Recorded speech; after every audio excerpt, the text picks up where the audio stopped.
Timmy, Mammoth Hunter. Church of the Flying Spaghetti. Yep. They're called pastafarians. That was great. I just wanted to get it up. Oh, I fucking nailed him. You got him.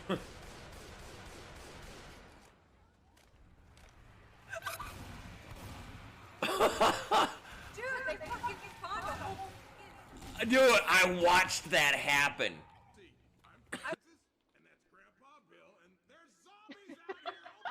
Grandpa Bill? Francis? And that's Grandpa Bill.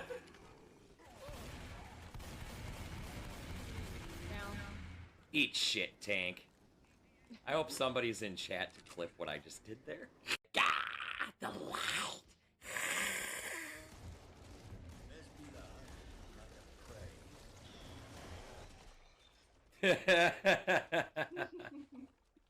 Well done. Back up, back up. That's a recipe to get launched. Fuck. Oh no. Ah, he pulled me back into my own pipe bomb. Eat shit, fucking stalker. Oh, that kind of pissed him off.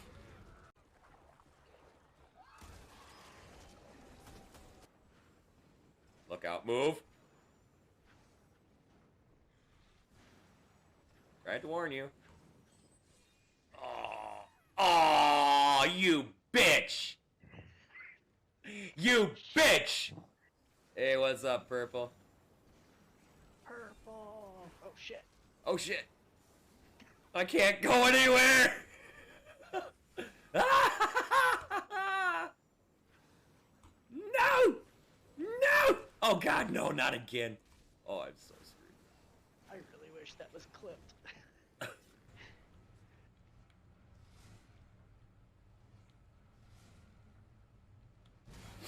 Jesus. Hey, you bitch. I've bought tons of arrows from you. I know you have money. Can you please buy some of this crap from me, please? Looking to protect yourself or deal some damage? I'm here to deal some damage to your pocketbook, bitch. Open up and say it. Well, happy marriage. Don't eat. Don't. That's my horse. Got attacked on the base stage. Right. Ah, motherfucker. Did you just do what I think you did? Yes. I don't want to fucking talk about it. Yeah, Nanu's armpits almost killed me. The broomy broomies. Oh. Woo! My trick truck.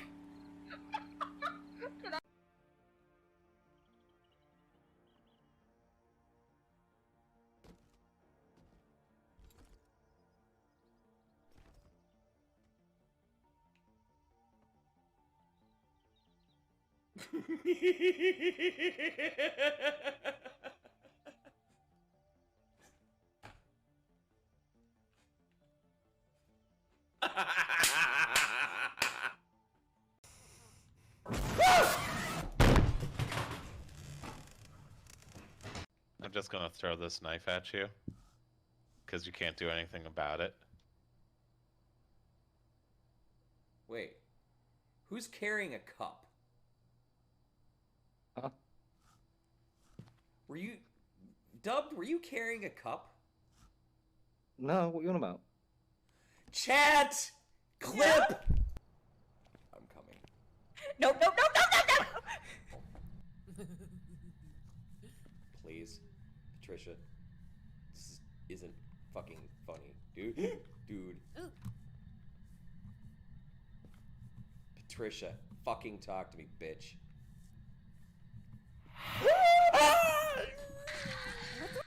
Oh yeah, I have multi-hit again.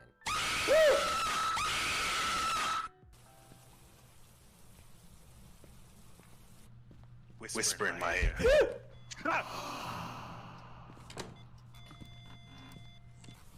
Fuck! do, man? Fucking mannequins.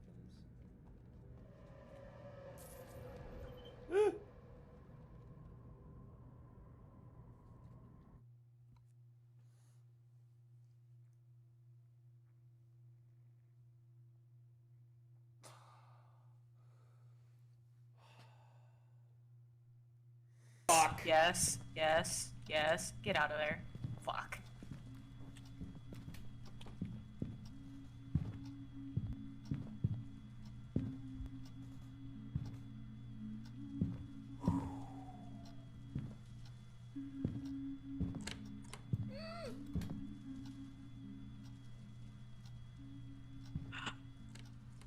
Oh my god.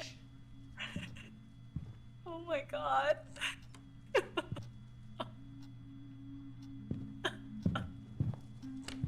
No! THC, do you have this game?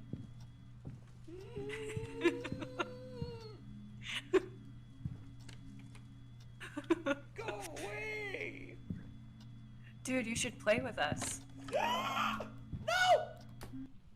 Did you die? Let me out! Let me out! Let me out! Let me out! Let me out!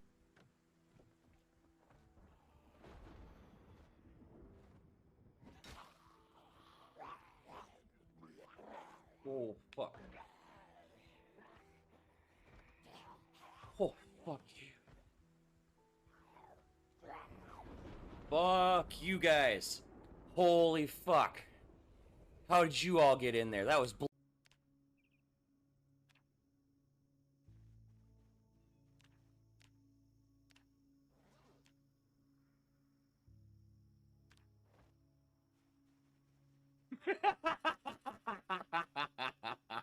Fucking Christ, you scared the shit out of me. Oh my god.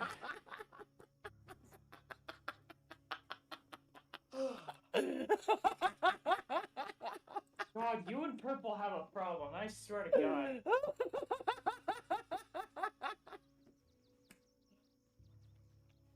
Fix my fucking desktop. Give me a sec. Why? Oh god. Could you please stop? Oh, for fuck's sake, stop, please. This is no. So, I can't. click, Come on, come on. click, click. I have a feeling part of the reason why we're still alive is because Nope, that was it. I'm dead.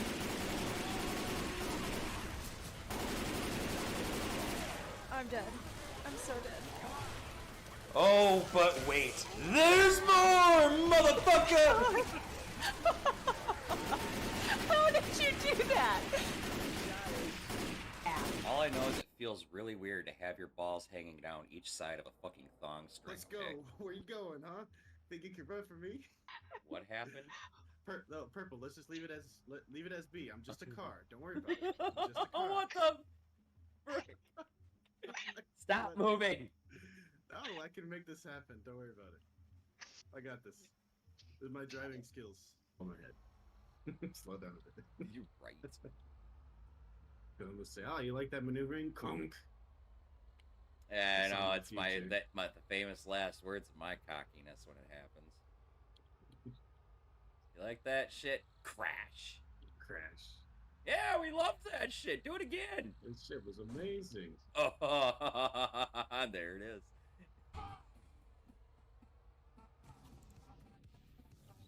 Oh, fuck off. 42 seconds left? Fuck.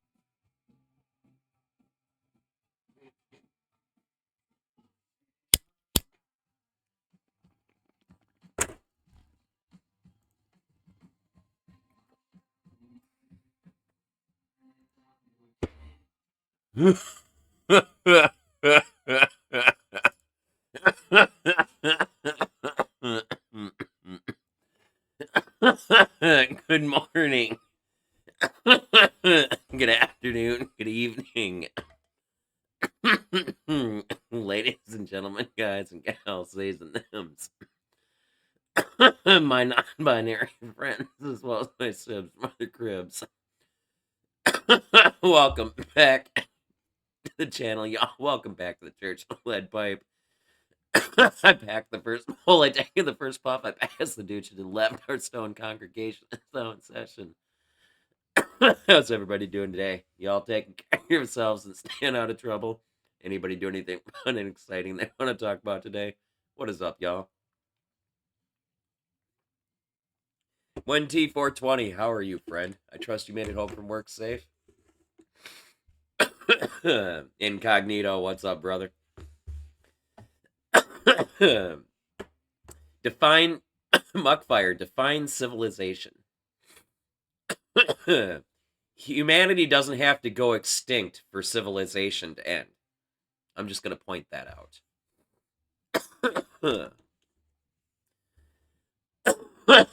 Too effing cold out. Tell me about it. Although we're a nice, happy 28 degrees here in Minnesota. Or at least that's what it was last time I looked. At 8:41. And it's still 28 degrees at 1:12 a.m.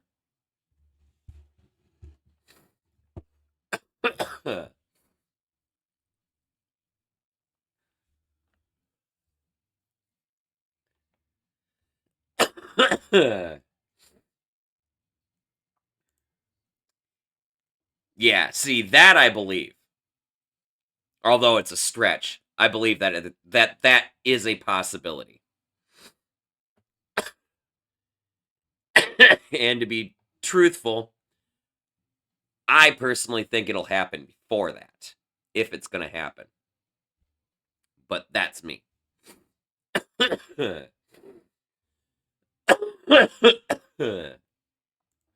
So. But these are just a bunch of fucking brain people that just think they fucking know a bunch of fucking shit because they know statistics. Okay? You can't, they can't account for what hasn't occurred yet.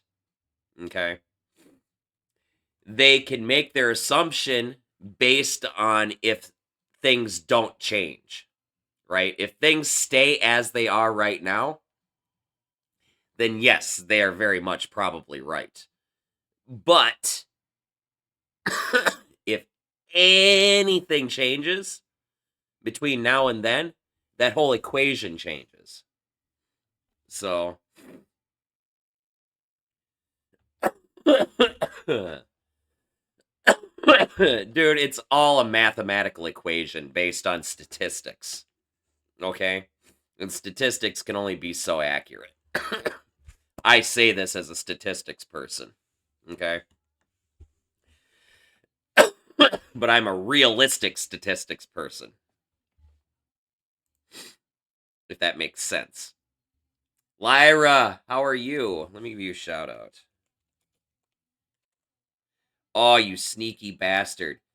Yeah, that's not an actual chat message. I can't at you yet. It's okay. I can still spell your name, because I'm good.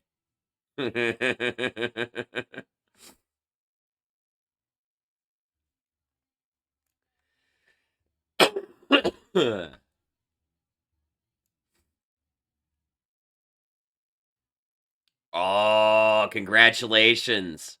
Wait, smoking what? Cigarettes? Weed? Cock?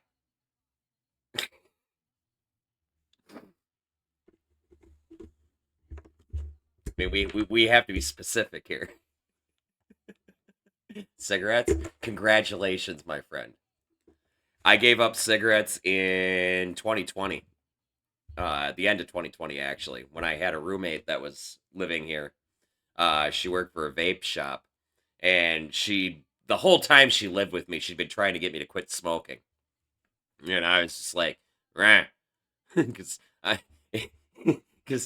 didn't mind my going on a walk for a pack of cigarettes. I really didn't. I am one of those people. I enjoy smoking a cigarette.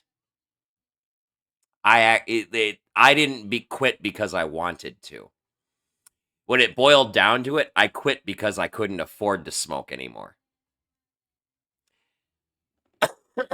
I enjoy the taste and smell of a cigarette. I smoked for almost I smoked from 2003 all the way up to 2020. Okay? That's 17 years, almost 18 years I smoked. Newports, 2 packs a day. But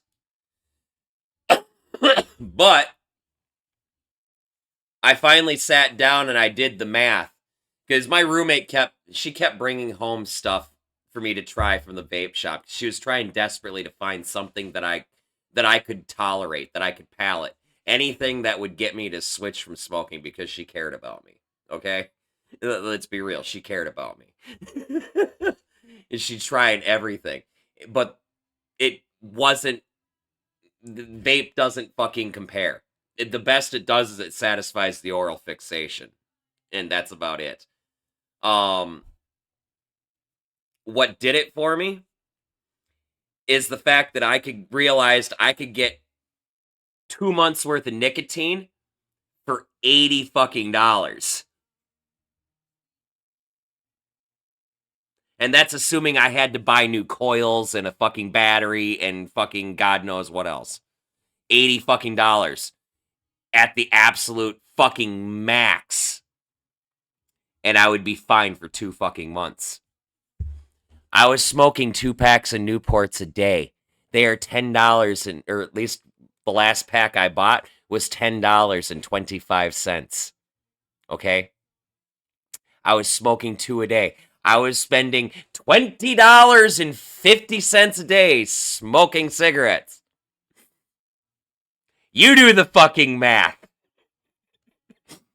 My pocketbook said I had to switch.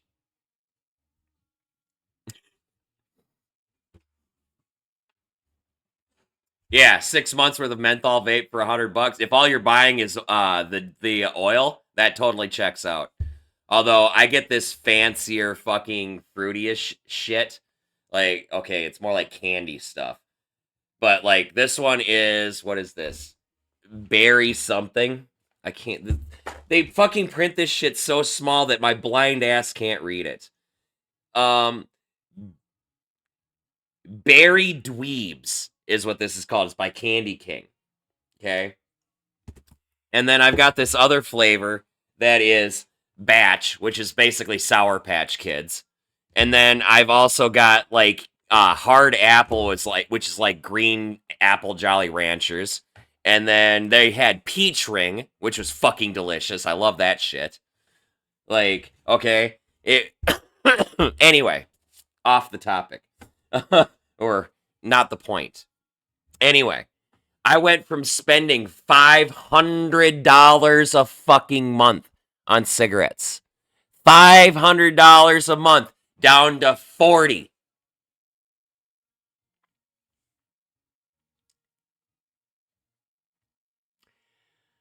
So while I didn't give up nicotine, I still came out way ahead on the deal.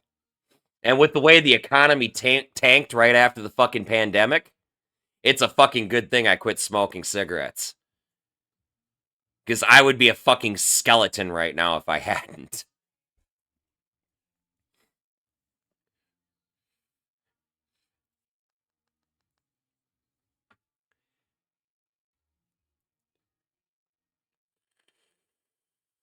Honestly, it's not like it's actually fruity. This is more candy. Okay, it's weird. The only fruity one, quote unquote, I do is that fucking either the peach ring or the fucking hard apple. But those are more like fucking peach rings, like candy, and green Jolly Ranchers, which is candy. Okay, these are fucking candy. And if anybody who tries to tell you that the vape isn't marketed for fucking children, go fuck yourself. Because these fucking flavors are exactly what will get fucking kids hooked. I'm just gonna say that right fucking now. It is the only reason I was able to fucking switch. Because I like all of these fucking candy flavors. The cigarette flavored fucking vapes are disgusting. They don't taste like a fucking cigarette. You cannot mimic ash. Okay? It is impossible to mimic ash. That is a very distinct flavor. Okay? And they try to make it taste like, it's like they're trying to, when you do like a Marlboro flavored fucking vape juice, it ends up tasting like a chewing tobacco or something. It tastes more like a snooze or a fucking long cut, or even a fucking what's that fucking, like, not Copenhagen, but you know what I'm talking about. It's fucking dips, dude. That's what it fucking tasted like to me. Fucking, it was disgusting.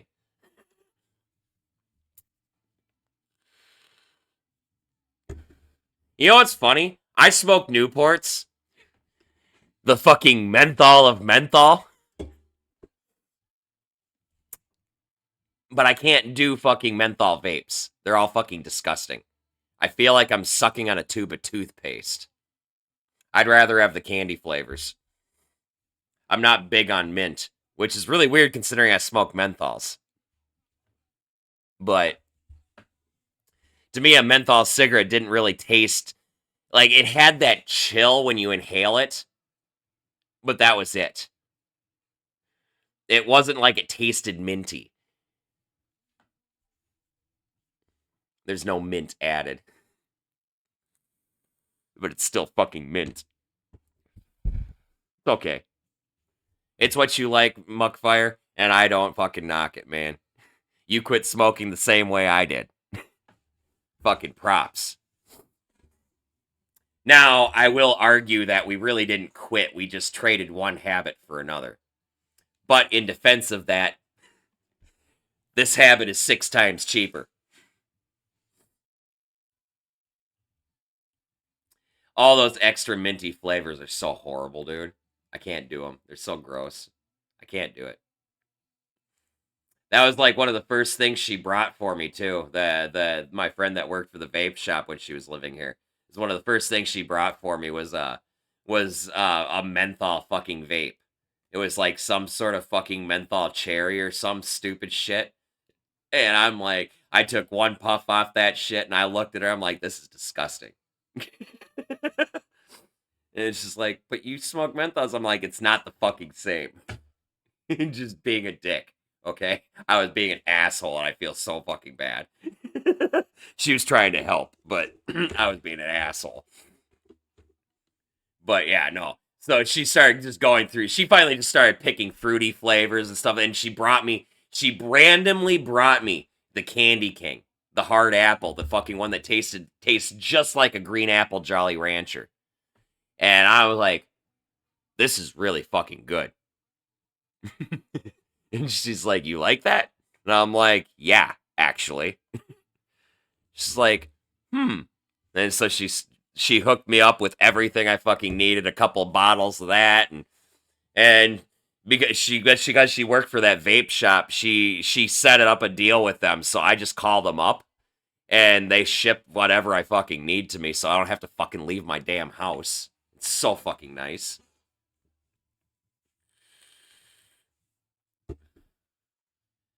They really don't do shipping, but they do for me because of her. God, I don't know what I'd do if I had to fucking walk to go get my vape stuff.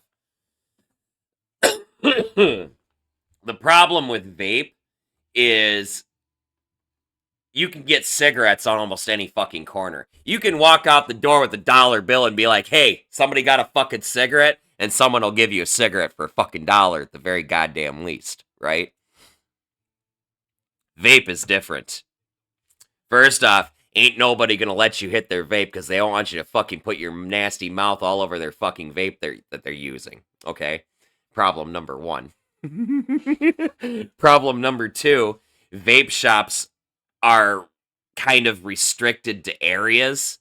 And so while you have a place that sells cigarettes on every fucking corner, you have a vape shop that's every so many fucking blocks. Or possibly miles sometimes.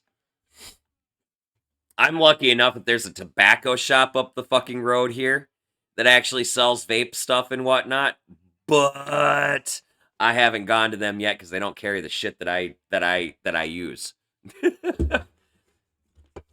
Although I'm sure if I walked up there, because it's like a little fucking old dude owns it fucking type place. You know, it used to be like a cigar shop and it's evolved over the fucking years. Fucking, I'm sure if I walked in there with my fucking vape flavors and my fucking vape and my coils and everything and be like, hey, can you get these for me, dude? He probably would. I'd probably have to get so many of them at a time or something, but I'm sure he fucking would. But that's still like fucking 8 blocks up the fucking road. It's like up on 46 or something.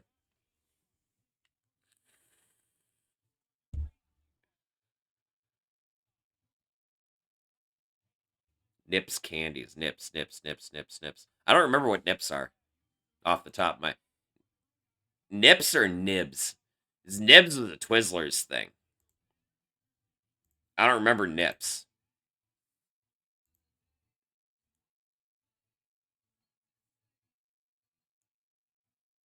I've totally just been bullshitting for fucking 20 minutes.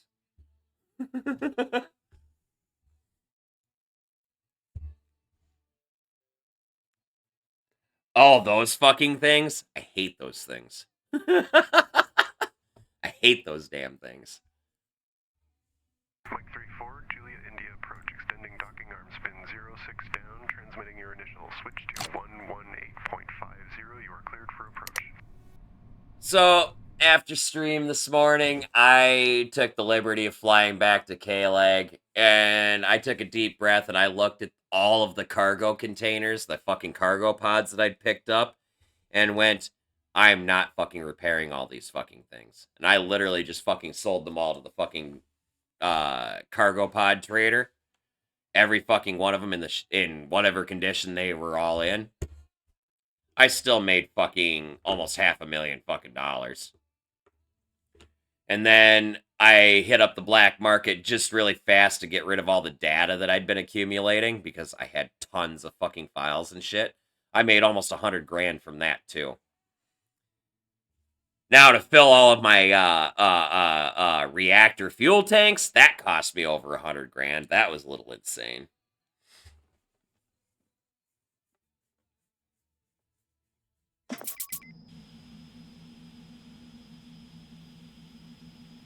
Oh, nice.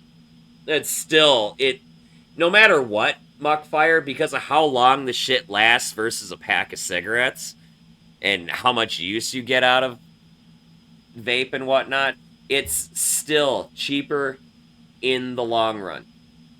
It is so much cheaper in the long run to just do vape. The expensive part about vaping is getting set up right away. I got lucky. My roommate worked for a vape shop, so I literally got set up for fucking free. If it wasn't for that fact alone, I probably wouldn't have bothered switching. Because that's a hard bullet to fucking swallow. Just to get started. Because, like, this stupid fucking thing is like $60 by itself. This goddamn fucking apparatus. $60 fucking dollars. This fucking thing. And it doesn't include batteries.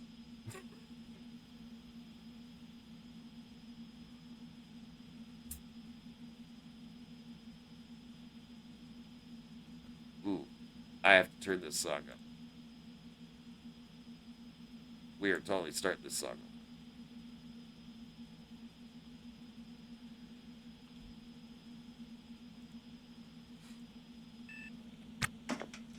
But anyway, so we ain't doing shit tonight, just so you guys know. I have a lot of crap to repair. It's gonna be one of those fucking nights. Sorry. Just is what it is. But, I'm gonna show you guys something cool. So, those of you who might remember, I had only 7 hours of fucking fuel or whatever for my torch drive before, after I refueled everything this morning.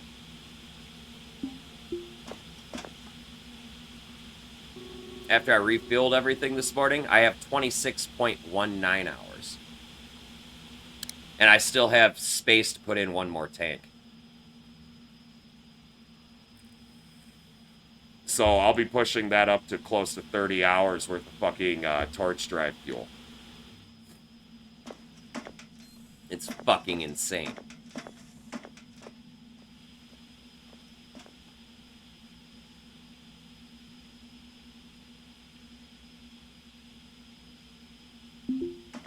But anyway, I gotta repair a lot of crap. I got 10 testudo carts full of shit to repair and sell to the black market and or license kiosk.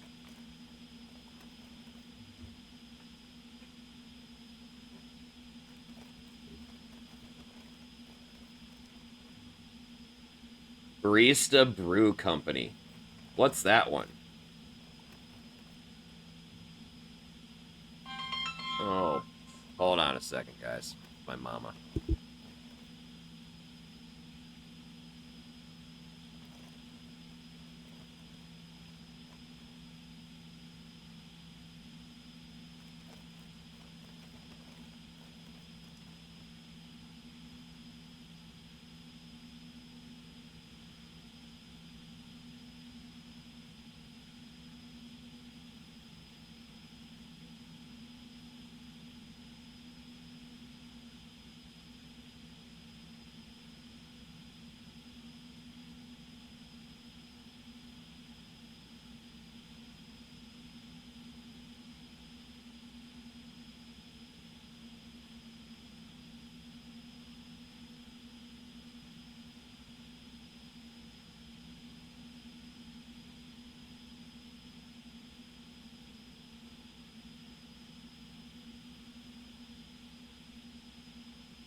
Sorry, chat. That was my mama.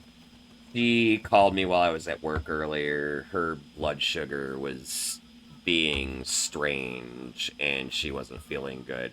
And she had me bring home some food for her from work, and she was just calling to let me know that she's feeling better now. So, anyway, I'm sorry. I wasn't ignoring you guys. I wasn't ignoring you guys. I had to check on my mama. Or rather, she was calling to let me know that she was okay now.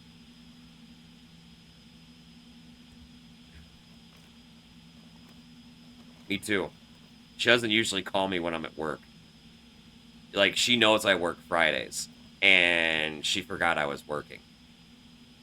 So...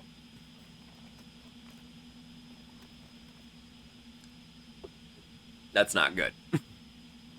That's not good. Mama knows everything. And if she forgot that most basic thing, she's not... there's something wrong.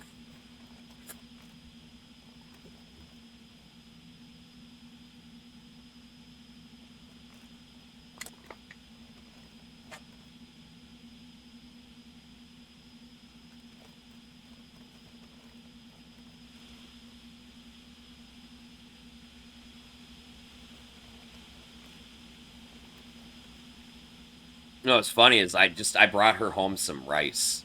And just the carbohydrates from that was more than sufficient. Now, to be fair, it wasn't a small amount of rice. I kind of...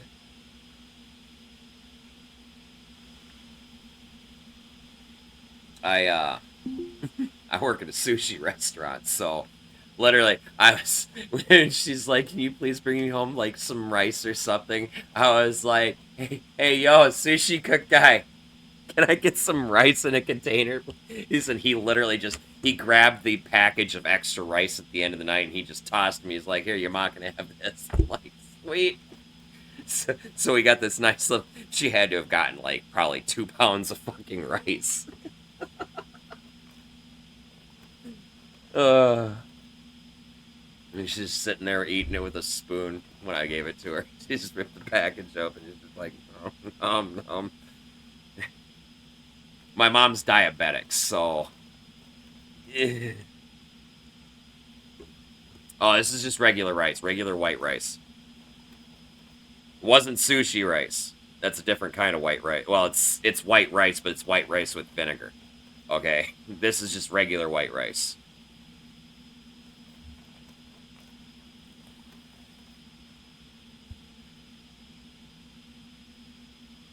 This is the rice that would have been served with, like, the curry and whatnot.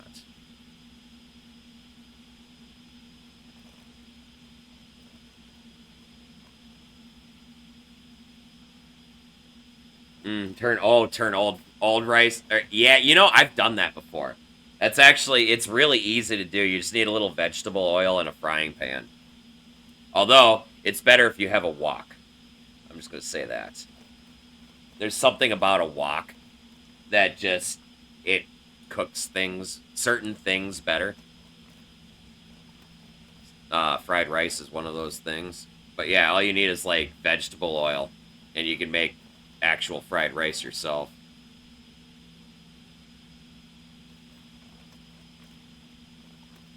You just need to have a stove that's got a burner big enough. That's more what it is. And you've got to be able to remove the stovetop grates. And it doesn't work with fucking those flameless stoves and electric stoves. You have to have an actual flame stove for a wok. You have to have... woks only work with gas stoves. And anybody who tells me there's an electric wok, I'm going to fucking slap you.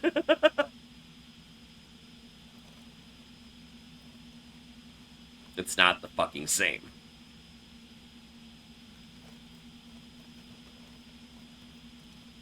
Well, yeah, that's what I do. I use a frying pan when I make fried rice.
You prefer risotto?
Oh, you know what, guys?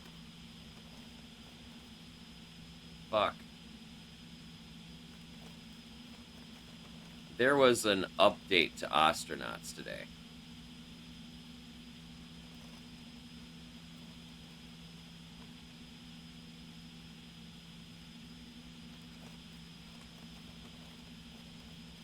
I totally forgot about that. I was going to talk about that. And I actually need to see what version I'm on now. I'm on 2.1. Okay, so we're on version 0.14.2.1 now. The updates are crew portrait stat area can now toggle between stat bars. Okay, that's... I've been on the experimental branch for a minute, so some of this I already have. I'll look for anything that's actually new.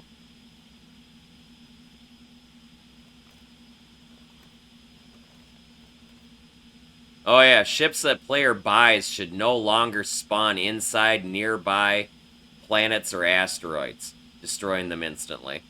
That's a big fix. The pirate swarms on K-Leg and whatnot, those of you who've been experiencing that should be fixed now. They improved the combat behavior of tackle.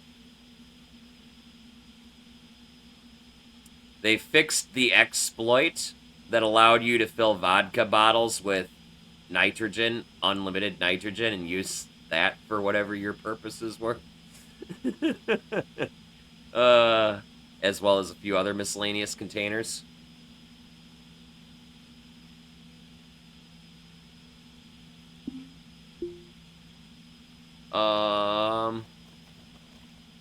Critter plot is more likely to be noticed now. I still have no idea what this plot is.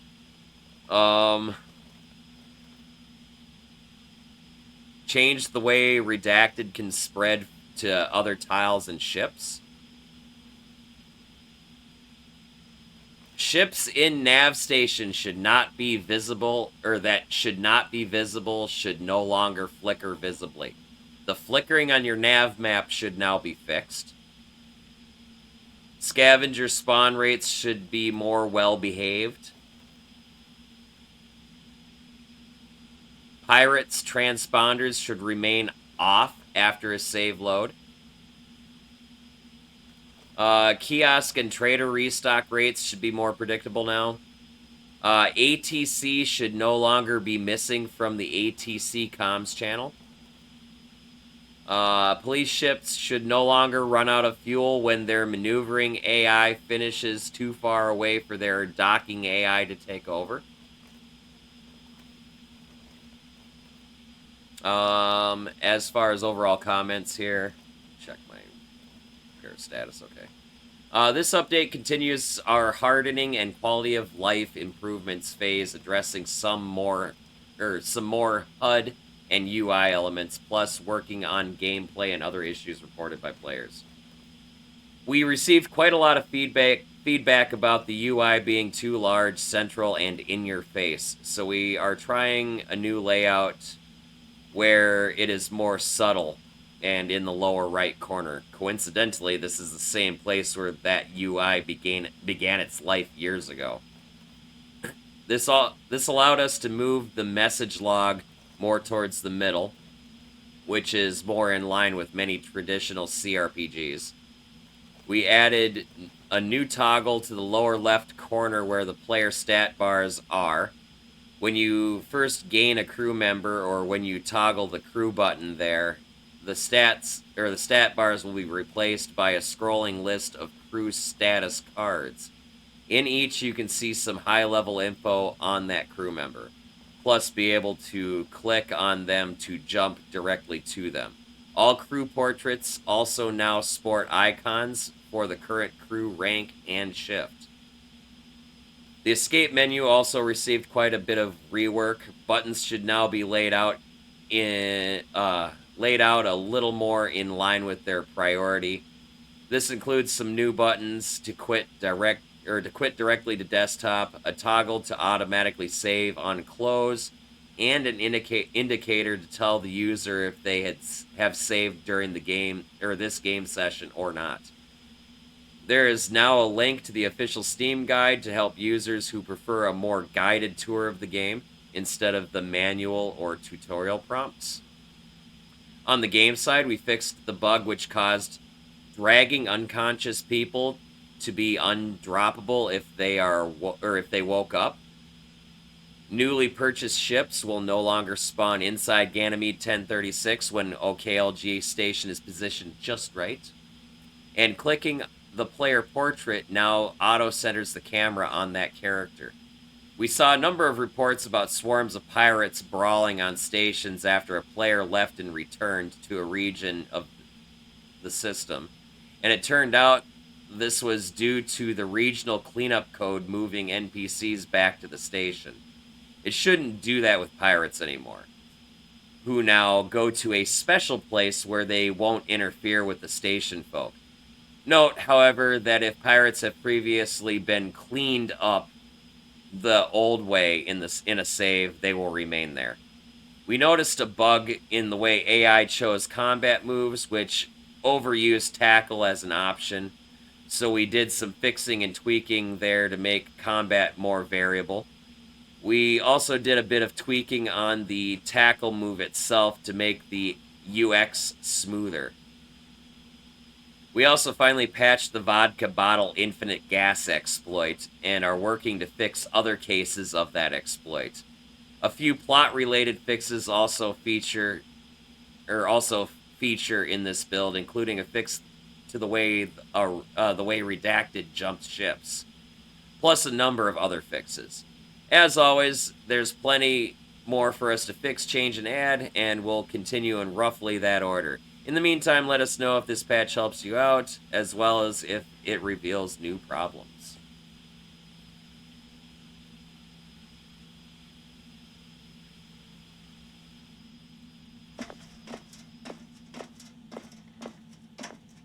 Okay.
Hmm. Hmm.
Hmm.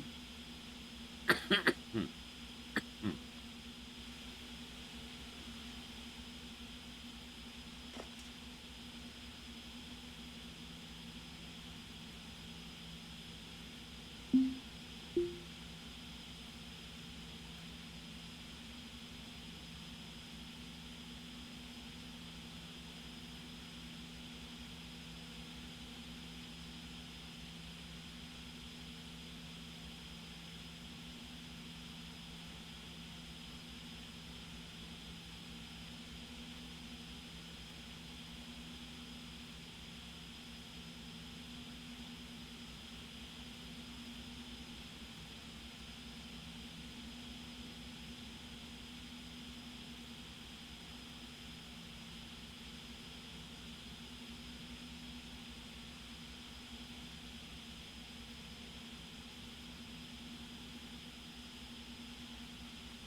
Oh, you didn't know that? Oh, yeah.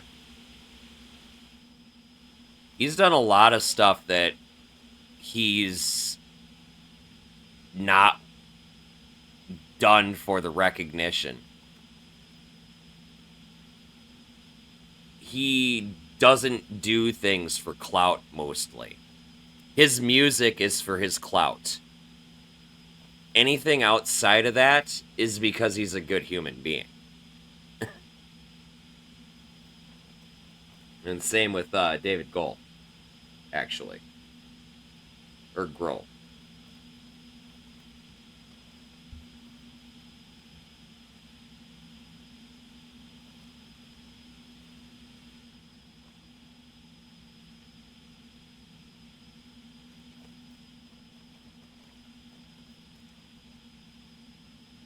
He's one of those guys, when he does something, you don't hear about it until so far after the fact that it doesn't matter. You know? But yeah.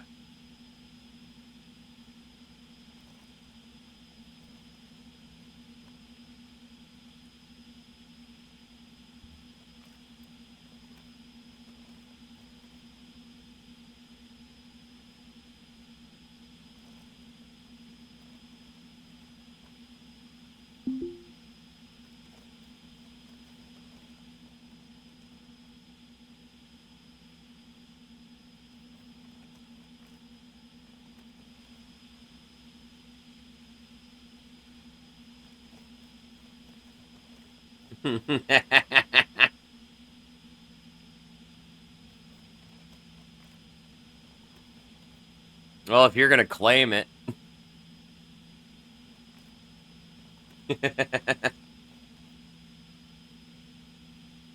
Should play it for your wife and just tell her it's a song written just about you.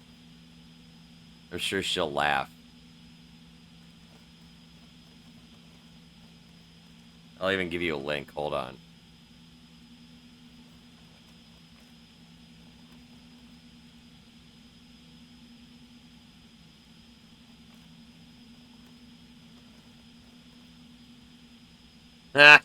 Really? That's funny.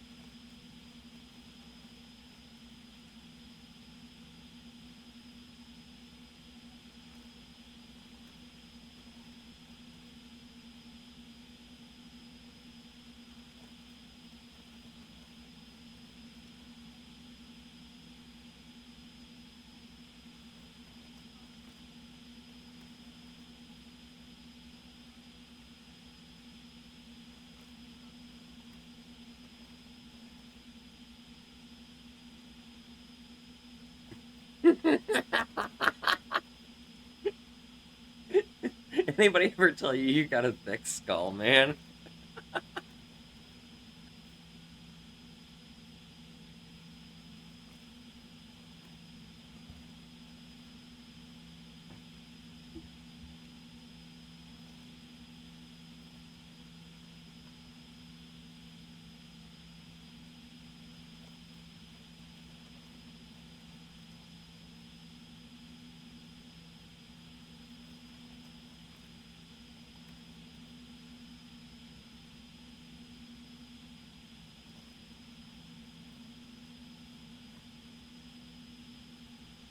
You better make sure your wife knows that nobody's fucking safe from me, by the way. When it comes to out of line, I fucking call it all, man. If someone's being a bitch, I'll call them a fucking bitch. If someone's being an asshole, I'll tell them they're a fucking asshole. I don't give a fuck. You know? Somebody's being insane or acting in a way that shows that they don't know what the fuck they're talking about, I'll call it out. You know? You better make sure your wife knows that. I ain't always gonna be on her side. You know, the fucking dishes kind of come to mind. Not trying to help you pick a fight. Don't take that as me giving you permission to pick a fucking fight, sir. But the dishes kind of come to mind.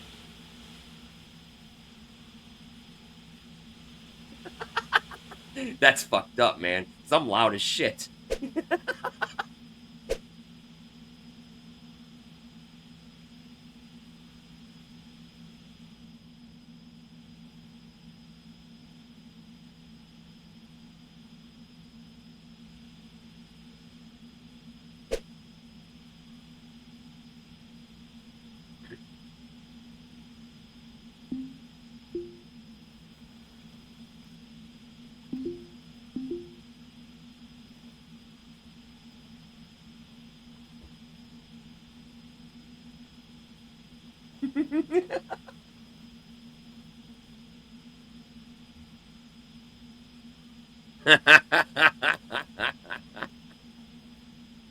Man, that's fucking crazy shit. Sorry, that's fucking crazy shit. I'm a professional goddamn dishwasher, man. And I say that's fucking crazy shit.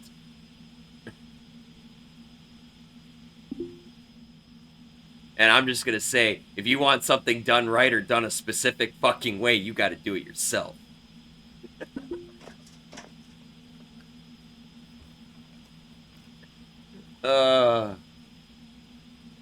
I'm not entirely unreasonable, motherfucker. I call it as I see it. I'm an asshole, but I call it as I see it.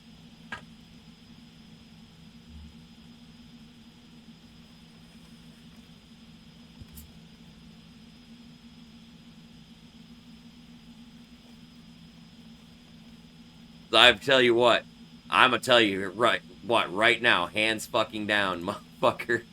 I would have looked at her, I'm like, fine, you wash the fucking dishes, and I would have walked the fuck away.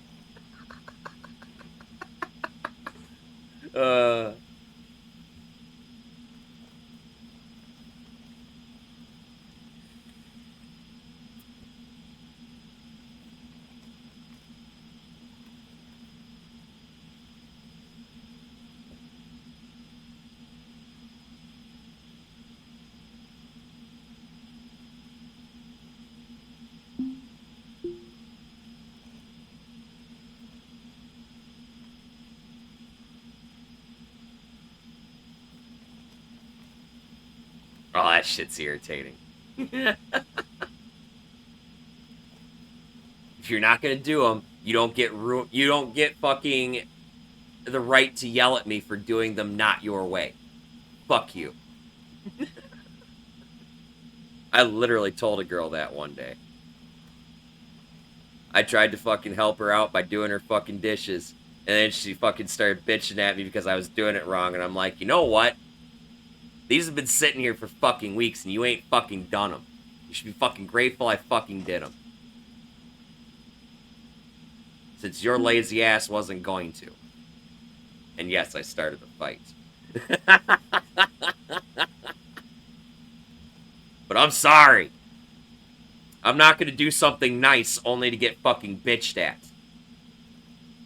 Fuck you.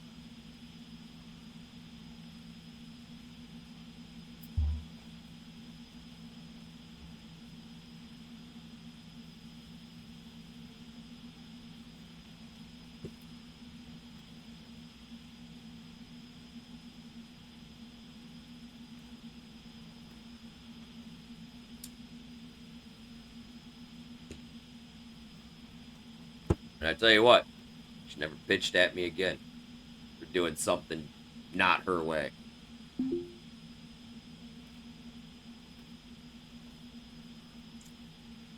It'll just sit fucking undone. Sorry, not sorry.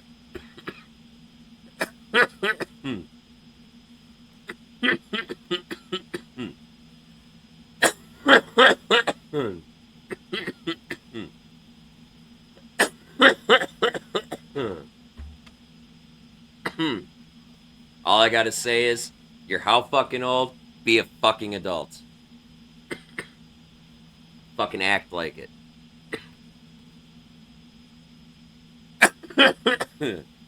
Either accept the help and be grateful, or fucking get off your ass and do it yourself. Or shut the fuck up.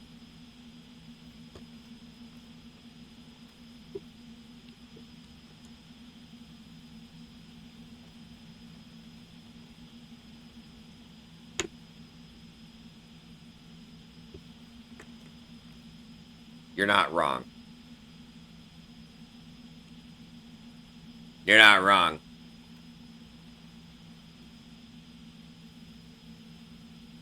When I pick my fights, I'm not very adult about it. I'm not gonna lie.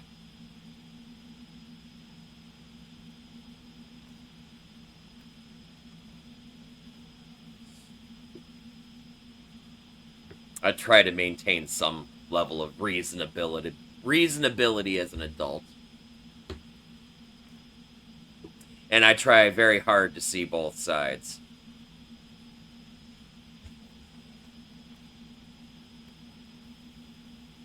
It's what allows me to have this unique ability to fucking call things as I see it.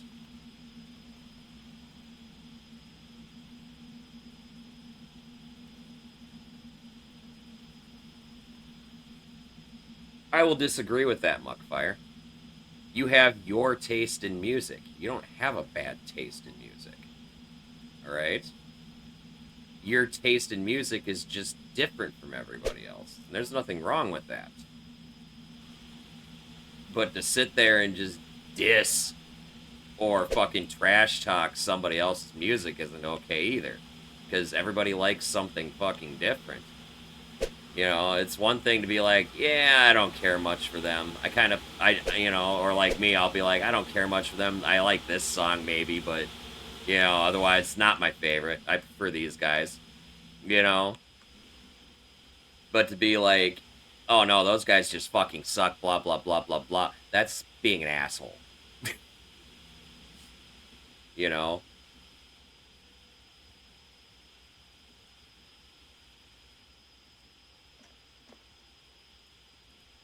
And I will argue that every artist has terrible fucking songs. I can't tell you how many times I fucking skip over fucking songs because either they're terrible or fucking sick, or I'm sick of them. You know?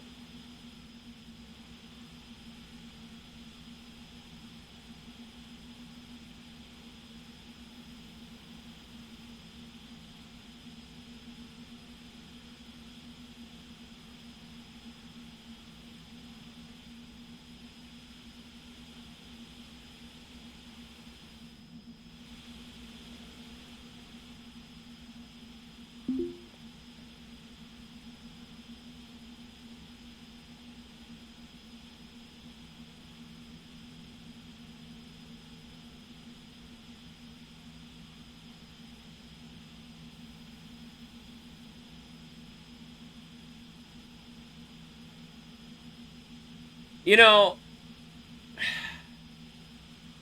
I half agree with you on that thought process.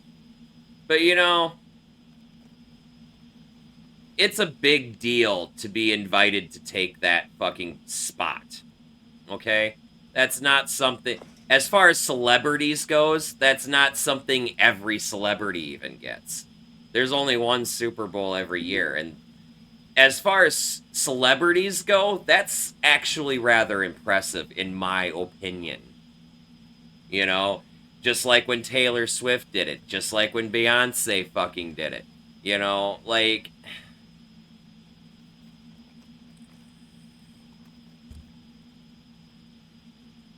You know, but every band, every artist ends up becoming a sellout at some point, and I'm going to tell you why.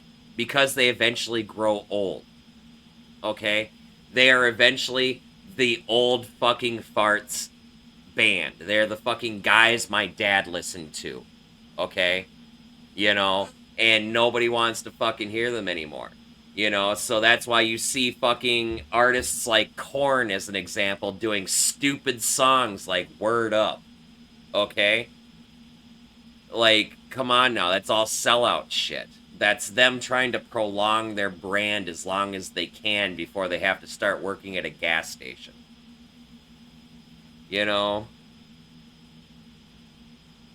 being a sellout isn't a bad thing, no, but it is a sign of the death of an artist. That's when you know it's pretty much over for them. It's when they finally sell out.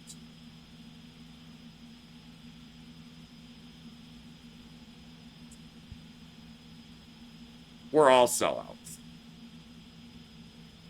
On that whole, I'm a sellout at a much lower level. We're all sellouts.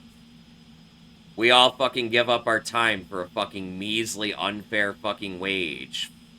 Because we believe that if we fucking do things the right fucking way, we'll actually get ahead in life. And really, when it all boils down to it, we sold out to that fucking dream that doesn't exist.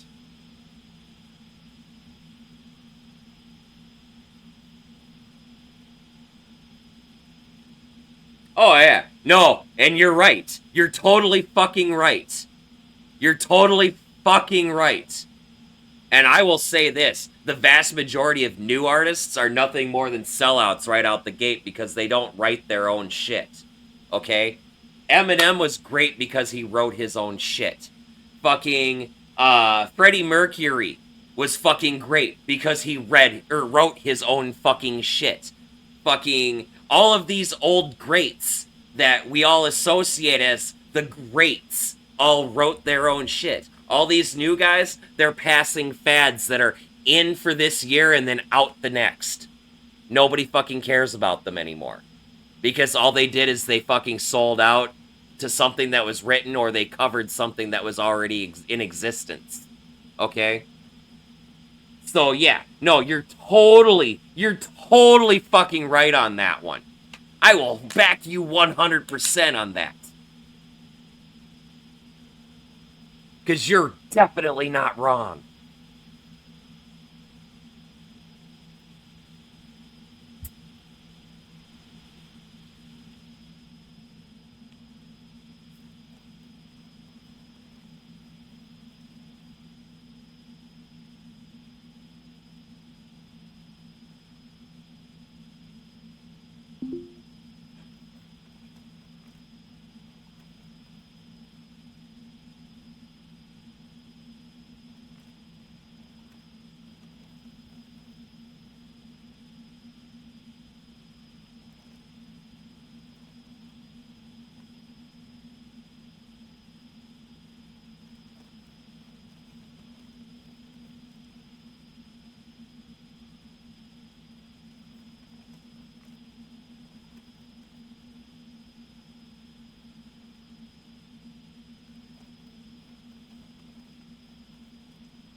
She's suddenly tired and going to bed now.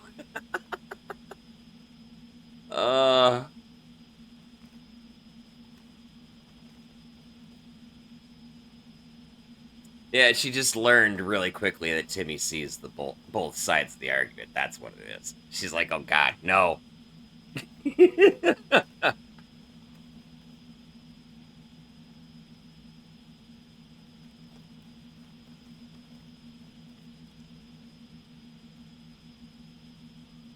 But I will tell you what, though. The one thing I really, really, truly... If there's anything music-wise, I can't speak for anybody else, but I personally cannot fucking stand mumble rap. It was one thing when they were speed rapping, and you just had to listen to be able to understand what they were fucking saying, because it was really fucking quick. This mumble fucking bullshit, they're not even fucking talking. They're just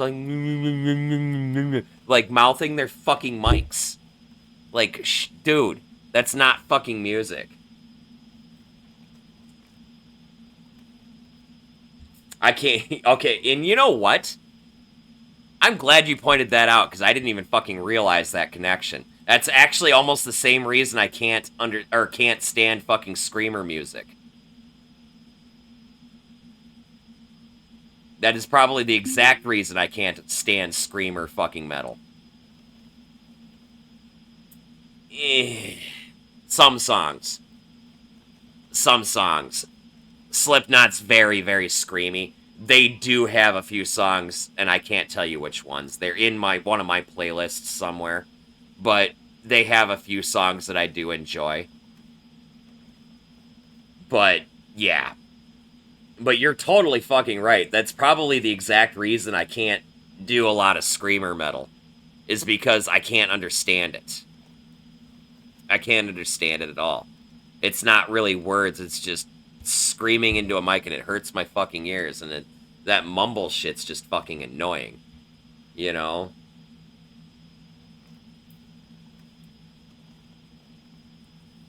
I miss the days when you could buy a music CD or buy a fucking cassette tape, and it would have a little fucking booklet in the fucking back that would have the lyrics of all the fucking songs in the fucking booklet. So if you didn't understand what they were fucking saying, you could read the fucking lyrics really quick, and then all of a sudden you could hear it. I miss that. I really miss that.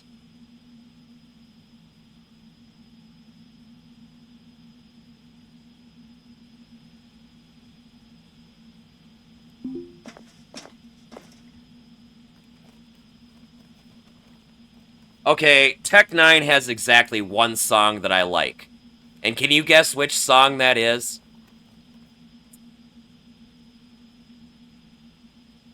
Can anybody guess which song? What stereotypical everybody should know fucking song that by Tech 9 that I like is? You know, everybody should know what this song is.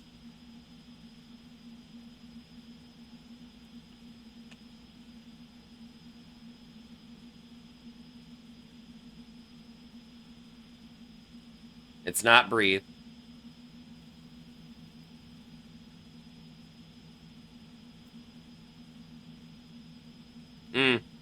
This song here, this one right here. Everybody should know this song. This is such a fun song.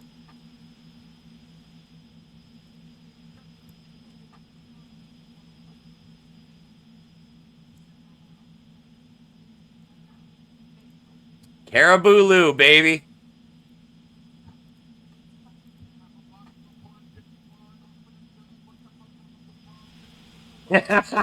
Everybody forgets about this song. It is such a great song.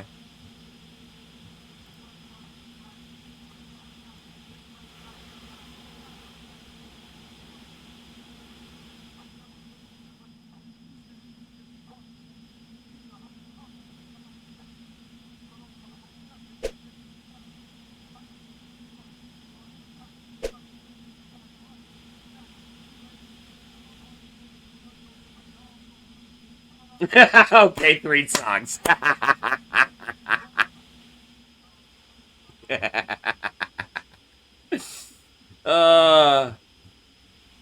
The thing is nobody realizes this is Tech 9. And it's not just Tech 9, they're with somebody else too. I can't remember who it is. It doesn't say on Spotify, believe it or not. But this isn't just Tech 9. There's somebody else in this group too.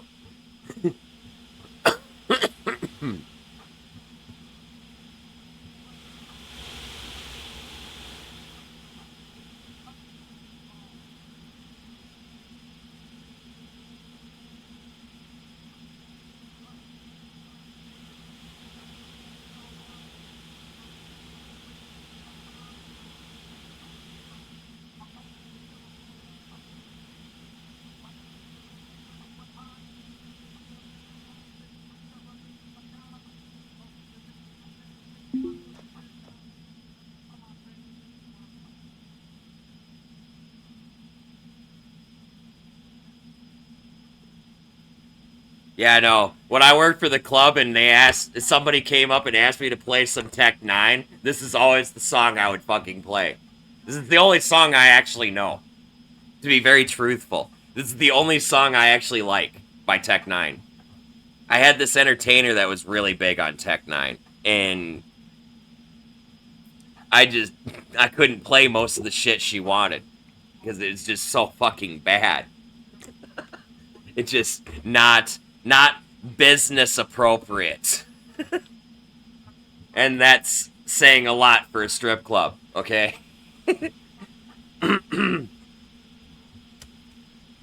But yeah, no, this song is what I'd always fucking go to when somebody asked me to play some Tech 9. You're like, okay, I got you. I got you.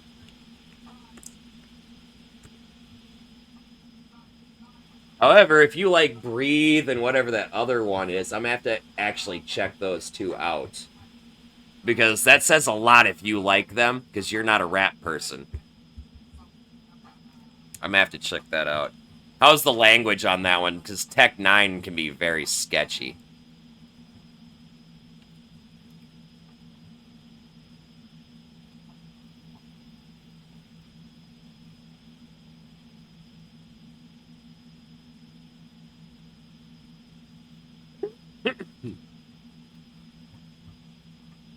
Yeah, fuck it.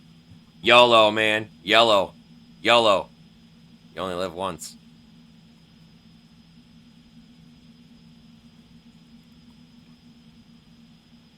I might have exactly 2 songs that I like by Tech 9 here really quickly.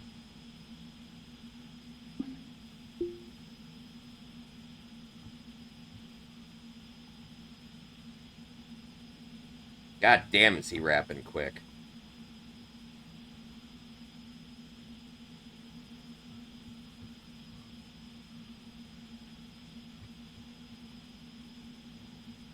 Okay, this is probably not quite stream appropriate, but, you know.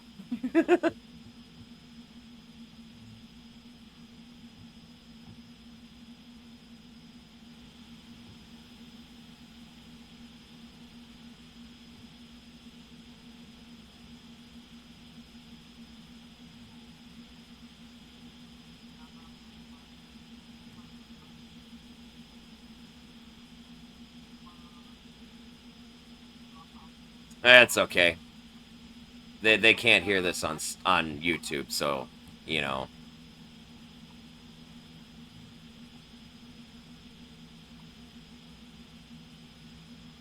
Okay, yeah, that's enough of this.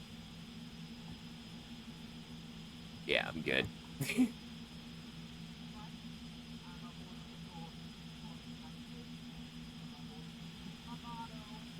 Nah, I'm good on that.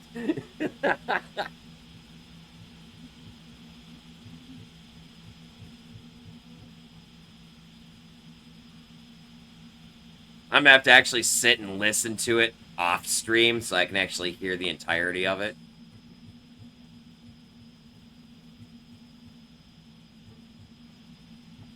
And that's enough of this song already.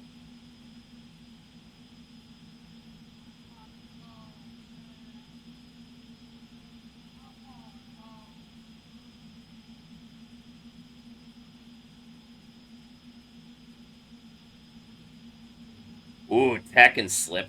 Ooh. Ooh. Ooh. Ooh. Hold on.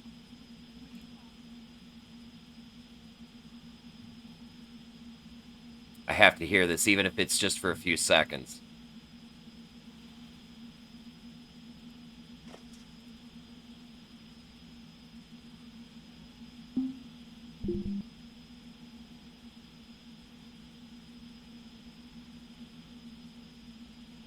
This is gonna be great.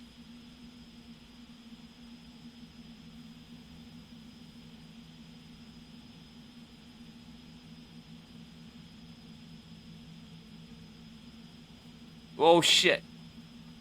Damn it. Fucking goddamn it. Add to queue.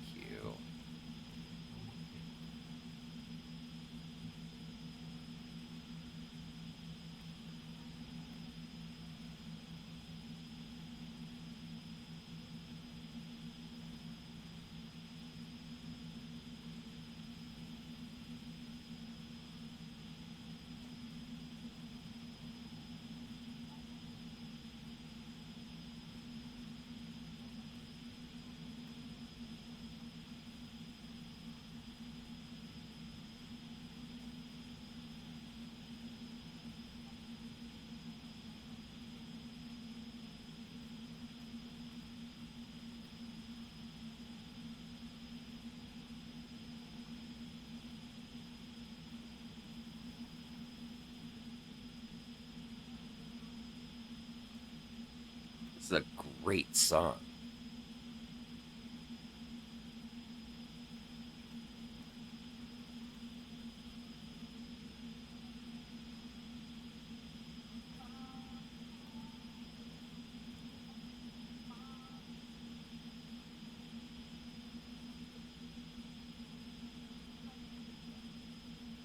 I love when genres cross. Because it's either really good or it's fucking trash.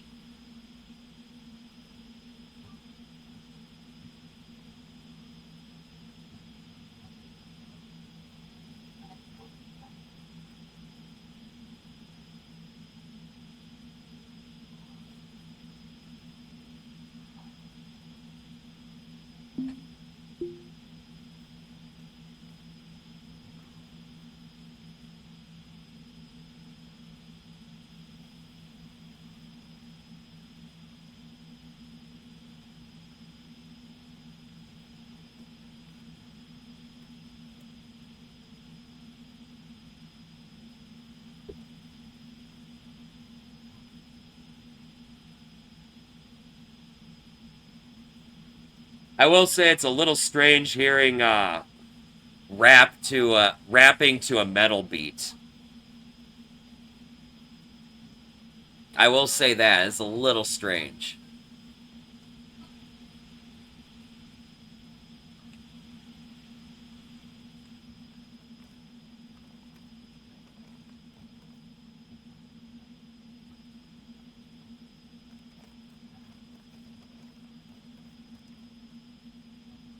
That's the cool thing about rap, though. And this is what people don't realize, and this is what a lot of new rappers don't realize, is rap isn't so much... Rap is rhythm and poetry, and it's done to whatever background beat is available, right?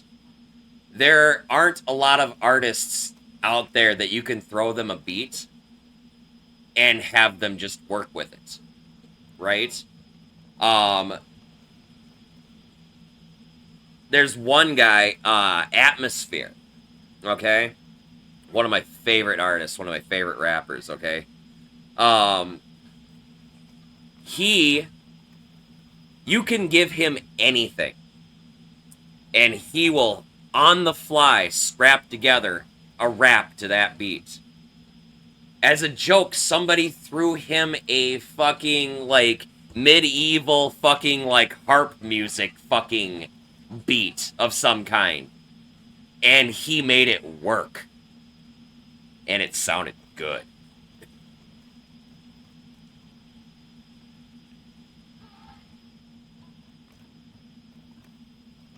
Yeah, Atmosphere's fucking awesome, dude. Atmosphere is the whole reason I used to go to Soundset. Okay? That was the artist I wanted to see. Like, they had, like, they'd have, like, fucking 20, 30 different artists there over the course of the event in one day. But Atmosphere is the one I'd always go to see. He is always the last show of the fucking day, man. Fucking great show. He started Soundset, and it's really sad that Soundset is no longer a thing because the pandemic killed it, but...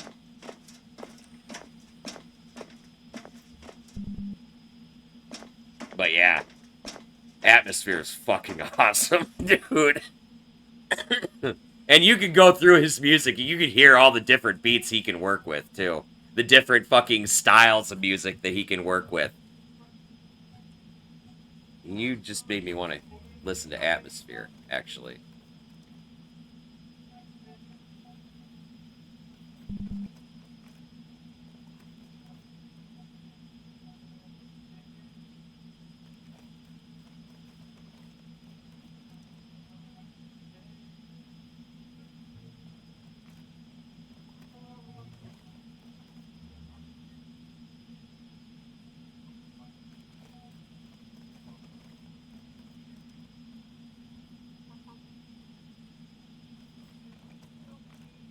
And the other cool thing about Atmosphere is he does so many feel-good songs.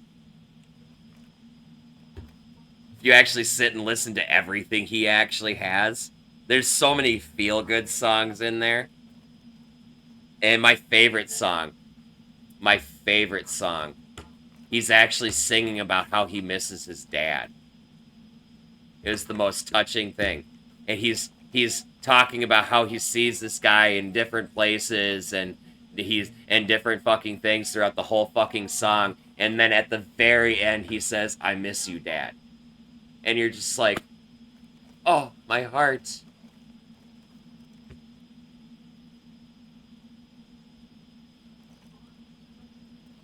Oh my god. That's how I've discovered so much music, dude. So many different fucking random songs. Especially once you've got a diverse library like I do, because Spotify takes into account the things that you've saved, right? And it'll throw out random curveballs just based on that, too.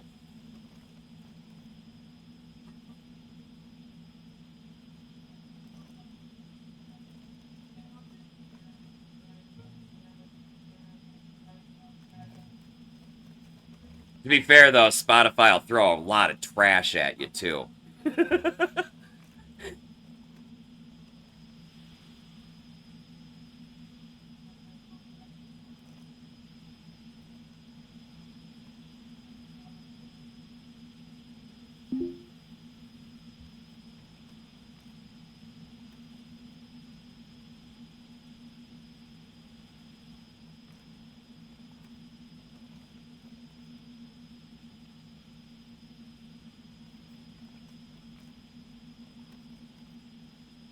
They used to have that dislike feature way back in the day. I used to use it all the fucking time.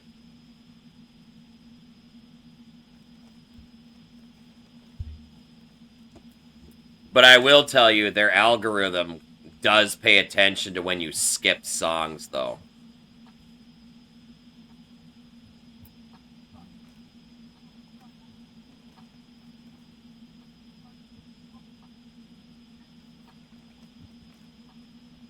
Oh, I hate that song.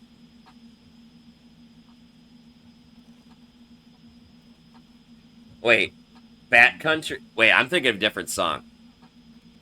Wait, I can't remember what that song is. Fuck.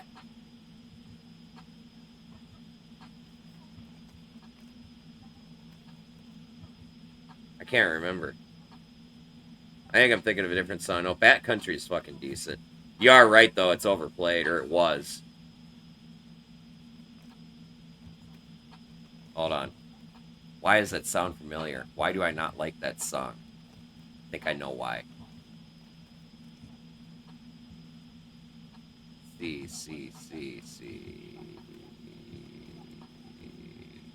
Shift.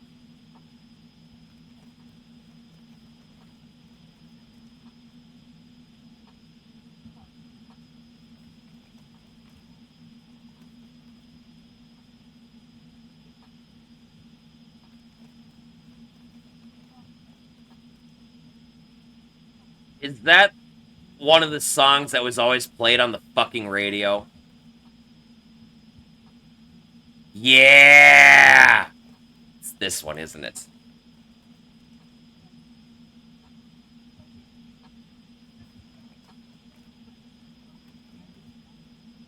I bet it's this song.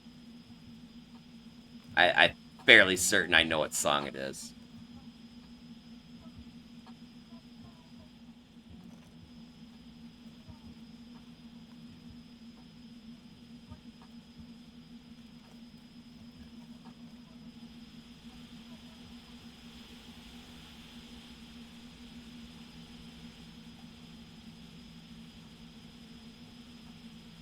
Feel like I'm hearing the song in my head right now. It's got that like wind up, right? At the very beginning of it.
Yep, this is exactly the song I thought it was. This song was so over fucking played.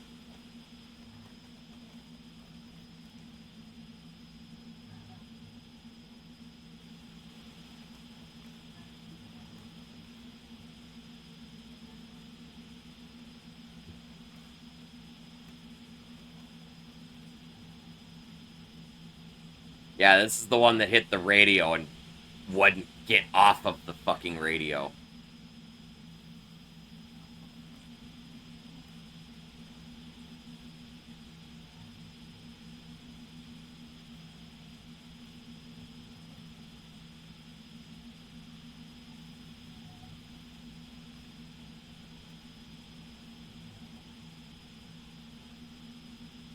Yep. I'm in the same boat with you on that one, Muckfire.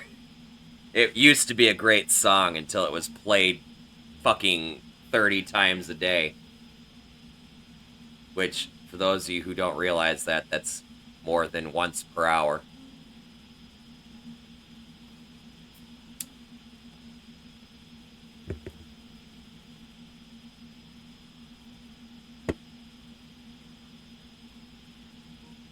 As a DJ, I got sick of people asking for that fucking song.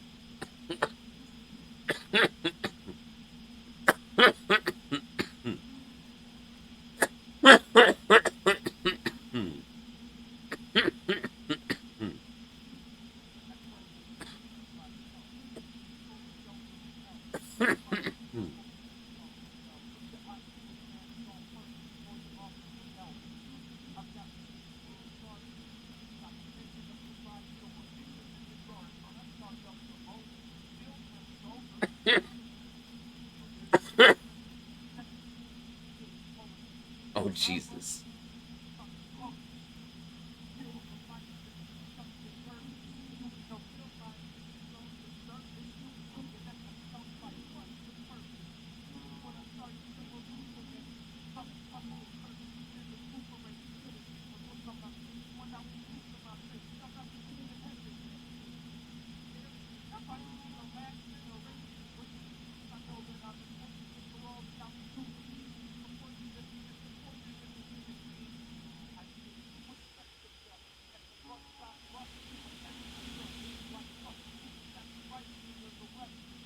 This song hits me right here in the field.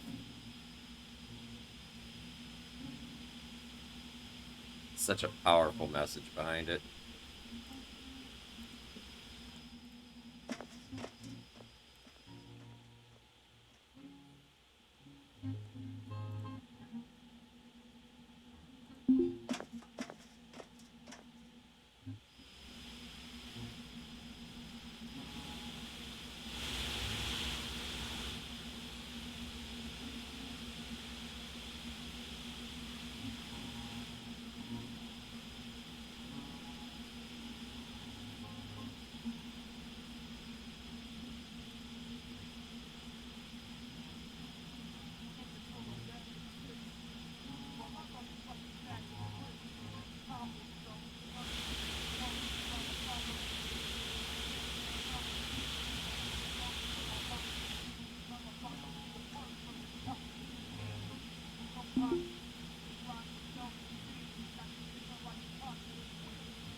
Who the fuck is Mike Shinoda?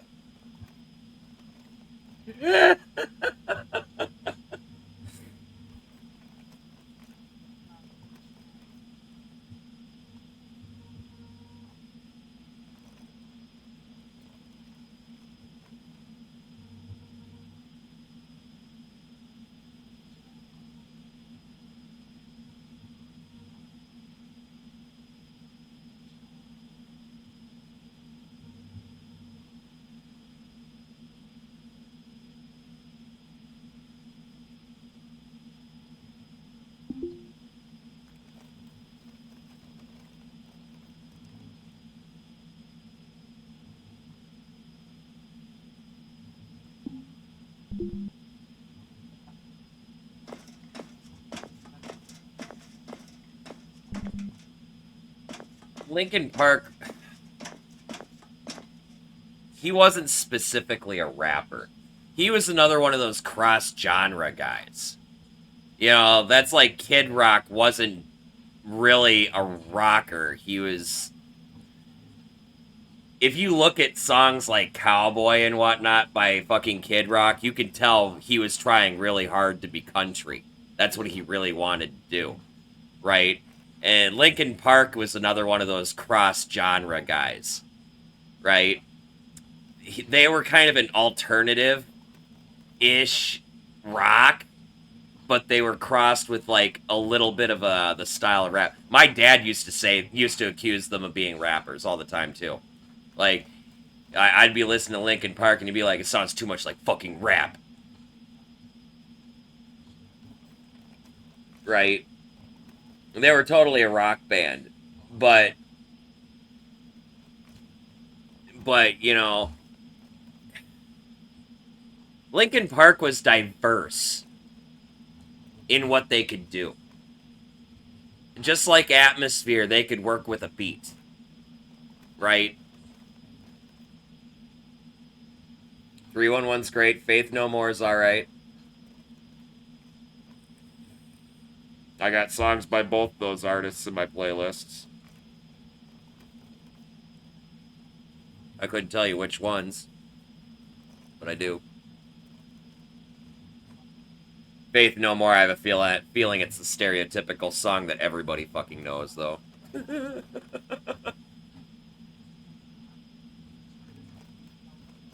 311's great, though. I think I have a bunch of stuff by them. Actually, I have to look. Hold on.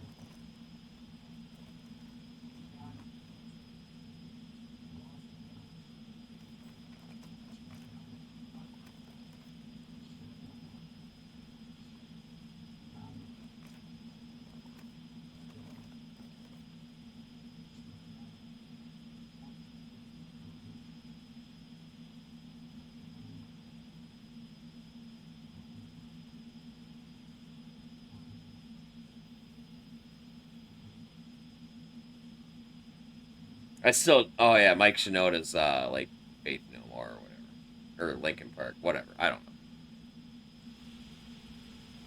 See, here's the thing is, a lot of us don't know specifically who these artists are by name. We know their bands, their groups, right? Like, when I refer to Bone Thugs, I refer to the group. I don't necessarily know specifically who all the artists are, right? You know, it's not like Tupac or somebody like that, or Biggie or whatever, right?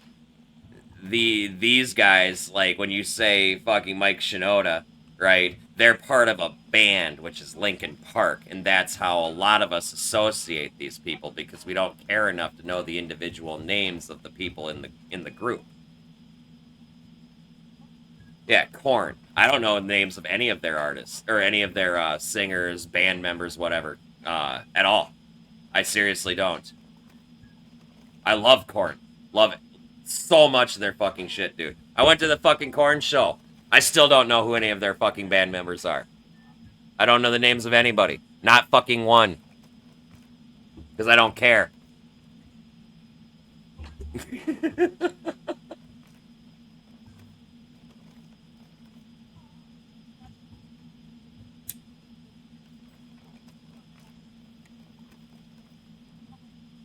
I actually didn't know that.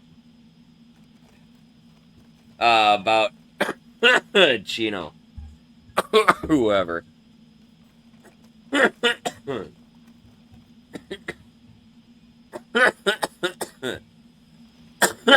know what's funny though is a lot of these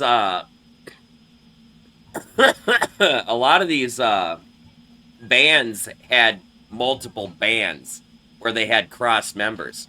Like Pucifer is the lead singer from fucking A Perfect Circle, whatever his fucking name is. That's another one. I know that there's an association between the two groups. I don't know the name of the artist that's the association.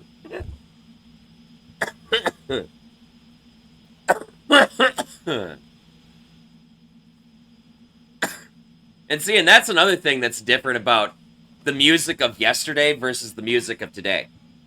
Okay? The music of yesterday, there was a lot more collaborations between bands. Beyond just going on tour with somebody. Right? There was, like, actual, like, album collaboration. There was members that were crossed between multiple groups. Or at least 2 groups. You know? Whoops. You don't see that anymore. I mean, it still happens, but it's not.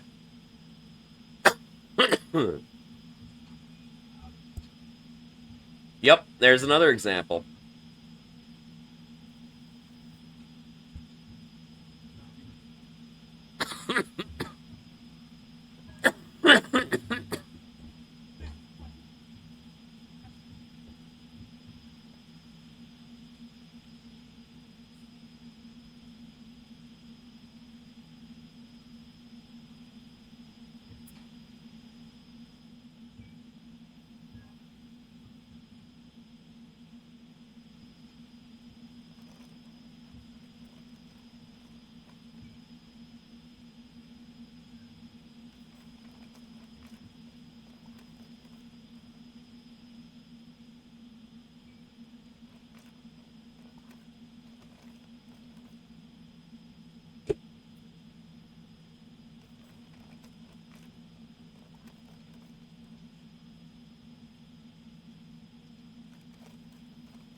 You know what's funny is I'm not a huge fan of Pearl Jam, but I love Soundgarden.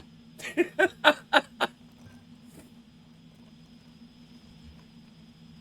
think Pearl Jam's one of those, I got like 2 songs or something I enjoy by them. But not enough to care what songs they actually are.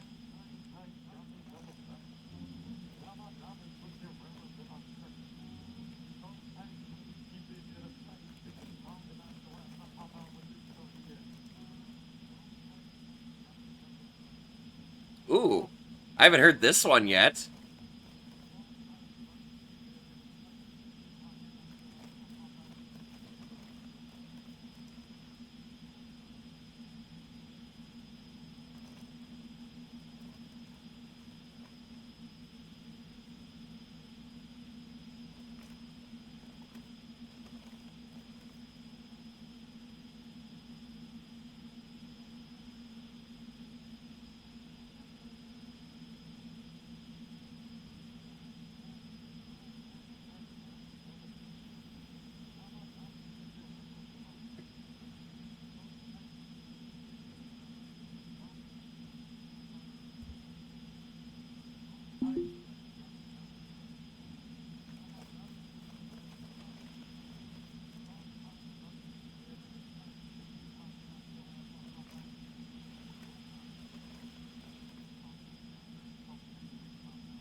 This song is great.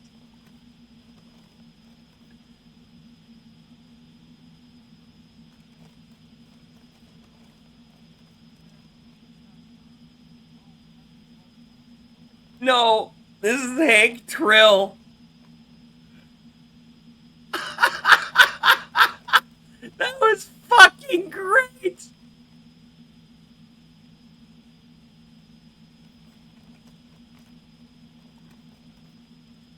Okay, I've heard two really great songs in a row by Hank Trill. I have to actually go look at this guy now, because I haven't been disappointed by anything I've heard yet, so now I actually have to go look.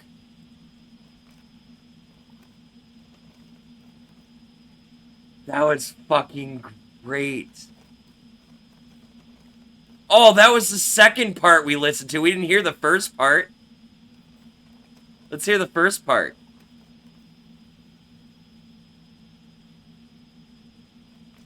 Oh.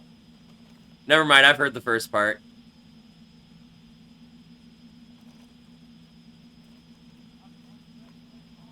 Yeah, we've heard this one before a few times.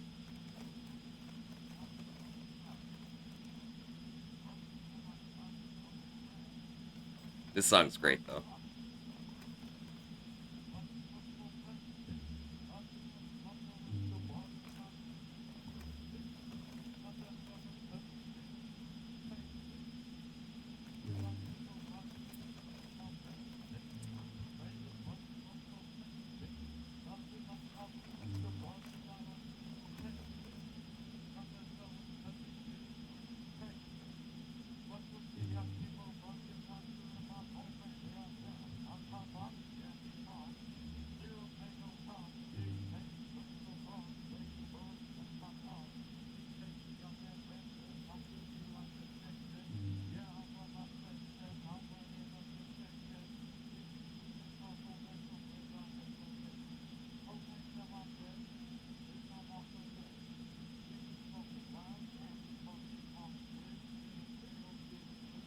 Okay, so this song actually has 3 parts to it.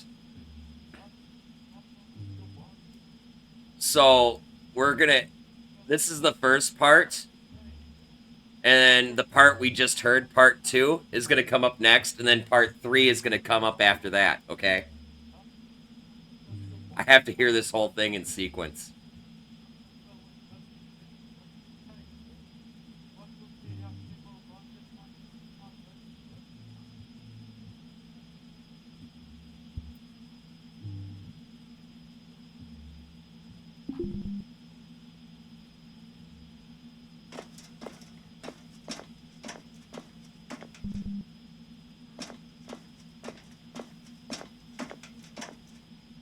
This is part 2.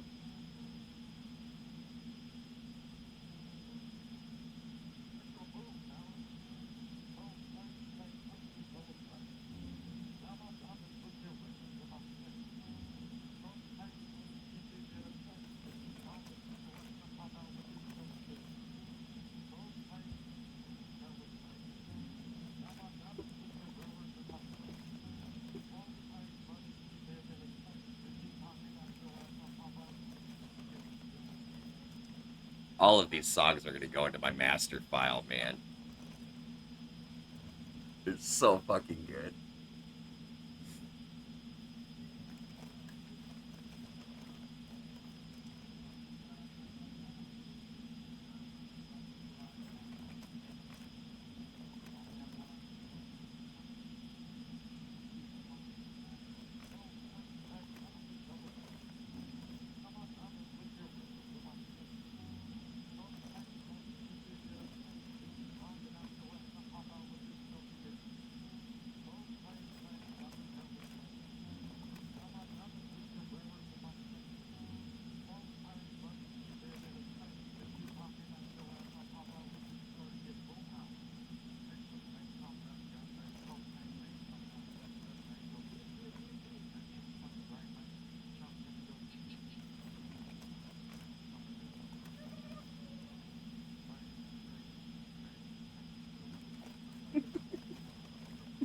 Fucking boom hour.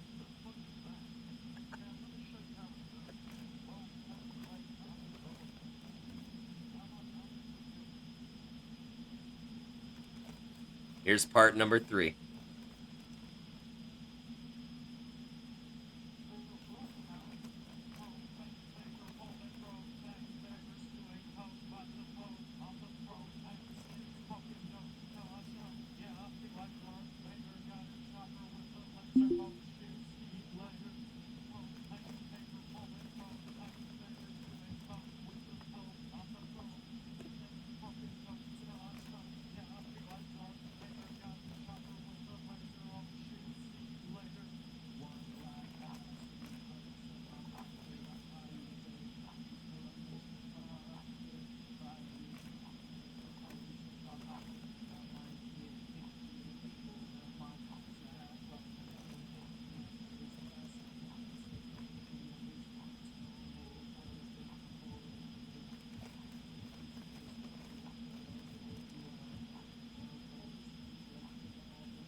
AI's been performing art for a while. Where have you been?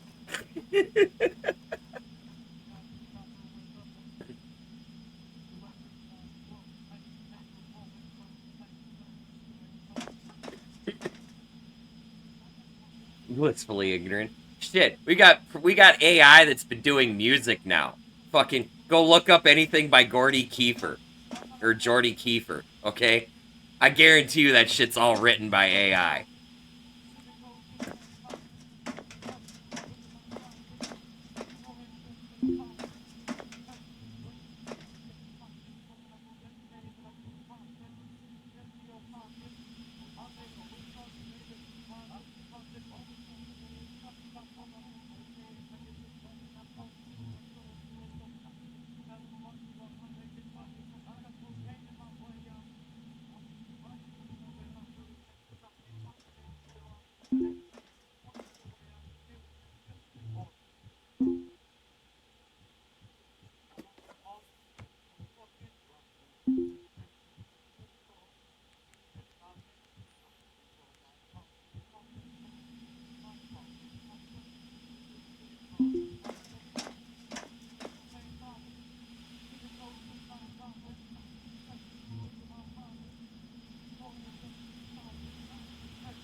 Okay, I've had enough of this song.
So, on the topic of AI doing art, Rushi, it just goes to show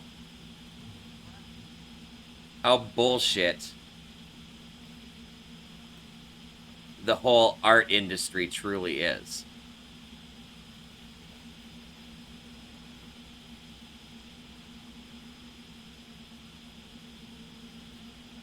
You know? It just proves what some of us knew all along. You know what I mean?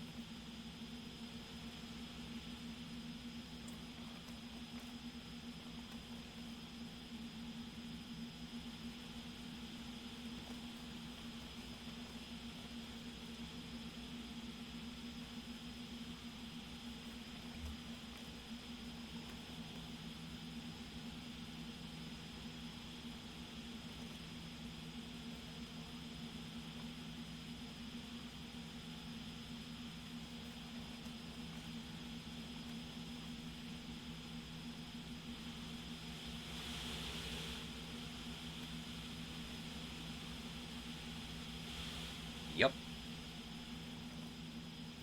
And then I will also argue with this.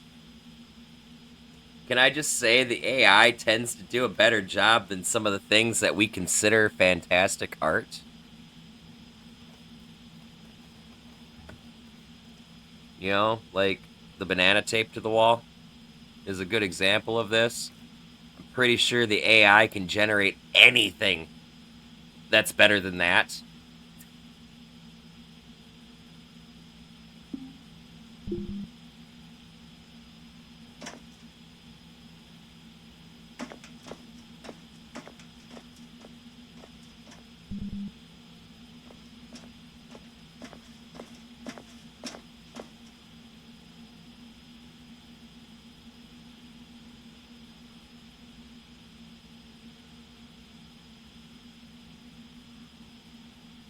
I mean, tell me I'm wrong.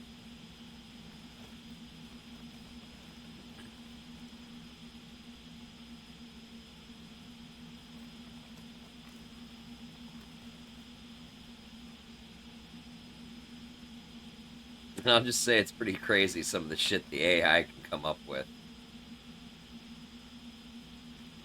One of the guys in our Discord, one of my mods, he told the AI to make Jesus with a gun, and there's some pretty fucking interesting pictures that it gave.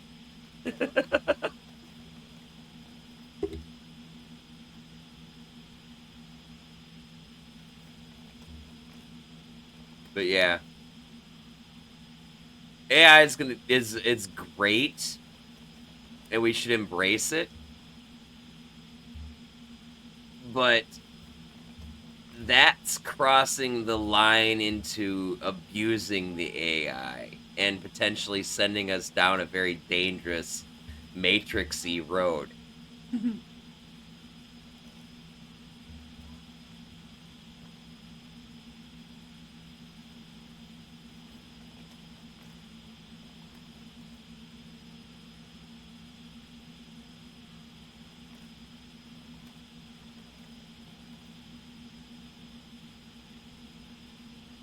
Now, I will say this. AI generation is a phenomenal tool for things like game development, as an example. Because that really does dramatically cut down on some of the development process of a game. Or at the very least, if it's done right and used as a tool, and not as a guide, it can be a very useful tool, very powerful tool. You know, like, you can tell it to come up with something, and then you can take and go edit that or add to it from there what it comes up with and just make it even better, you know? But that's not the path we're going down.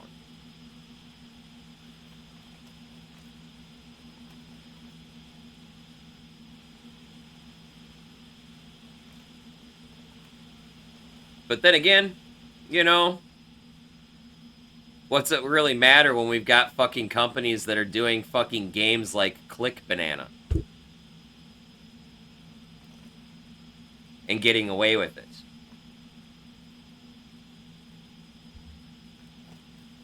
Or Cookie Clicker. Or any of the most lazy fucking games I've ever fucking seen. I would rather play any kind of AI-generated game over that fucking trash. Okay? I'm just gonna put that out there. But maybe that's what they're conditioning us for.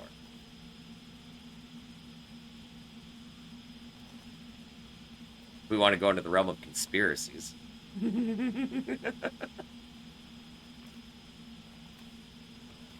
Feeding us a whole pile of hot fucking trash so that when AI comes around and just is exponentially doing better than what the norm is, you know, we just accept it for the fucking most awesome invention fucking ever and just don't think about it. I mean, think about it.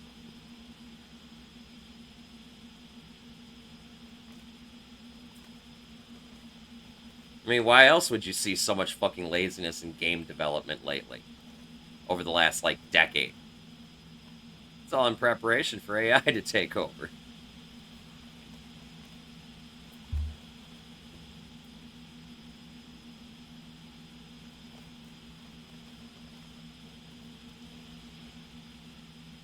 This is a joking conspiracy. Disclaimer. For those of you on YouTube, I'm not serious. Anybody who clips this out of context, I'll haunt you.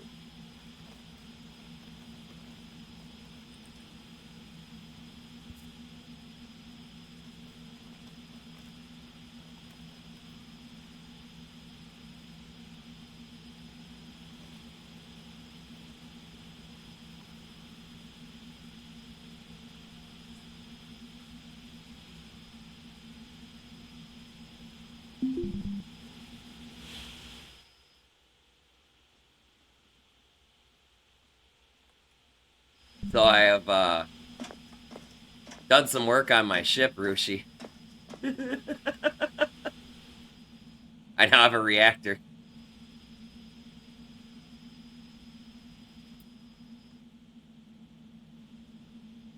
The only thing it's missing is sleeping accommodations, and then I'll be set.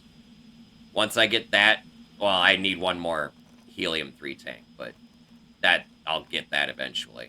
I need to build a bedroom of some kind off the back end here. I haven't quite decided what specifically I'm going to do.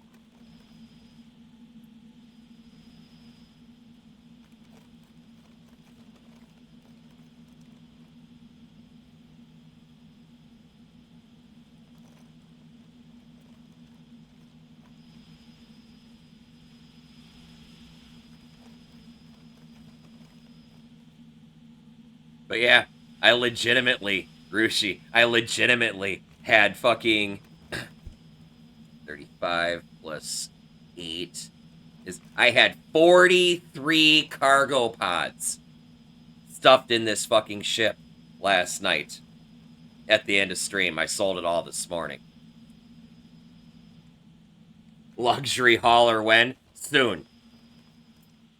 And by luxury, it just means I'll have sleeping quarters.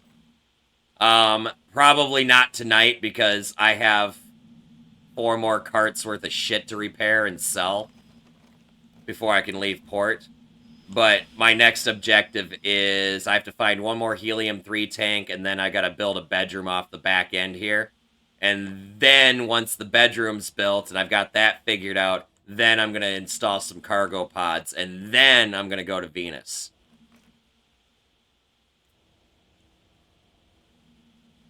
Fire Drop, thank you very much for the follow, my friend. Welcome to the Church of the Lead Pipe. If you partake in the greenery, please feel free to have a seat in our rotation and take a puff. If not, never fear, we always pass the duchy to the left, but most importantly, do have a good time. Salute.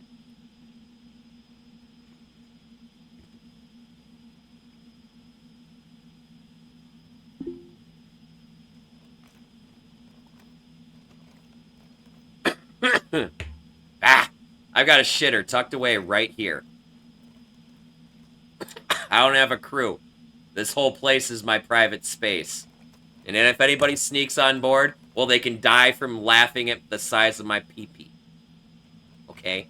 I won't have to touch a thing. I won't have to thrust nothing to kill them. They'll just look, and then they'll die laughing.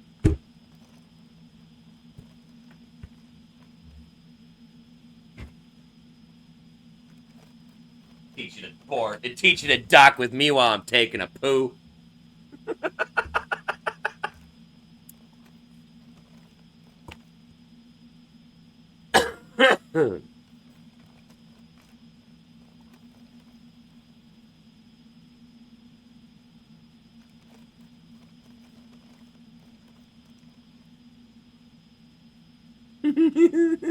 Custom shitter to accommodate my spacer dong.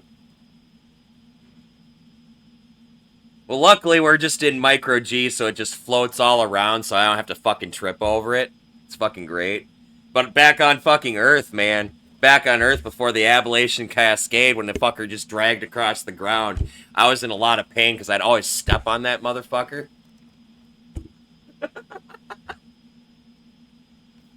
Right before I ended up in space, I was trying to come up with this whole fucking crank hose fucking design.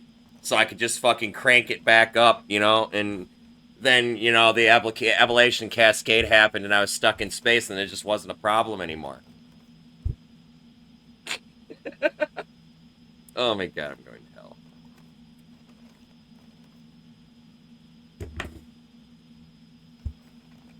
Built like a damn fruit roll-up. Yep. 10 feet long and the thickness of Kermit the Frog's tongue. It's a good thing I breathe through my ears and don't have to come up for air. Otherwise, I'd have a very lonely life. That's a space radiation mutation, by the way.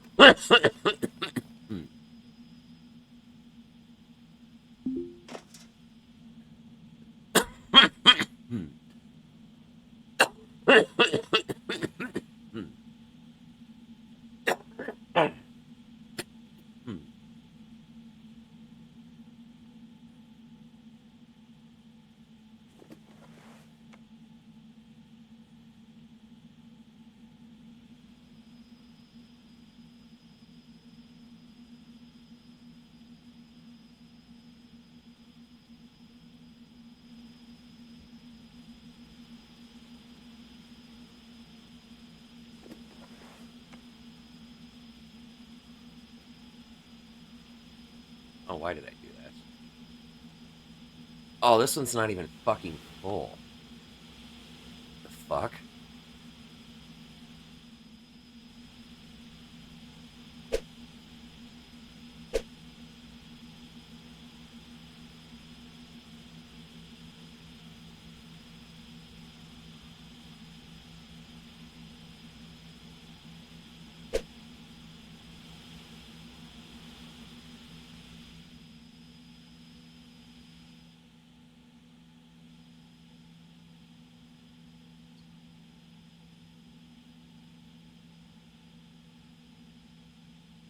The ear breathing, man.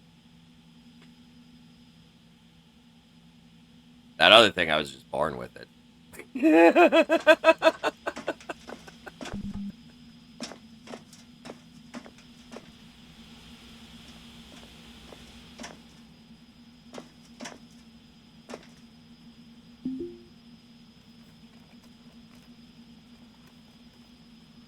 Unfortunately, the ear breathing thing doesn't protect you from hypercapnia or anything.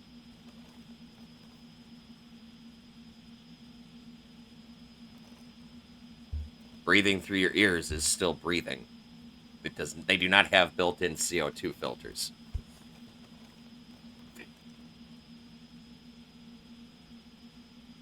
For that, you got to visit the redacted.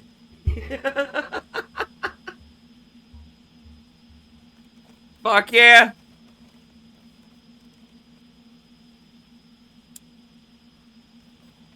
If you ever see smoke blowing out my ears, it's not because I'm mad, I promise. It's just because I took a puff off my pipe, okay?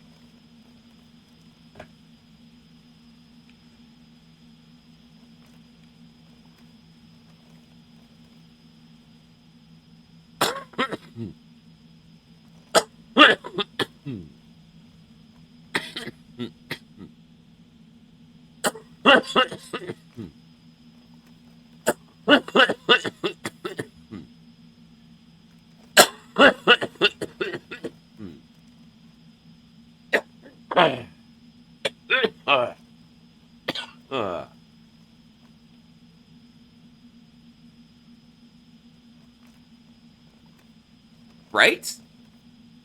Fuck, you imagine if I fucking was breathing through my asshole, man? Fuck. That would stink.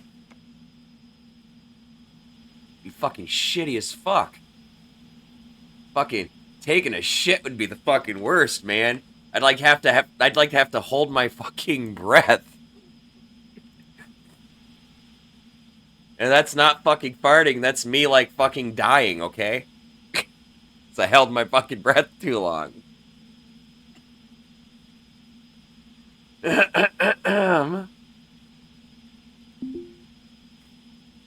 This conversation gets worse and worse by the second.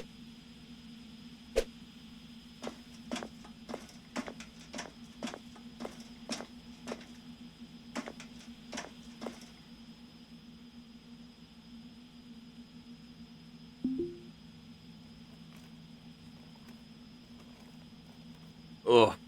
That would be so terrible. You know what that fucking makes me fucking think of? The episode of South Park with the fucking butt-face people.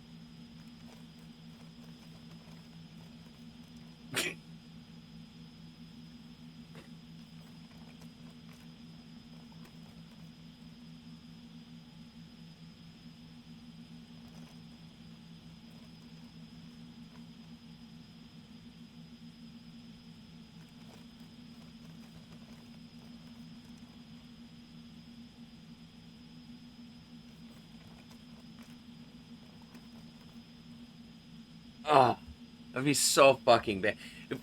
And taking a shit in the fucking public restroom would be the fucking worst. Okay? The absolute worst. Fuck, dude.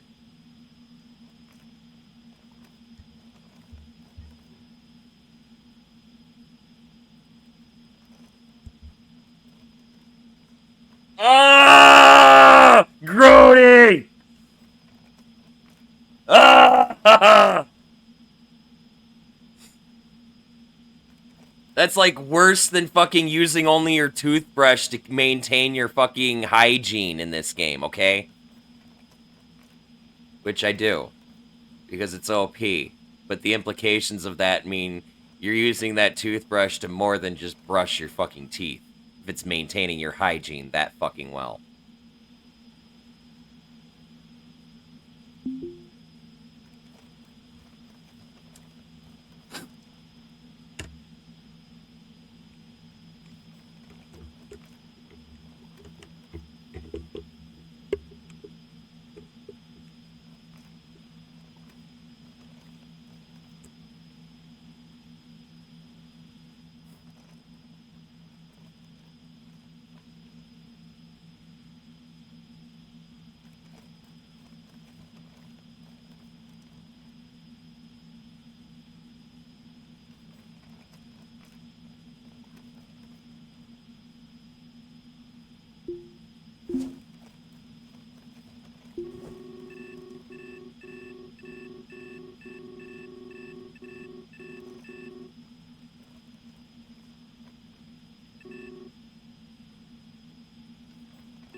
Oh wow, after the update there's a whole lot less fucking yellow ships on my fucking map.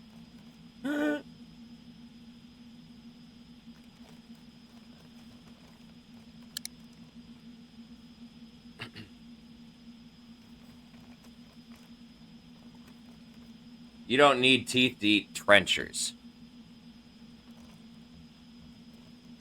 You do need your teeth to eat the fucking pink peppercorn fucking beef. Which is what my diet mostly consists of. And the occasional spot prawn curry.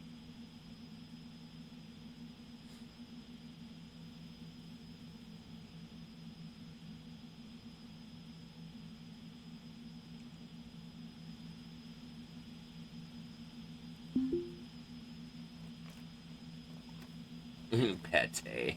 Pate is such a disgusting texture, dude.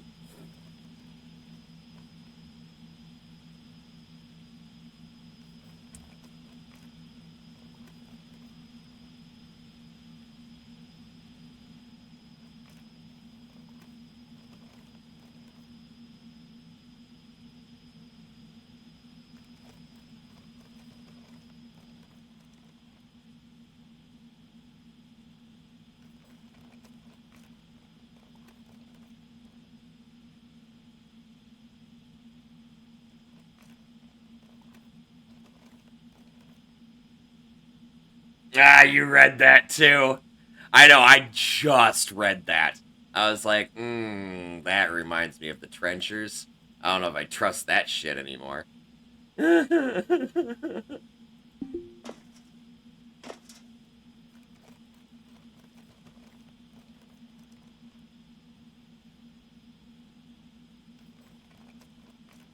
Besides that, though, it doesn't say anything questionable, which I really can't say the same for anything else food-wise in this universe. It's always talking about how it's an imitation of this or that or whatever. And this is like the only thing that's questionable is its fucking foil. But that is why it can go in pockets. I'm assuming.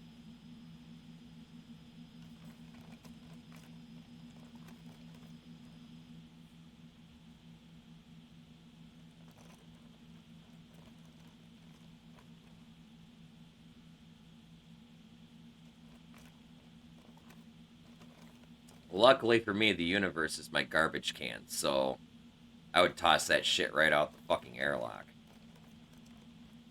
Actually, no. I would open this hatch that I have here. I would set the trash. If this were real life space physics, I would set the trash on the floor in this little fucking airlock I have here. Oh, wait. I'd have to put on my EVA suit first. I'd put on my EVA suit, and then I'd fucking walk into here, and I'd fucking close this thing behind me. I'd drop the fucking trash, and then I'd fucking open the other fucking door, and it would just get vented out. You know? But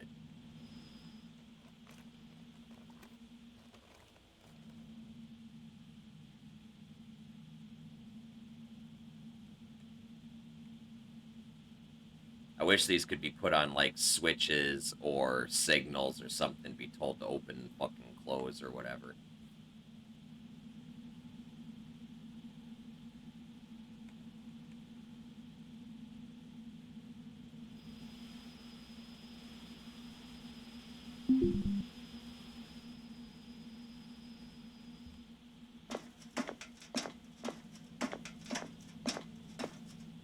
Fire, I hope you weren't here expecting to see anything fucking exciting tonight. Because I've got 3 more carts worth of shit to repair. And then I have to sell it all.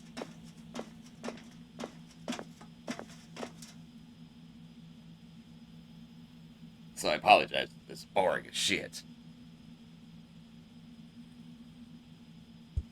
But if you smoke weed, join me.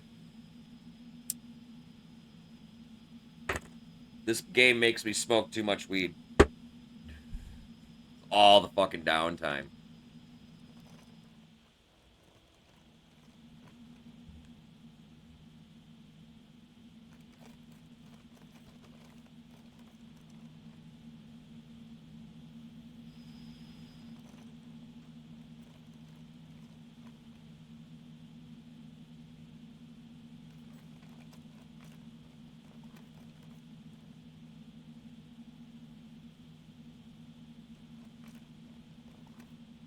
Oh, totally. Well, if you consider the lore of this game, where it's an event called the Appalachian Cascade, or if you want a different name for it, it's called Kessler Syndrome. That event made Earth's orbit unsafe to traverse because of floating space junk, right? So, what's to say that ingenuity isn't what contributed to and then inevitably caused that problem?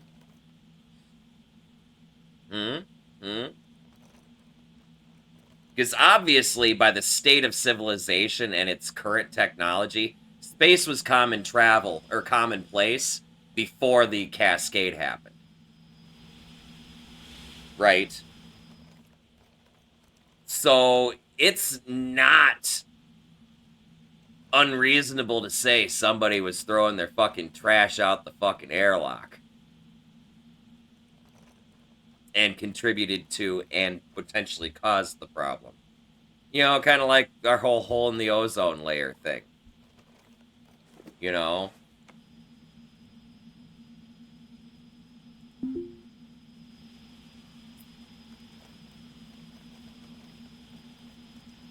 I mean, humans affect their Earth environment. Why not space, too? Obviously, for Kessler Syndrome to fucking happen, it requires some sort of human interaction to begin with.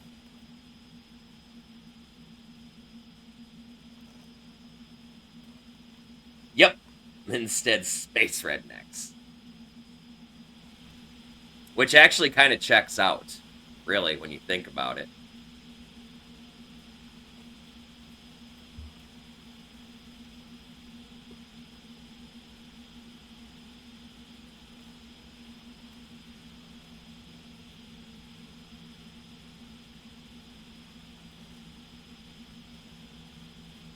Although, to be fair, Cyberpunk isn't really an apocalypse scenario. It is, however, a society-evolved scenario.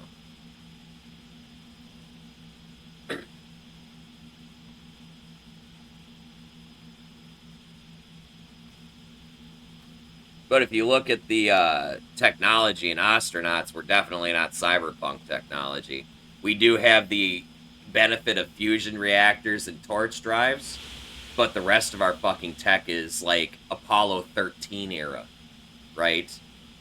I mean, we've complete with the fucking 1979 alien docking computer. Okay.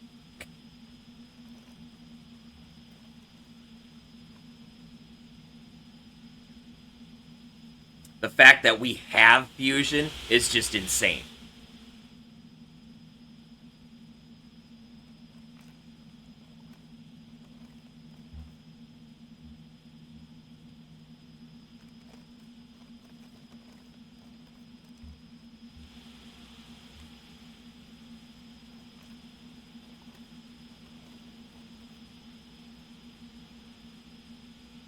That's fair.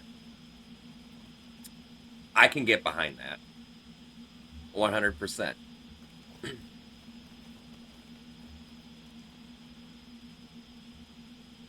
I will concede your point. I stand corrected. Potato, potato. Tomato, tomato. Water, water.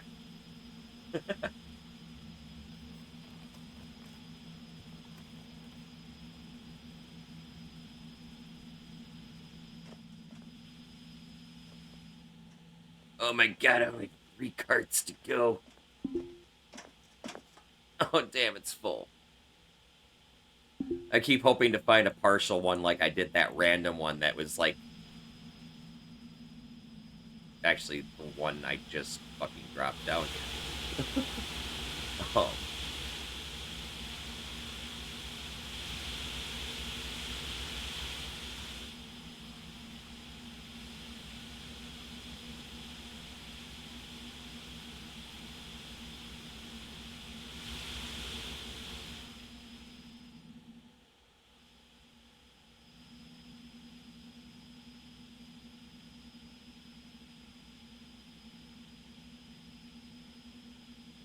Tuesday in it? Question mark. Brain.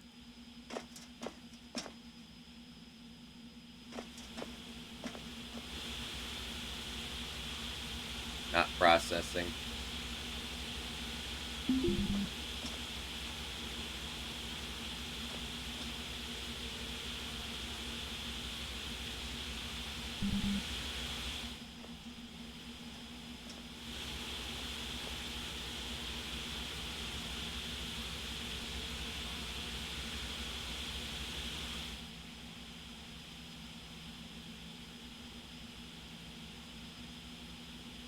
Oh!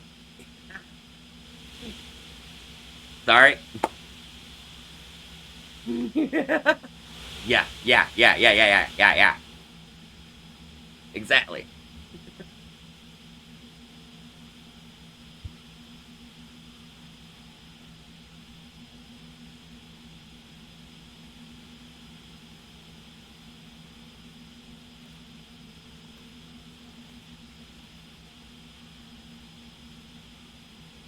Yeah, like bottle of water.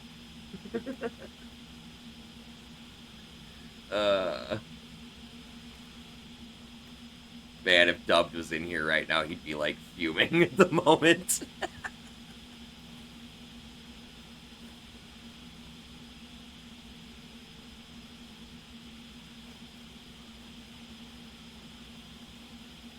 Probably my sister too, for that matter.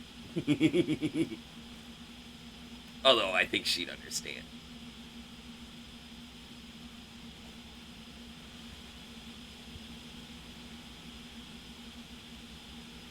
Oh my gosh, so much fucking shit to do there. Is that damaged floor tiles? It is. What the fuck happened here?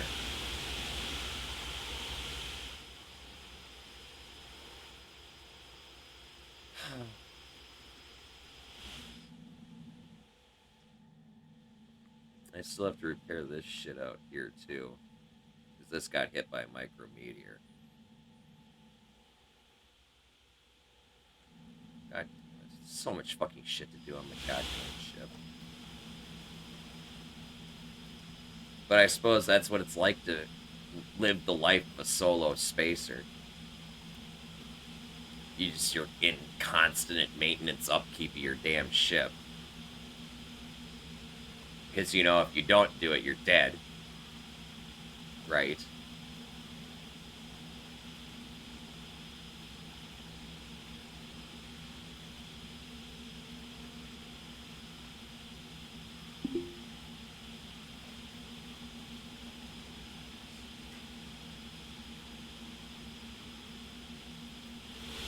You know what's funny? When you say refrigerator, it's actually cold as fuck in my reactor room. I have a cooler rigged in my reactor to just stay on all the time. So it constantly gets colder and colder and colder in my reactor room. It'll eventually get down to like fucking 1 degree Kelvin. That's colder than space, which is 2.73 degrees Kelvin. Right? It'll take a very, very long time for it to get there, but it will get there. My reactor room is a do not enter without an EVA suit zone. And I run it like that for a reason. It's mostly so it doesn't heat up my fucking ship. They can. They can. You kind of gotta try and have to be stupid for them to overheat. But they can. My problem is the reactor constantly generates heat, and so this room that it's in will continually rise in temperature. Constantly. It'll go higher and higher and higher and higher. And there's, as far as I've seen, there's no upper threshold for it. And the side effect of that is when I go in there and open these doors, that heat pours out here and it heats up the entire rest of my ship. Right? Which then makes it uncomfortable for my guy to work. Not to mention, it throws my fucking coolers into overload trying to bring the temperature back down. Which then has the side effect of me having to repair my thermostats fucking constantly. Right? So to combat this, I just decided that it would be better for cold air to pour out into this area and make it cold for a minute, because my 2 fucking heaters will heat this shit back up in no fucking time. Right? Not to mention, this is a very much larger space that cold air would get dissipated into, because I've got vents set up. Right?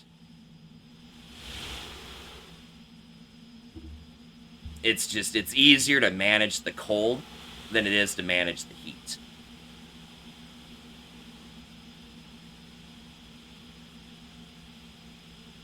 The problem is the thermostats are rigged to trigger a cooler to turn on at a specific temperature.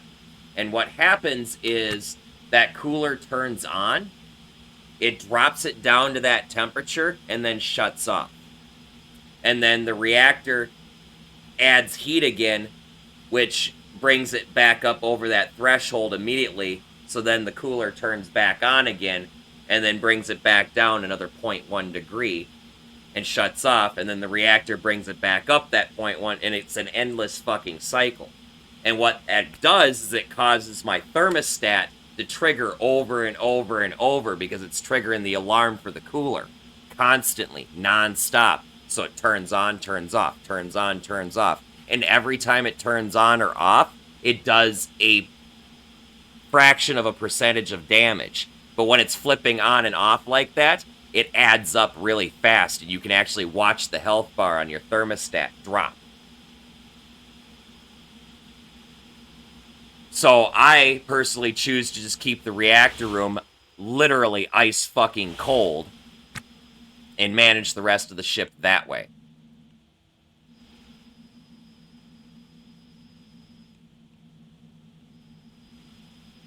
It's a personal preference thing when it all boils down to it, but I also don't want to constantly repair a thermostat, which is the other thing. I like to be able to fucking set them and ignore them. I have to repair them every once in a great while, but it's not like I have to repair one that's rigged in the fucking reactor room. It's like you're talking like literally daily repairs. Yep. Oh, wait. You can do that.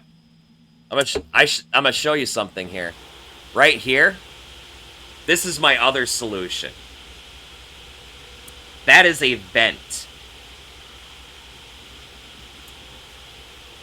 The other side of that vent is the vacuum. If I have serious problems with my fucking reactor, I will go out here and open that. I will go in here and I will open that vent and vent the whole fucking thing and let it sit in a fucking vacuum. I don't give two shits.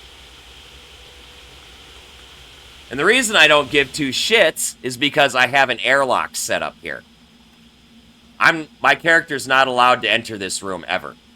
Unless I go into my zones and turn off this forbidden zone.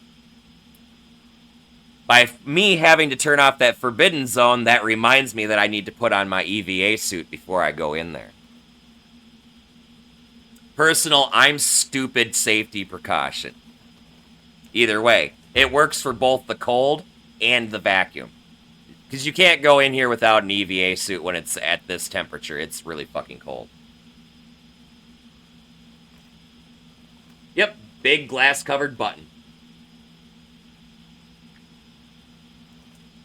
Which leads me to my other fucking point. If something happens to my reactor, and I have some sort of radiation contamination going on in this room, I can come through this airlock in an EVA suit, let this door close behind me, and then I can open this. This is all, of course, after I've shut down the reactor, mind you. Because I'll hit the emergency stop on my nav console. But anyway, I'll shut down the reactor, I'll come in here with an EVA suit, let this door close behind me, and then I'll open this door and leave it open. Leave it exposed to this room, and I'll walk over here and I'll open this vent. And it'll vent all that radiation contamination right out the fucking vent. It's like the old Star Trek, we had to vent the cargo bay solution. To put out some sort of crazy plasma fire or something. All that power to keep the toilet seat warm. No! It's all that power so I can run all of this fucking equipment, man. I got all these thrusters. Like, I've got 16 thrusters, 6 hydras. I'll soon have 8 hydras as soon as I get a hold of one more. I'll figure out where to place down 2 more. As well as probably another thruster array. But then I've got, like, nav console and battery chargers and lights and fucking life support. And that all chews up power. Now, granted, I have a redundant power supply that keeps everything fucking powered right here that consists of effectively 6 full batteries. Plus, I have an additional battery, half a battery right here. I have redundant power methods everywhere. Okay, not everywhere. I have it in 2 locations.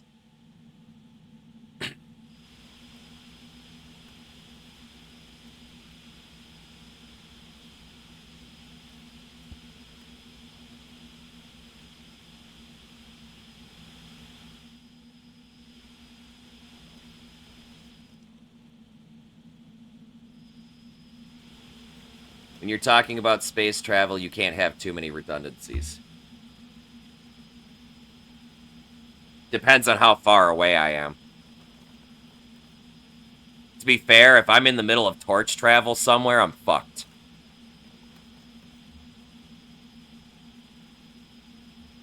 I'm totally fucked.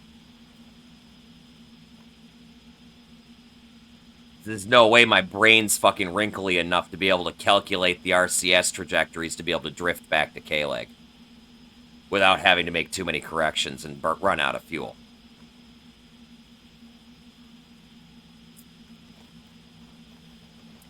My brain is not wrinkly enough to be able to do that. okay? I'm too smooth-brained for that. And I've got fucking some pretty solid ridges inside my head, okay? I do very well in this game. Oh, why are you... Stop that.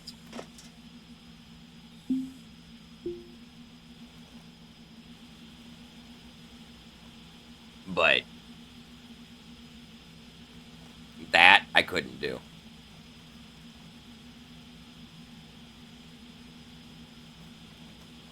I mean, in theory, you could do it. You know, as long as you fucking put your trajectory in the exact right position to be able to just drift without any corrections, you could drift to where K-Leg is going to be in however many fucking months it takes you to get there. But, again, like, that's fucking straight up rocket science. I can't do that.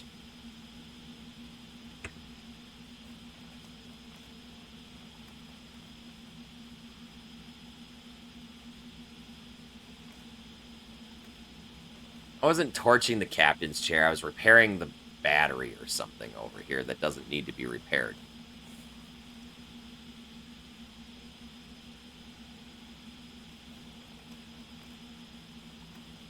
That's why I was like, what are you doing?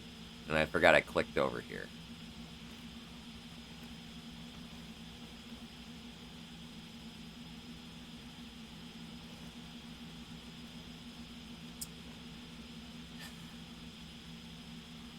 In the future, yes.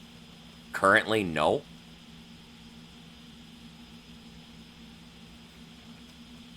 Crew requires too much micromanagement, and the AI is so stupid that they can't figure out how to take a plastic bag off their fucking head. Like, I have enough time, or enough issues setting up redundancies so my character doesn't automatically fucking space himself. I can't be bothered to have to do that for a bunch of fucking AI that I really can't control that well.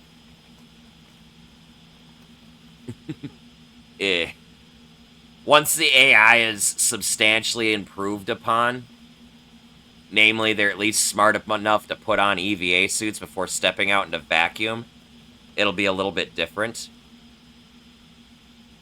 But until then, Now, I know a lot of people that do hire crew and do fine with them, but they're, like I said, micromanagey.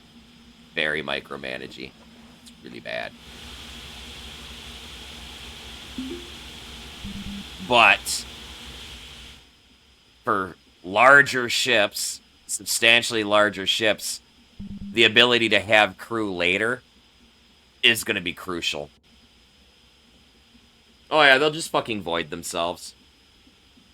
The problem there, and I partially resolve this issue, I deal with it with my zones, which I actually gotta do this. Now that you remind me, I gotta turn that back on. So my guy doesn't actually space himself because he thinks he can get something outside. Anyway, so there's... in your PDA, you've got your roster, right? And you can thumbs down open airlocks, right? So your character won't automatically go through an airlock. That's all fine and gravy, except that this is the only thing the game actually counts as an airlock.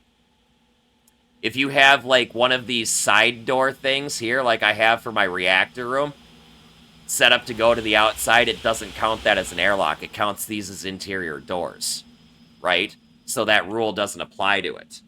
Additionally, when you click outside into K-Leg or something, because you manually triggered it, your character will override the airlock ban and will walk through it, right? So if you accidentally like, click out here or something, your character might walk outside because you clicked. So what I did to combat that is I went to zones, and I have these forbid zones that are all set up all over the fucking place for different fucking reasons, so my character doesn't just automatically go there without an EVA suit on.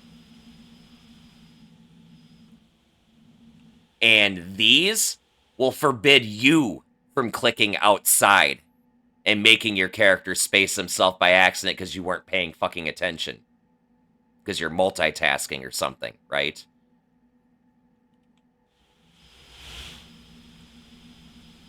Your manually set up forbidden zones, I gotta change my battery, will prevent you from killing your character.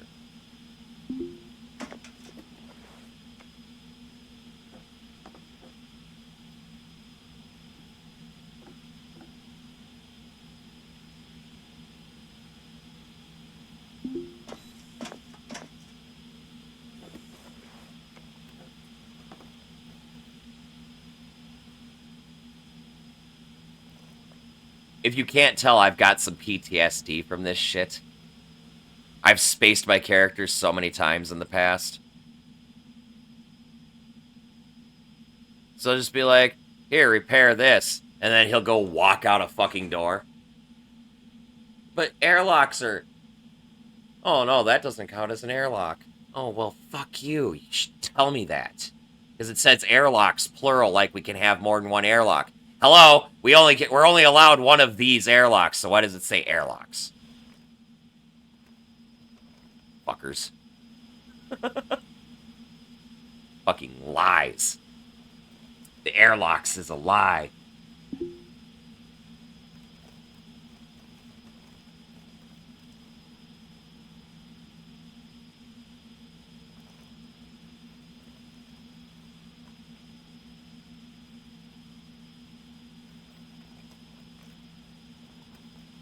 Yeah, that would be really nice.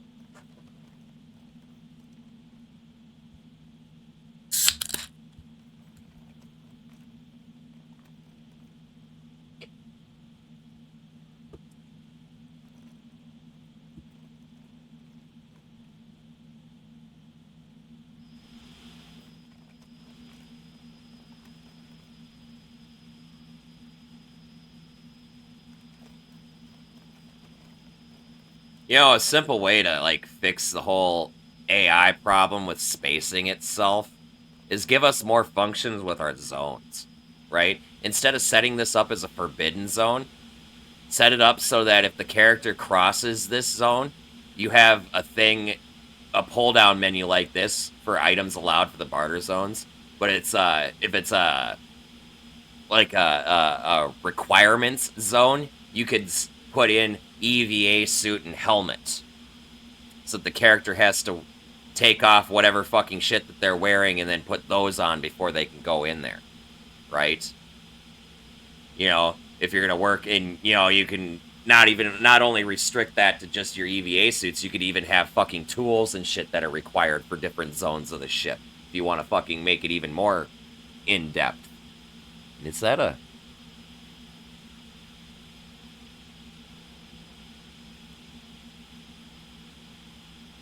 Damn it.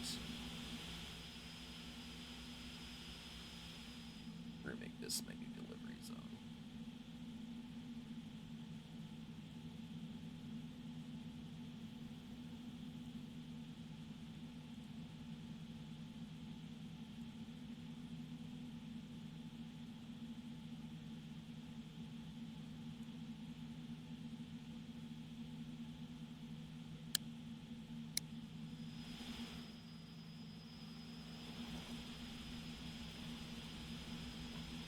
It would be, okay, so it would be a more complicated coding solution, but it would be a more solid solution.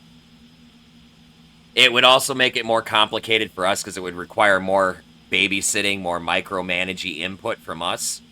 But with all the other complicated shit in this fucking game, I'm kind of okay with that because that's really simple compared to some of the rest of the shit that this game offers. You know?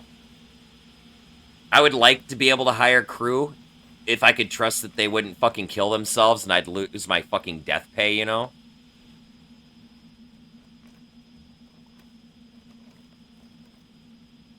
Because I really need a guy that just runs around my ship and repairs everything. Like, I'm really fucking bad. When I'm out and about, I can watch tiles just fucking get nasty. That's what's going on over here. I didn't see this shit.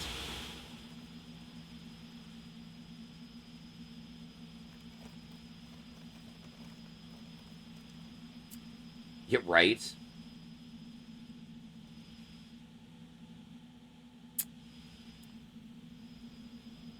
Or how about this?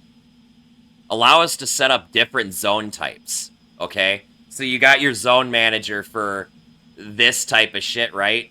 That I've got set up here, but then you have a different zone manager that's tied to the work roster, right? You know? And you have like a different zone menu, enter, or work zones. And in the work zones, you could set up these fucking grids for parts of the fucking ship or whatever, and like set to maintain or fucking whatever, and then you can assign crew to those spots. You can pick a name out of your roster, and that person does shit in that area.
Hey, Air Drag, what's up, Uncle? How you doing, man?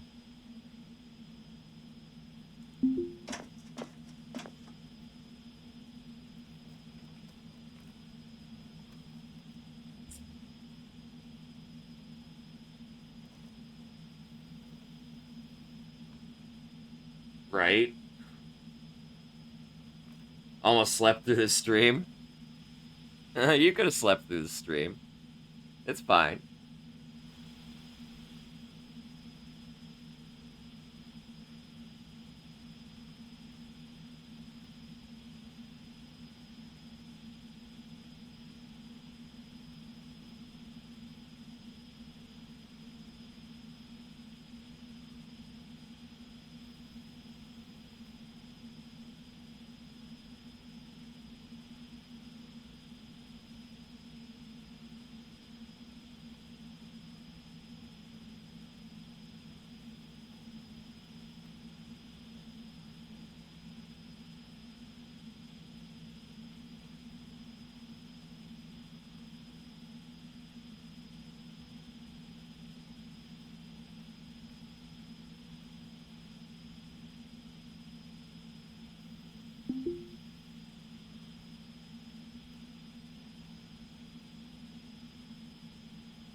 Hey, what's up, Mary Jane? How are you?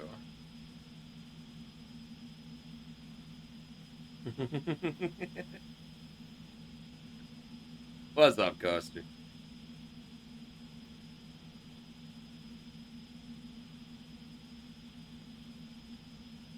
That's going pretty good. Almost done repairing all this crap. I decided to just say fuck it on them fucking cargo pods and just sold them out of the fucking barter zone. Didn't even repair them or anything. I had almost 500,000. I think it was like 480,000 fucking dollars just from the cargo pods. I had 43 of them. It's fucking stupid. And I sold all of my data that I'd been salvaging from them fucking bazillion data pads or fucking PDAs.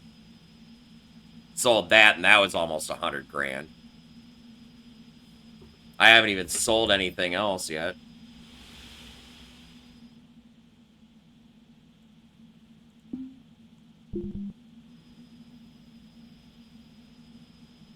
Right?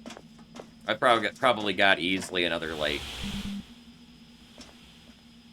150, 200 grand in fucking crap here. Well, maybe not. Hard to say, really.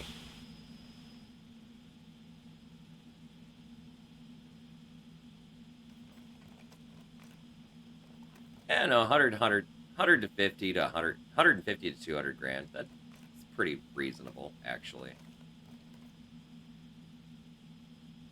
Because I've probably got close to 100 grand worth of thrusters alone.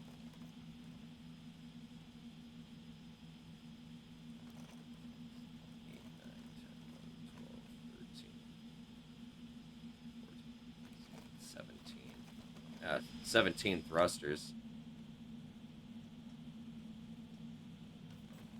So it's like 60 grand, 70 grand.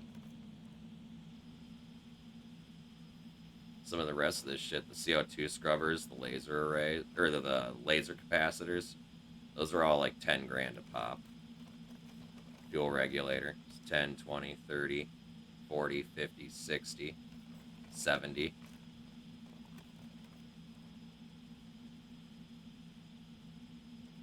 Plus the pellet feeders, laser arrays, and the core pumps. Those are all worth the same as the thrusters.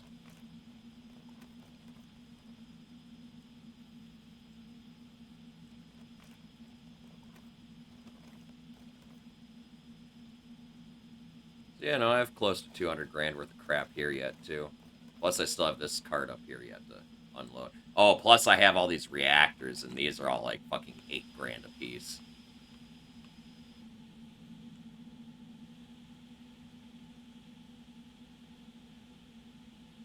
So that's like 90 grand there.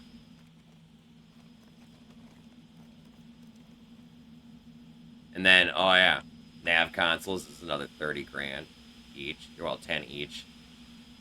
And the D20 tank here, that's going to get me about 50, 60 grand.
All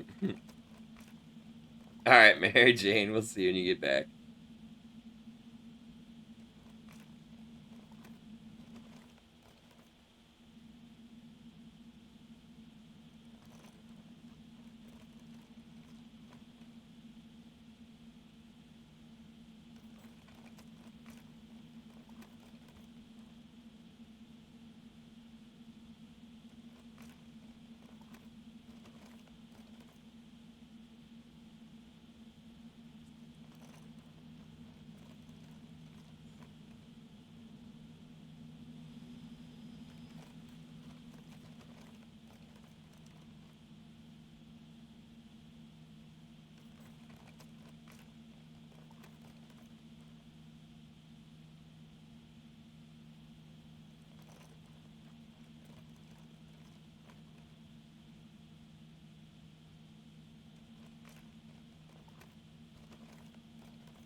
I thought you'd appreciate that one, Jazz.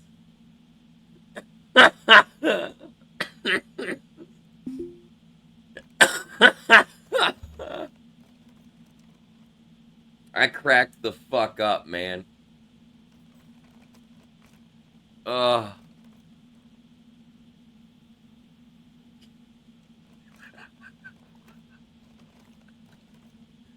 Uh.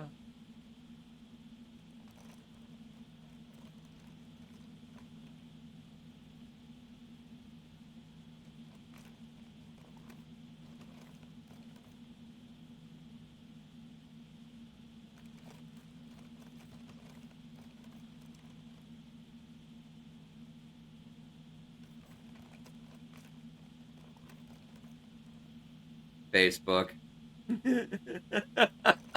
Of all places.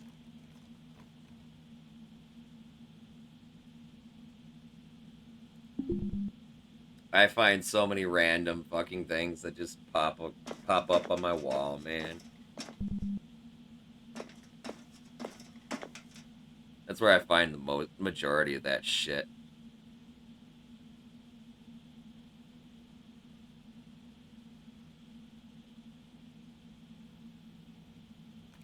Oh, it's fucking great.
I posted shit to my Facebook and didn't even give a fuck.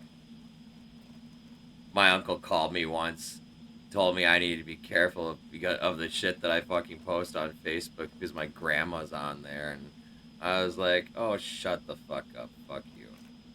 And I unfriended them both.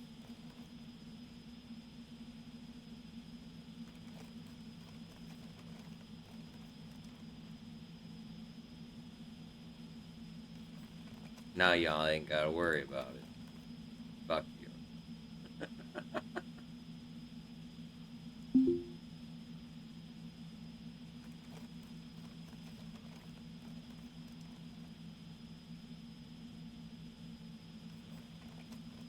Rule number one about being actually on my friends list on Facebook, my personal Facebook, is don't be a little bitch.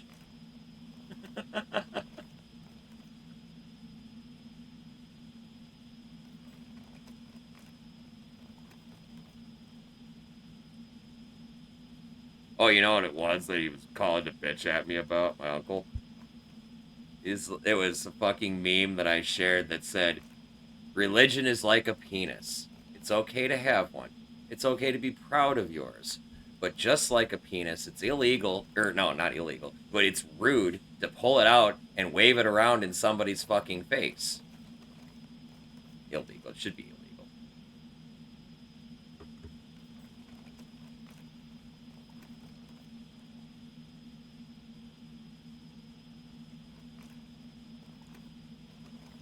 That's where I get my whole treat religion like a penis and we'll be fine. Comments every once in a while. It comes from that fucking meme.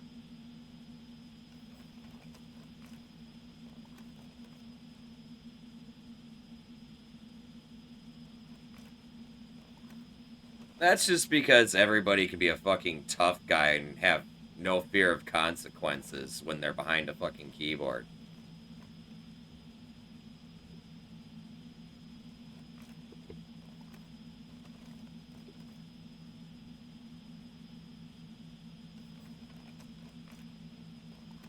trick is knowing how to weed those people out.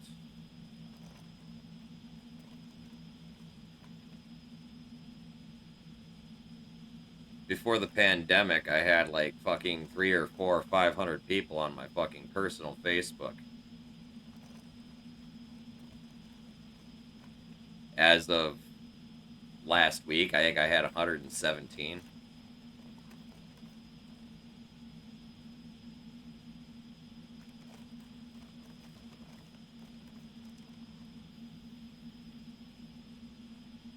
I just made the conscious decision as to what I'm okay with and what I'm not okay with, and anybody who doesn't make that fucking cut just gets cut. I don't give a fuck.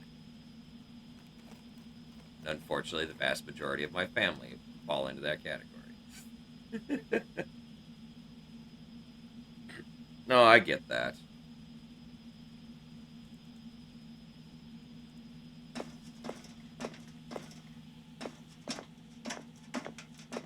But to be fair, it used to be really hard for me to just do shit like that. You know?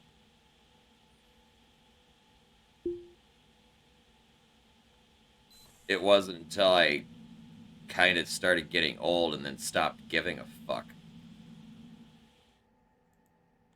You know?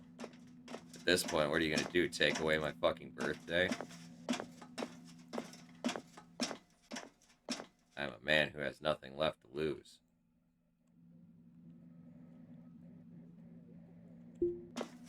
Most dangerous kind.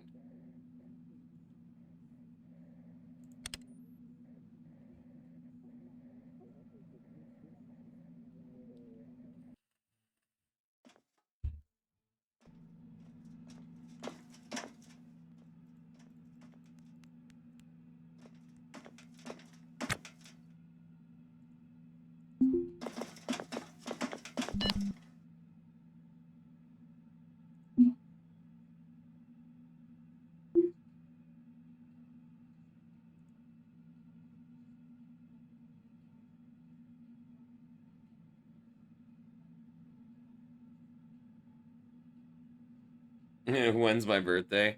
It's in January.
Jesus.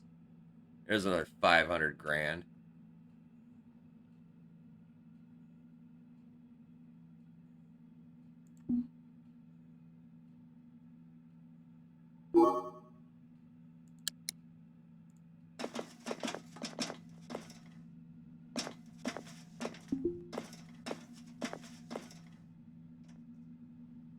When was my last party? Oh, when was my last birthday party? I don't know. I don't celebrate my birthday. If you want to count anything, I guess, it'd be the time a fucking one of the entertainers snitched to the DJ when I was working at the club that it was my birthday one night, and they made me get on stage, and I got my ass whooped. Literally. With my own belt.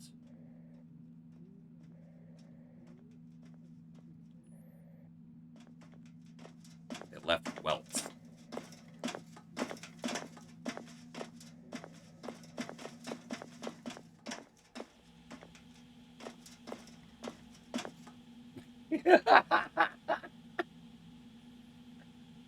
Catch you later, Coaster.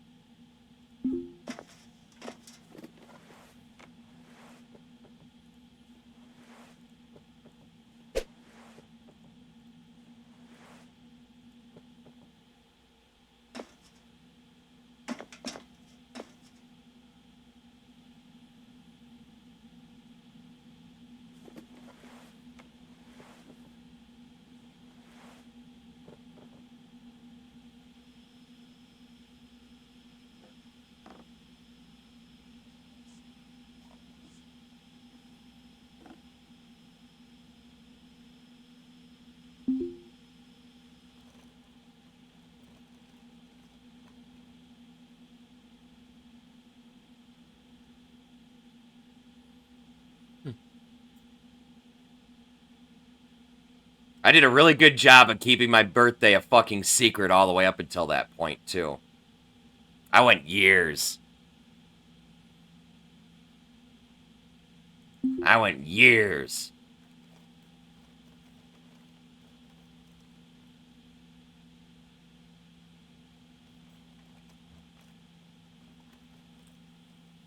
And then one entertainer snitched. And we won't discuss how she found out.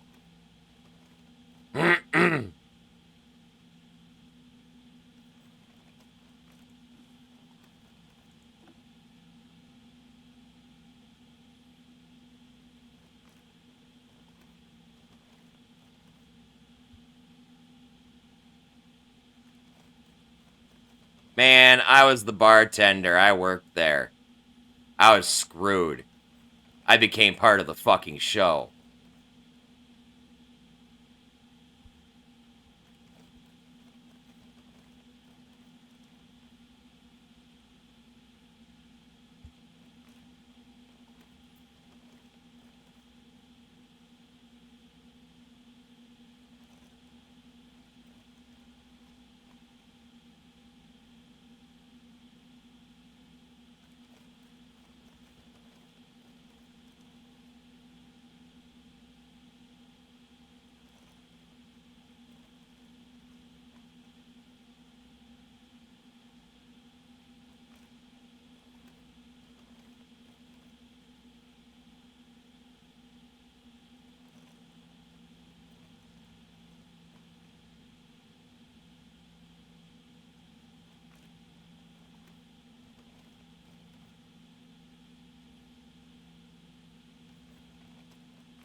I will say this.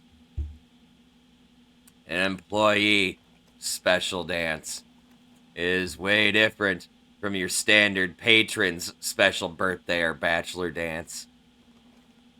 Employees get abused way more. And that song gets run all the way to the fucking end, too. And people that normally bitch about the songs being run too long, all of a sudden, they don't complain. Bastards.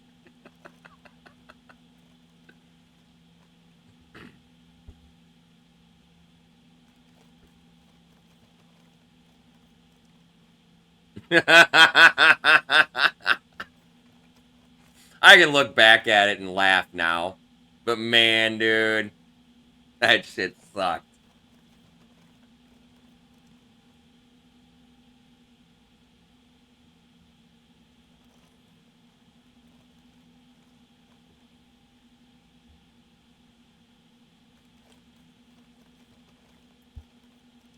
You gotta also remember, though, Buckfire, when you work in that industry, there's a reason you're working in that industry. Usually because you don't have many other options. So, it's not like I could fight.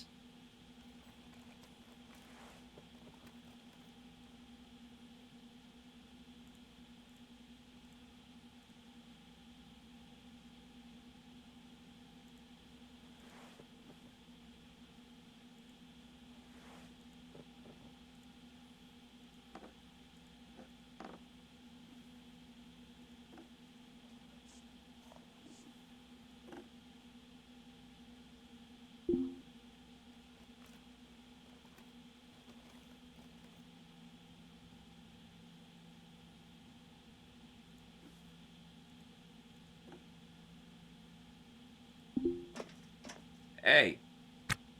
Why'd you do that? No.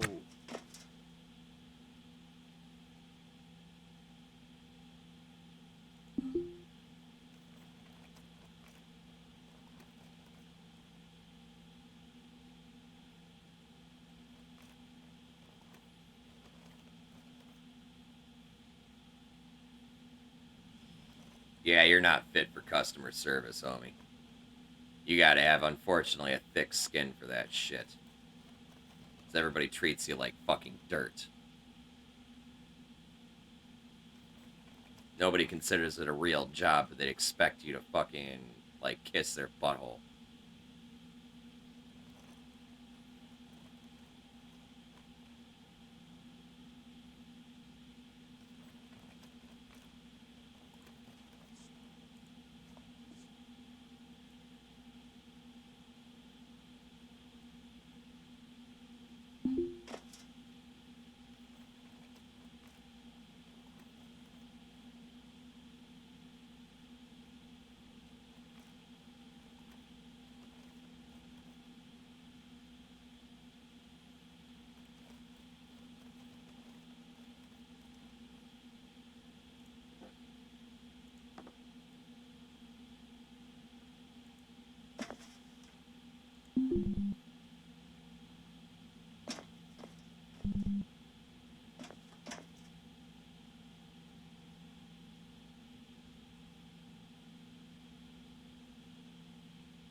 Oh, that's nothing, Muckfire. I've had beverages thrown at me, water bottles thrown at me, rocks. I was in customer service for 20 fucking years, dude.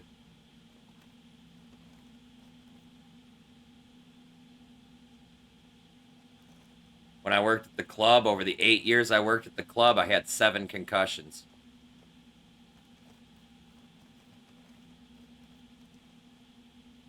Supposedly after, like, the second or third, you have, like, brain damage or something.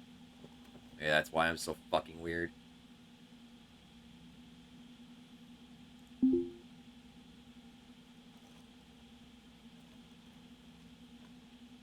Yeah, you can't do that shit in customer service, man. You gotta just sit there and take it.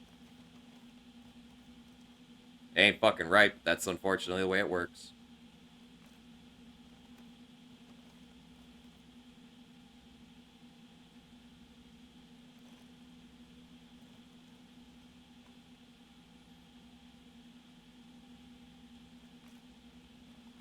Oh, numerous times, Jazz. Numerous fucking times. Mostly when I worked at the fucking club. But those were the fucking good days.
Ah, that's fucked up.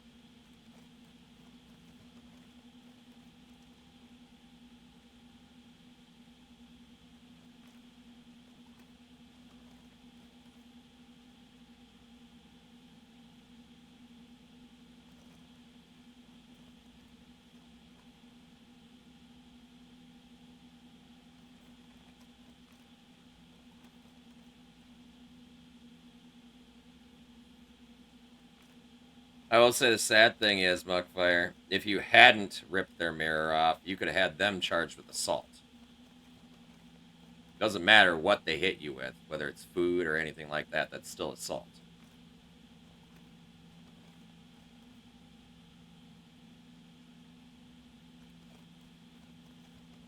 Can't tell you how many times I've done that shit.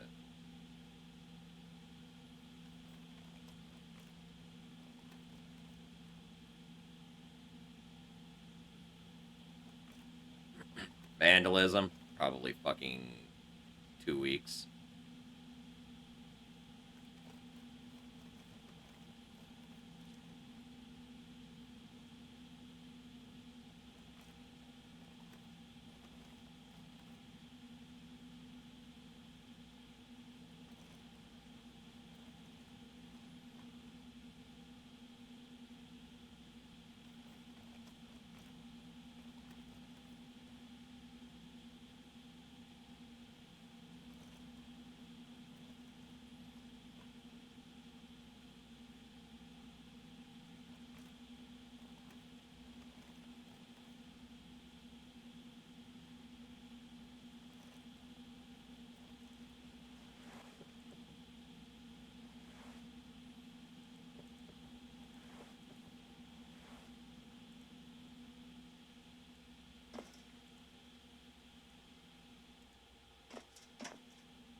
Nope.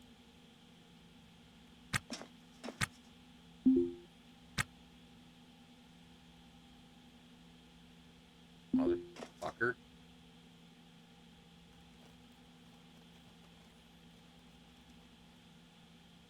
200 hours? Holy fuck. Okay, actually, no, that's not that bad, actually. The 72 hours is 3 days. So, yeah, you had about a week's community service, give or take. Week and a half.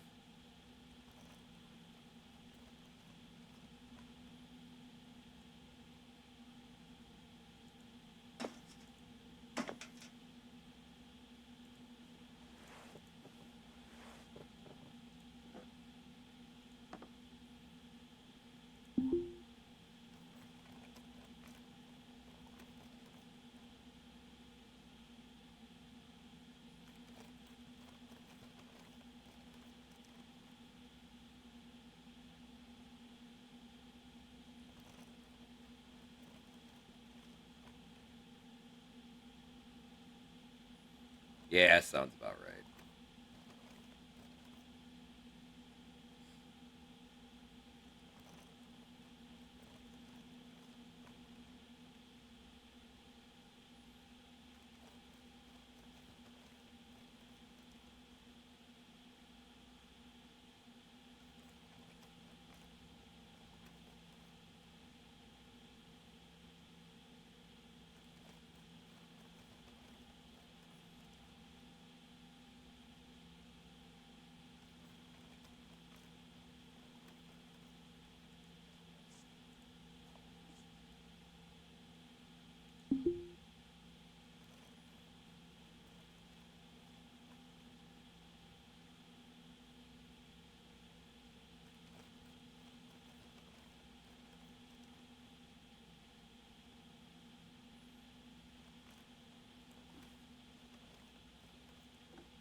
Jazz.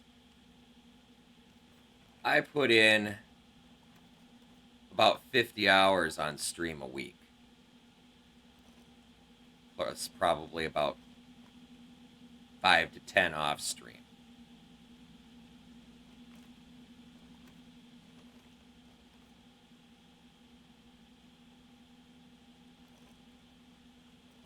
That's in addition to the 30 hours a week I work at the restaurant.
Man.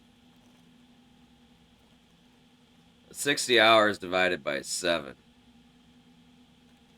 That's less than 10 hours a day.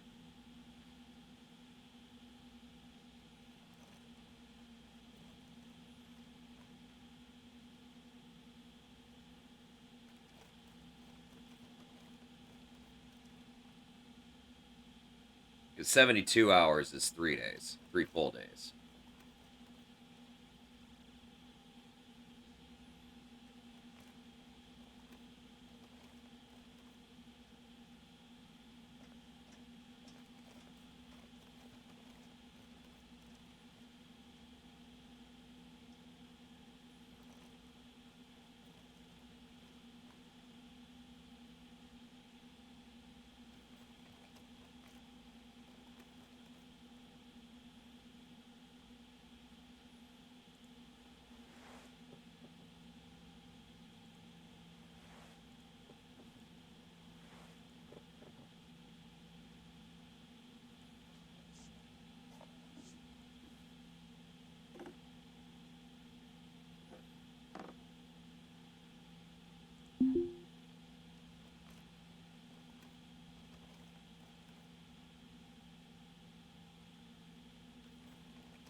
Thankfully, I'm still fairly sharp with math.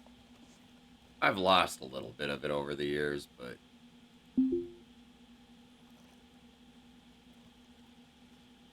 I'm still fairly sharp with it.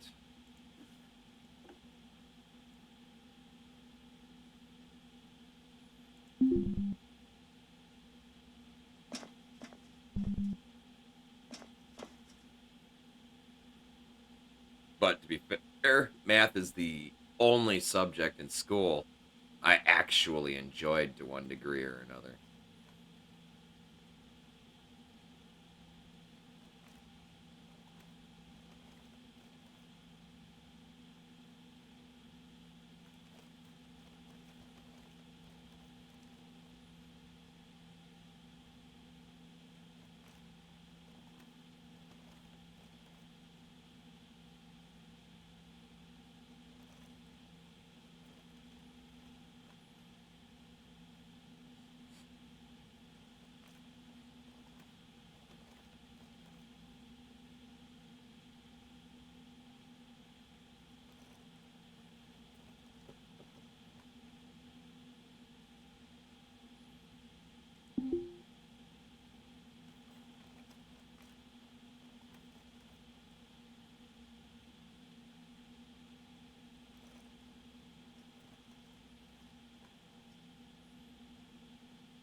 Oh, shit.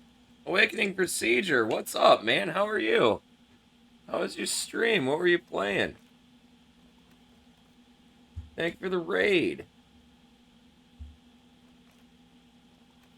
Let me get you a shout out here.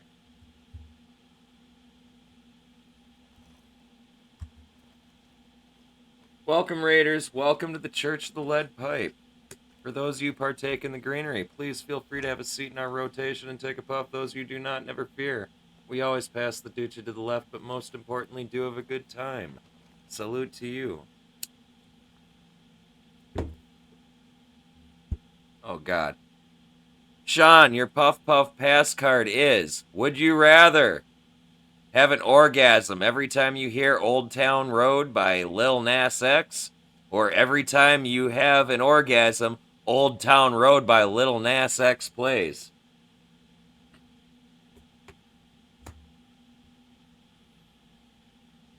Total mood killer, man.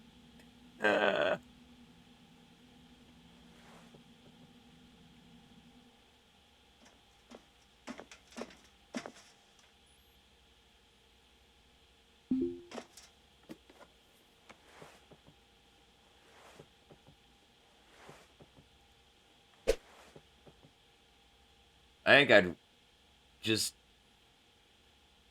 deal with it when I bust a nut.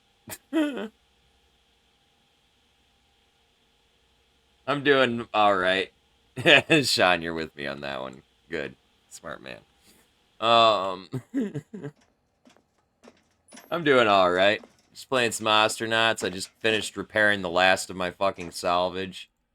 I'm getting ready to just sell this shit.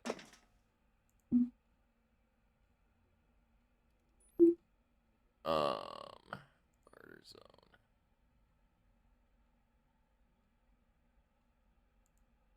Not that one. Where's the other crate? There it is.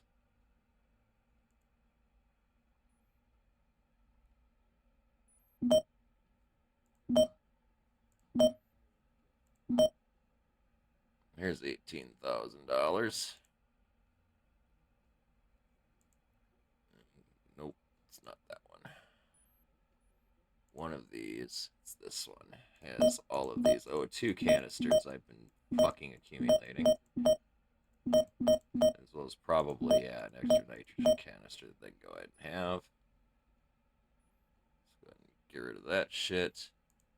I think that's all my crap. Like 98% positive that's all the crap. Yeah, gotta be.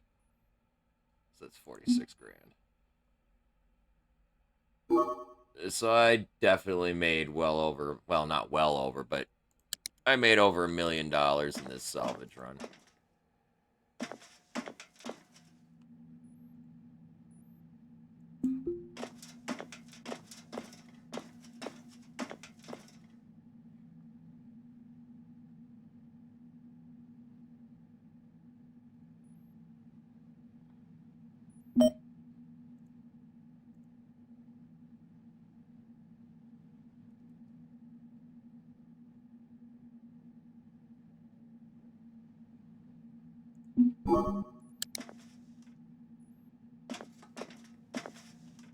Where did that go? Oh, it went in my hand. Okay. That's fine, I guess.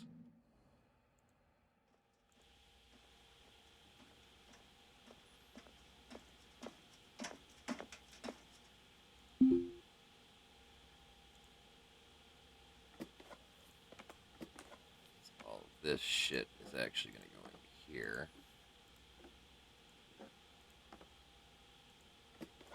And so is this shit.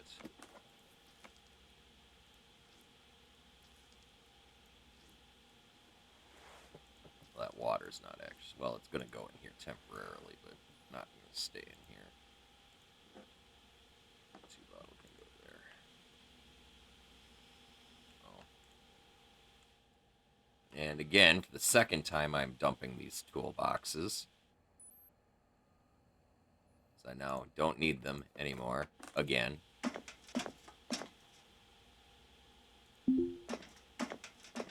Just use the station as my fucking personal fucking dumpster.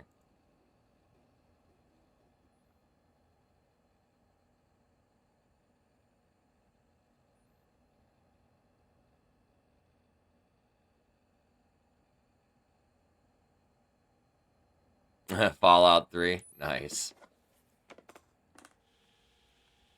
Not much of a fan of the Fallout franchise, but that's just simply because I like different games. I mean, I enjoyed Skyrim, but... and most of the Elder Scrolls game. Fallout really wasn't my deal. And admittedly, I ended up starting with, like, what's apparently the worst game in the fucking franchise that isn't Fallout 76. I played 4, I think it is. And I got halfway through it before I was like, this is kind of dumb.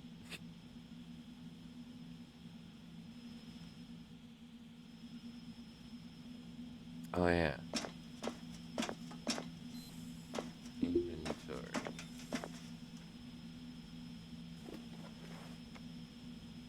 This. Go in there. Go there. The food can all go in here.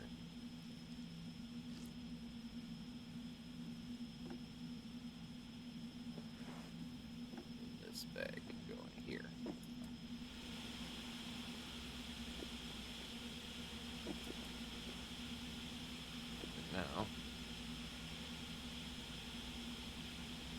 Actually, we're gonna keep this bag on us, and we're gonna go buy some food supplies. This is really the only thing I don't have a super huge amount of is food. I've got plenty to, like, get through any particular trip, but I don't have any for long distance interplanetary travel. And you burn through a lot of food. Ooh. Doing interplanetary.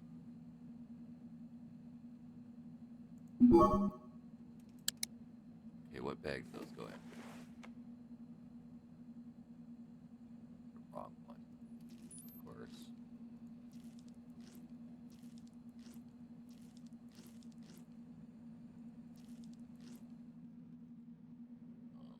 Let's throw that there for a moment. Just swap those bags around.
Now we are well stocked on food. And thanks to the last couple days salvage run, we are well and beyond stocked on water. I got like fucking 16 liters of water right now.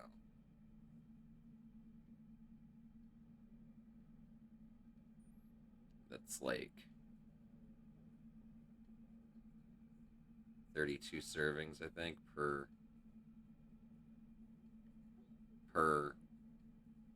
bottle.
Really quick.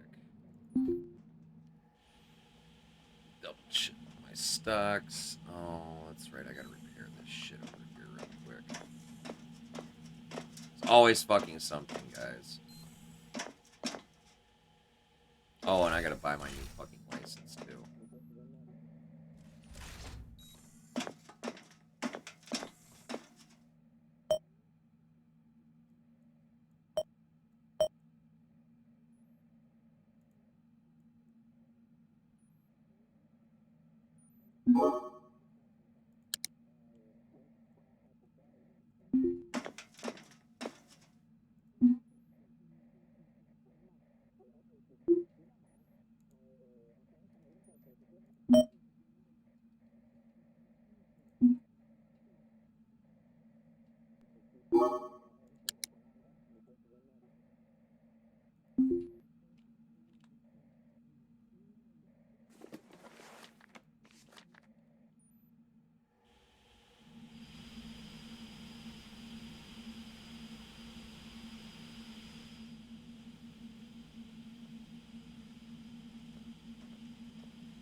I feel you on that statement, Muckfire.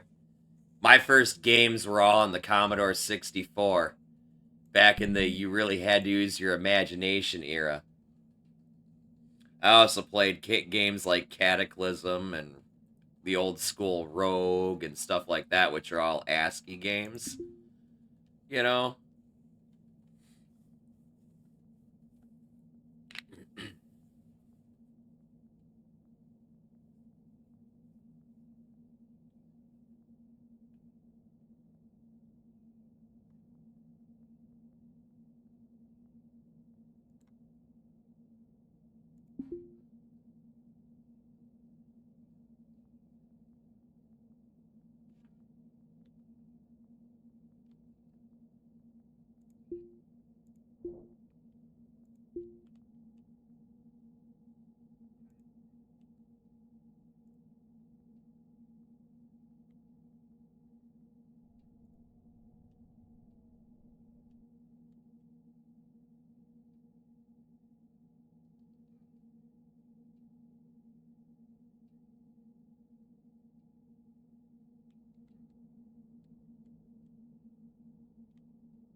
You're right.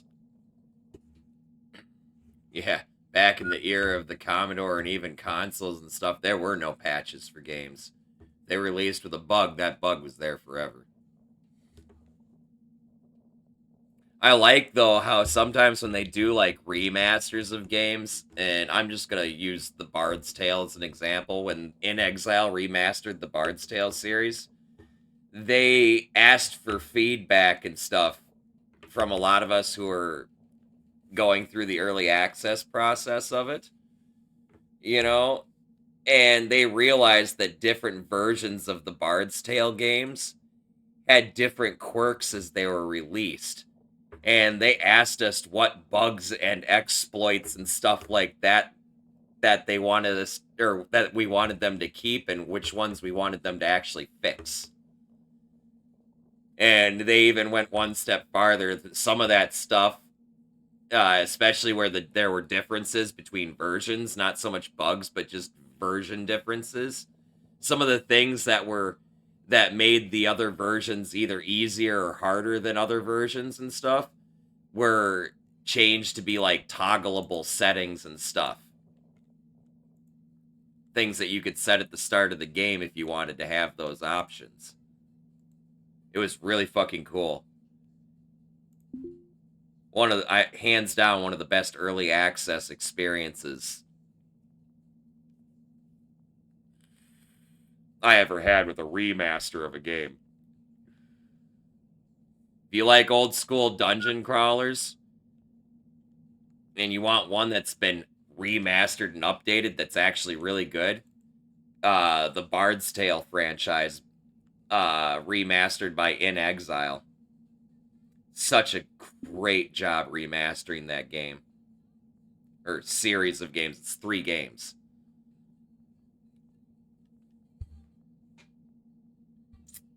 Fucking great franchise. I mean, it's true classic, like, dungeon crawler, like 80s, 90s dungeon crawler, but with updated graphics.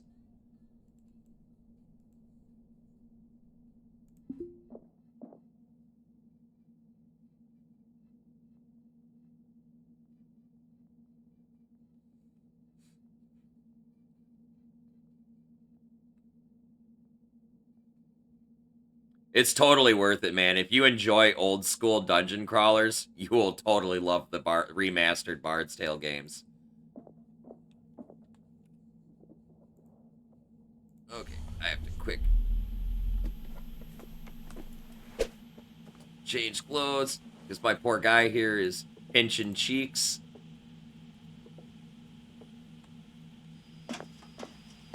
Go out and do a repair, just start on a repair job, and all of a sudden he's got to take a shit. If you listen very carefully, you'll even hear a little fart. Like at the very end when he's done.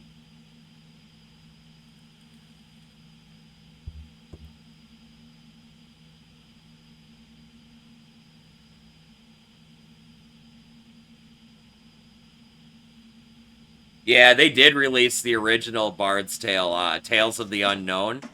They did release that on NES.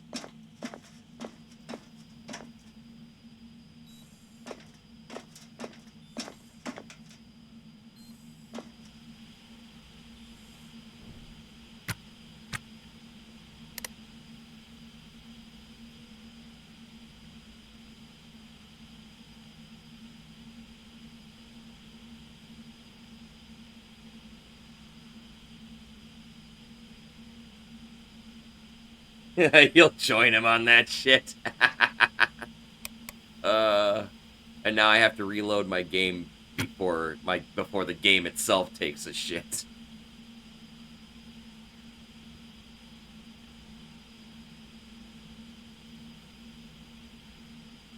not happy right now because I've spent way too much time on the station repairing stuff. Unity's garbage collection is just trash.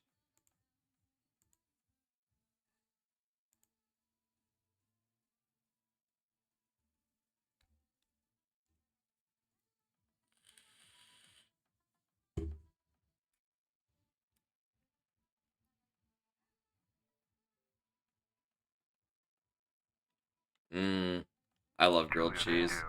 I make the most perfect bacon grilled cheese sandwiches.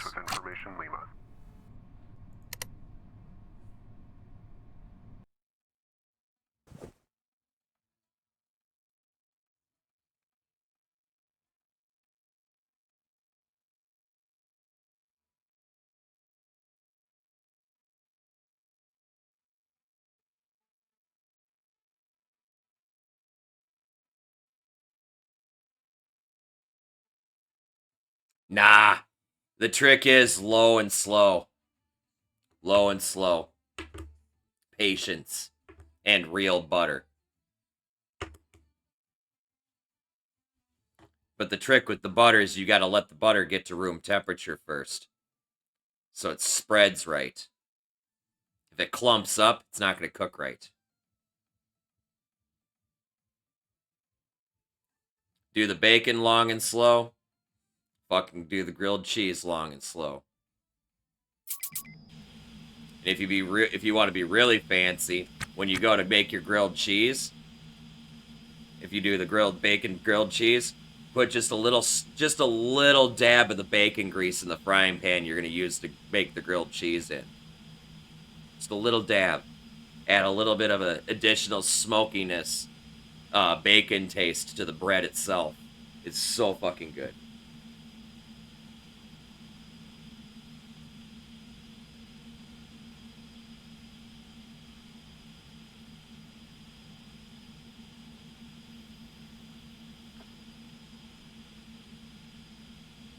Ah! That's painful, Muckfire.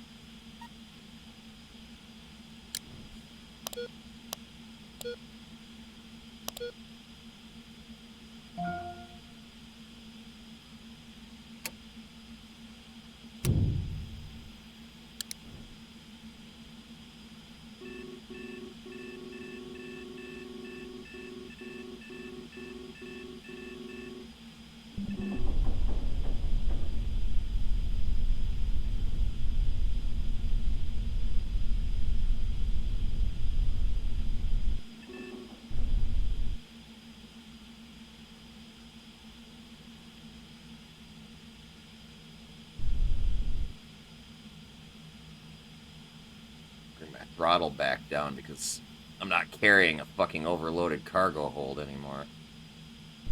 That's too low.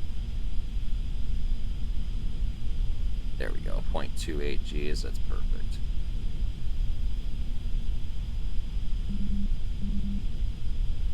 Okay, let's get this lined up.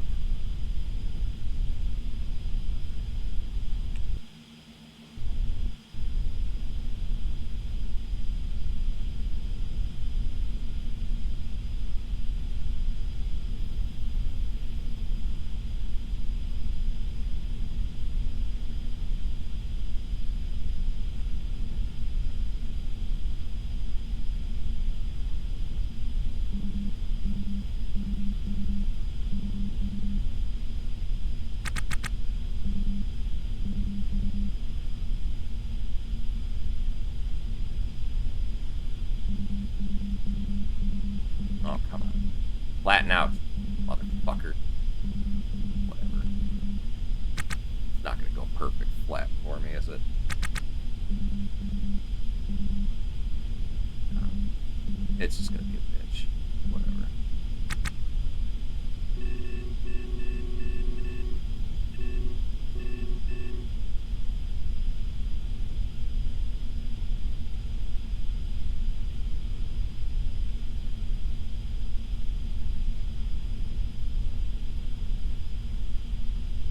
Man, dude, I worked in a butcher shop, and you don't want to know how much bacon I was eating.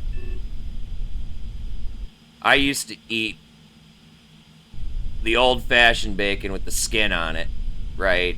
And I would get it cut 20 millimeters thick. That's thick bacon.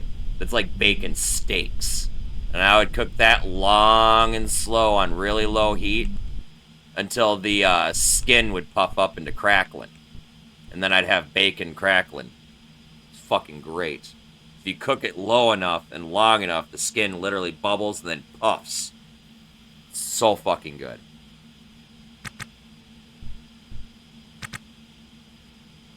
Good luck finding fucking old-fashioned rind-on bacon, though.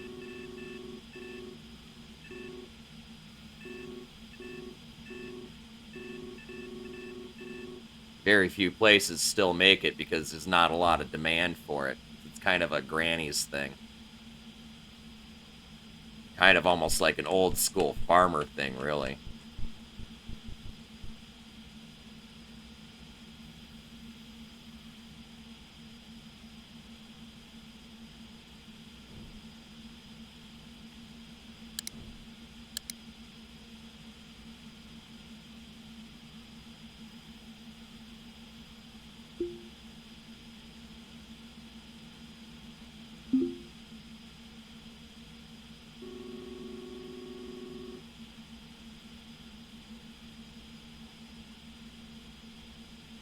Oh, yeah, man.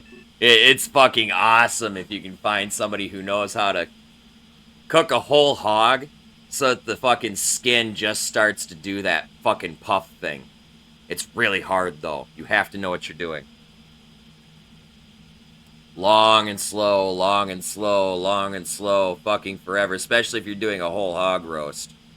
Fucking long and goddamn slow.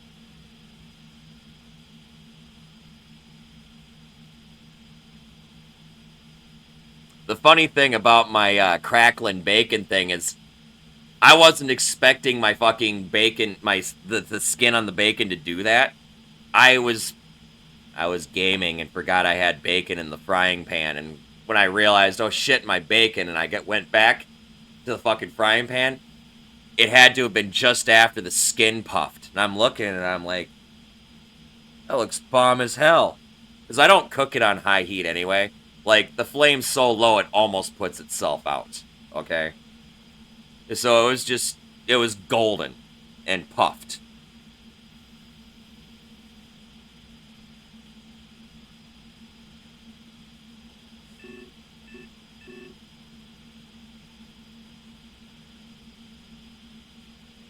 No flame on coal. It's the way to do it, man. Long and slow. Forever and a goddamn day.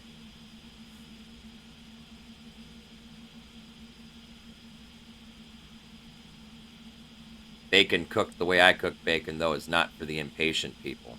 But I tell you what, that bacon is so good. My old roommate, who was vegan, she would break her rules to eat my bacon.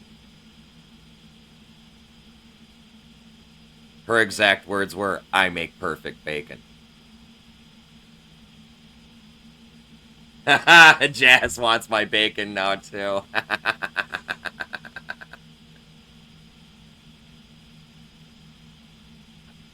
Yep, I use a cast iron griddle, too. My stove actually has a griddle built into it. It's really nice. Otherwise, honestly, you can get away with one of those cheap non-stick frying pans, too. You just gotta keep your heat low and flip the bacon.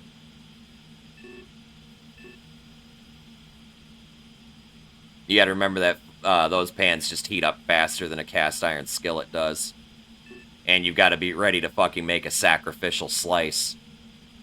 Part of the key to perfect bacon is you sacrifice the first 2 or 3 slices. So you need all that extra grease from ruining them 2 slices in the pan. Because then, once there's a nice heavy layer of bacon grease in there and you turn it to low heat, the low heat keeps the bacon grease at a specific temperature, and then the bacon grease slowly simmers the bacon. You're essentially deep frying the bacon in bacon grease is what you're doing, right? Oh, you got an electric... Those work too. Those are actually really nice because you can control the heat exactly. If you notice the pan's too hot or not hot enough, you can turn it up or down however many degrees you need to. And honestly, once you're used to that electric griddle and you've made your first few batches of perfect bacon, you know what heat you need to set it to make it perfect. You don't have to sit there with your flame and sacrifice no fucking bacon slices or whatever. You just know.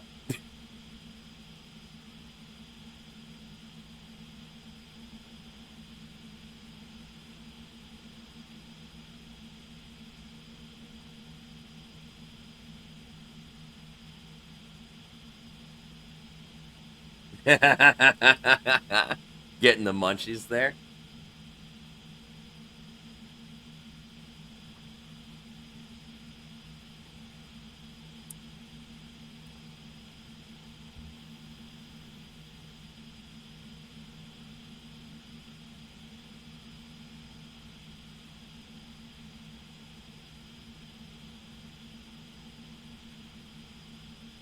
Trying to pack my bowl fast enough so that I can take a puff before I have to slam on the brakes.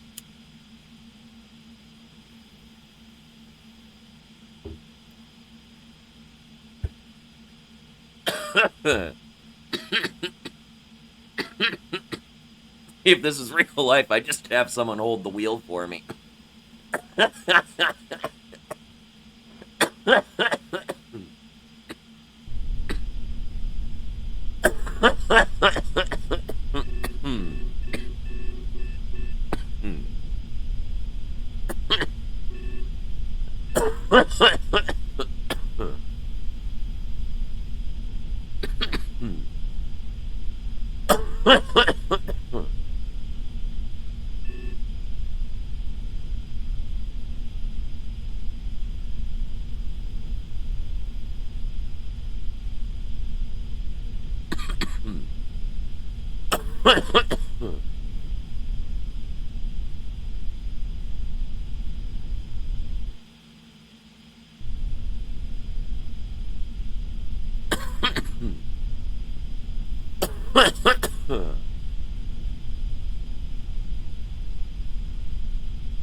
Good thing I'm in the middle of a perfect docking alignment. Look at this.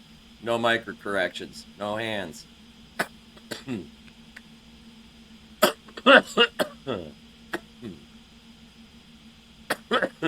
Perfect zero. You don't know how hard that really is. Shift it off just a little bit.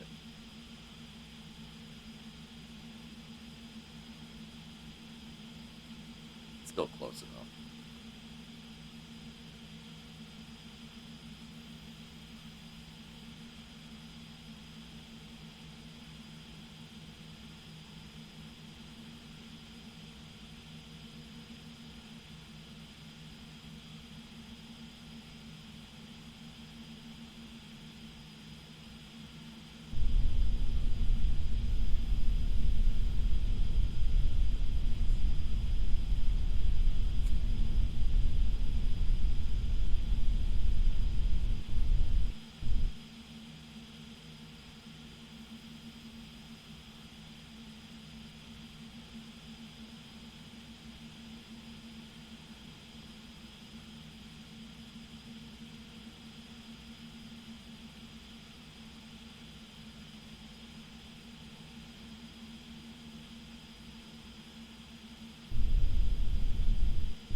tiny micro correction right at the end. And this fucking thing is smaller than my dick. It's even called a Katie dick. Clobbered by the memory of the dumbest thing you ever said. The dumbest thing I ever did, which is dock to this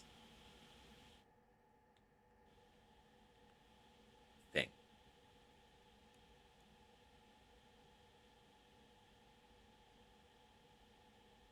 We're leaving.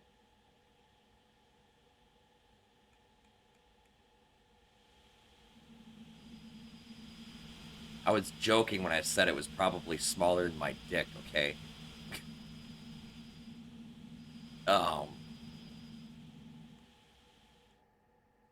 I didn't mean for the game to actually make it happen. Excuse me. No. Just no. I mean, look at the size of this thing compared to the size of my ship. This ship is the little gray box in the middle here, right? This is my ship.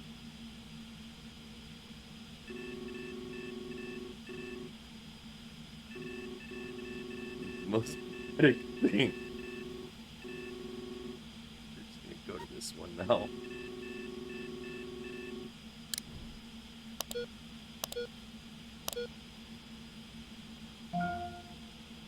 I say good day. Suppose I'm gonna have to fly around this stupid thing too, right? Yup. Yeah, let's go this way.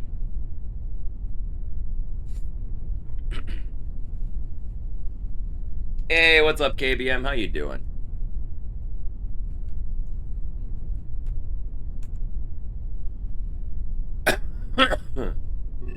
You guys, if you're not already following him, do me a favor and follow KBM.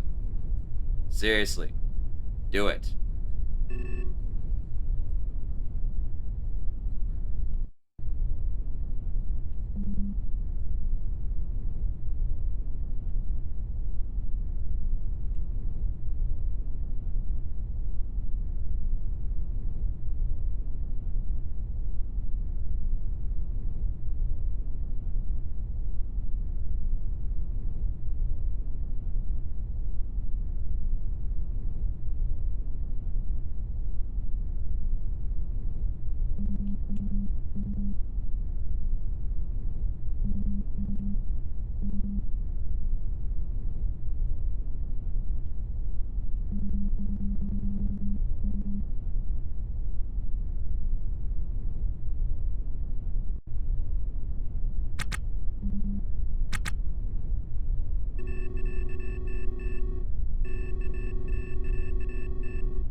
Oof, that's rough, man.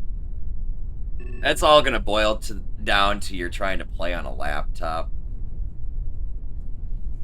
I mean, I will say, like, I've seen some pretty impressive shit out of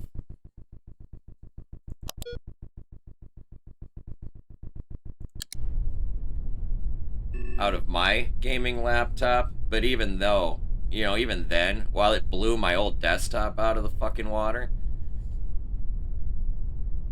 there's still stuff it couldn't do. And what was mostly choking this laptop out on some of the games is just an overheat issue.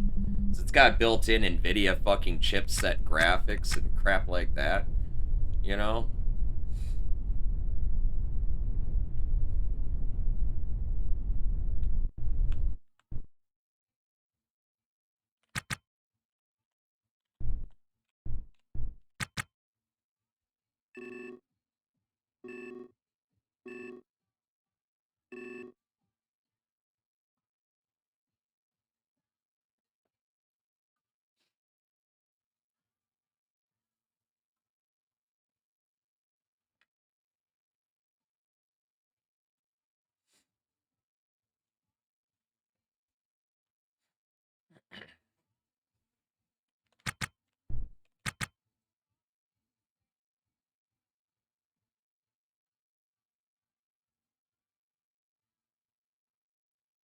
Thank you, Awakening Procedure. I appreciate you, man.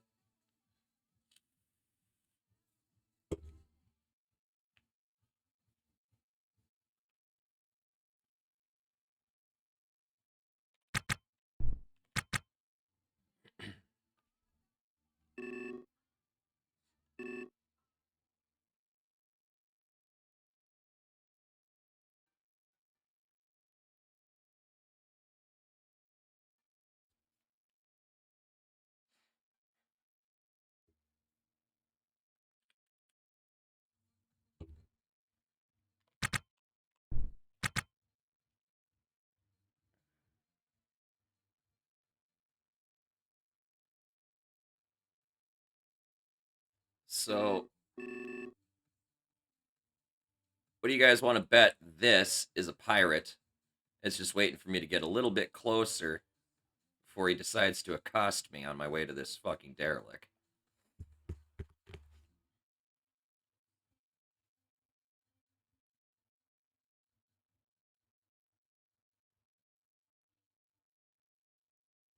Yeah. I would focus on getting a job. It's easier to be a streamer, honestly, when you have streaming not be your primary income.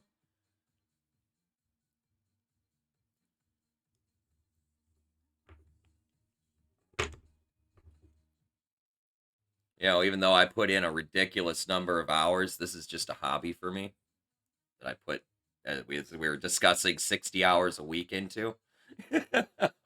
You know, but I work 30 hours a week in a restaurant, you know. That's the bulk of my income.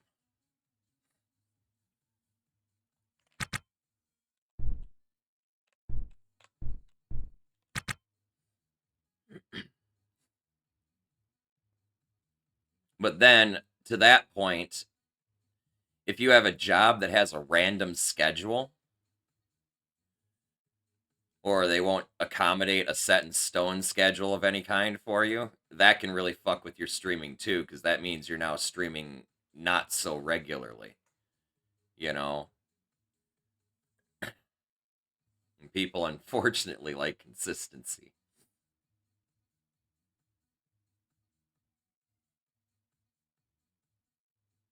You know, one of the biggest pieces of advice I can give anybody besides have a job as a primary source of income. Don't rely on streaming. One of the biggest pieces of advice I can give you is be consistent. You know, set yourself a schedule and stick to it as much as you can. Obviously, what I like to call acts of divine intervention, you know, like the lightning bolt that struck my fucking house this summer that caused my fucking router and my modem to literally explode. You know, there's nothing you can do about that. But typically speaking, if you say you're going to be streaming from this time to this time, you should stick to that. You know?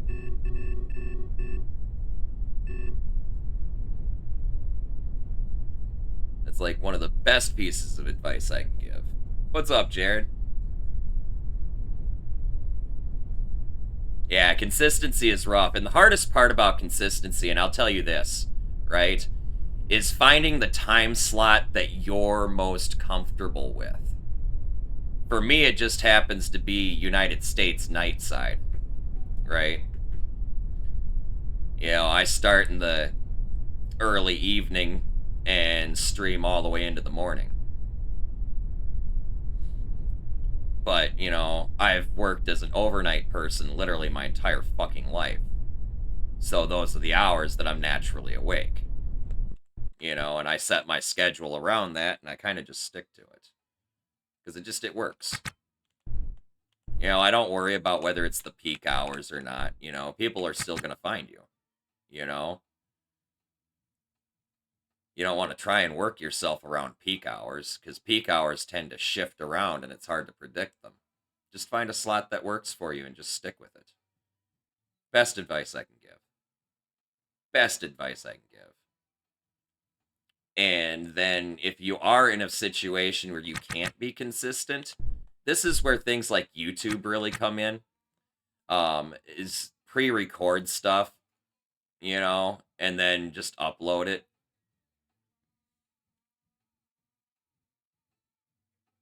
You know, because the YouTube schedules, while still important, it's not like a streaming schedule.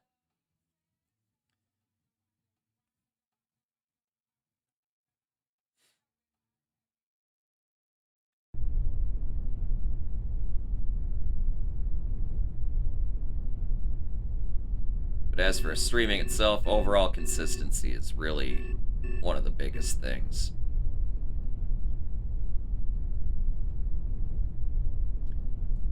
This is the one thing I found once I decided on a time slot that I was going to take, is once I stuck with that time slot,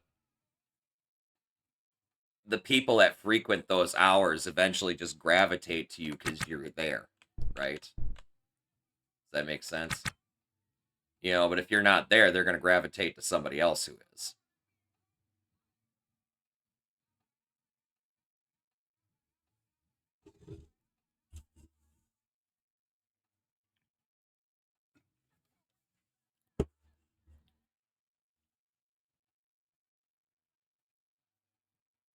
And another thing, too, you don't have to go huge like I do, as far as like 10, 12 hours at a fucking time.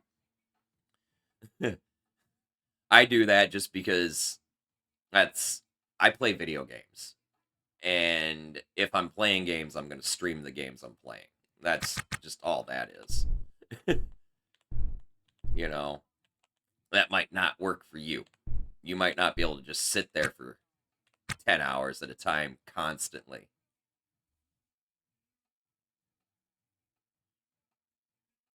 But I've played video games like that since I was a kid. It's nothing new to me. I'm not the most in shape person, no. It's not healthy. Don't be me. Touch some grass, kids. You can put me on your phone if you need to, but you can touch some grass, and then I will touch grass by proxy through you. Okay? Except for you Minnesota people, we've just got fucking frozen dirt right now. You guys, you can stay inside. You don't have to worry about the grass thing.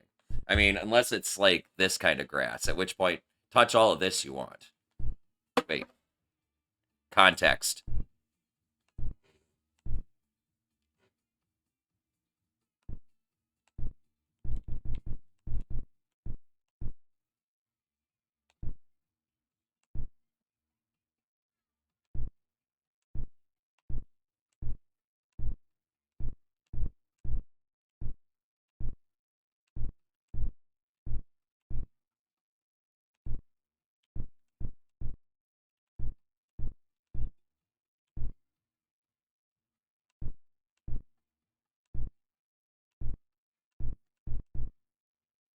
Oh, fuck. Oh, fuck. I need to slow down. I'm not paying attention.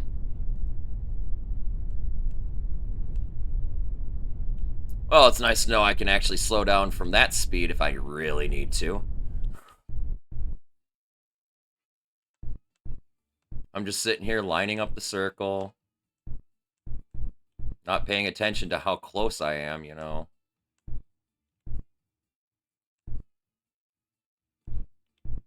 That was almost a ka-chunk.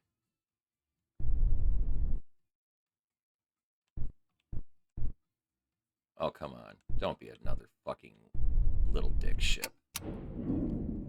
It's a medium dick ship. Okay, whatever. Ugh. Well, wait. Is this a courier? No. What was this? Oh, this is a coffin, actually, I think. Or it might have been a pleasure yacht, actually. Yeah, this used to be a pleasure yacht. There used to be a Hydra RCS right there. 1, 2, 3, 4 thrusters. Again, I don't even know if I want to waste my time with this.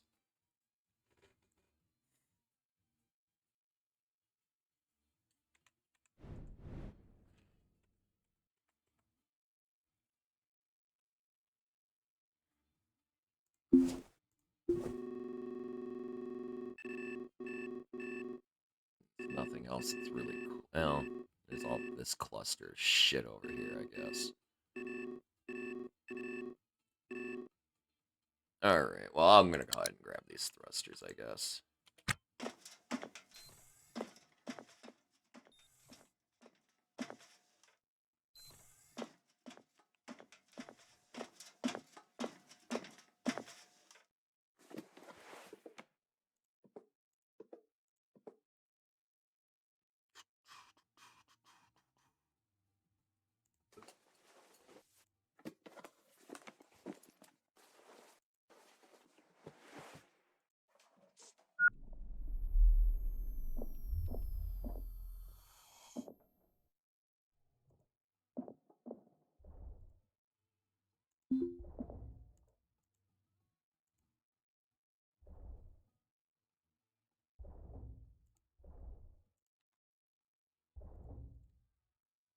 Any of these worth grabbing? That one might be. Grab that. Might as well grab these one of these fuel canisters anyway.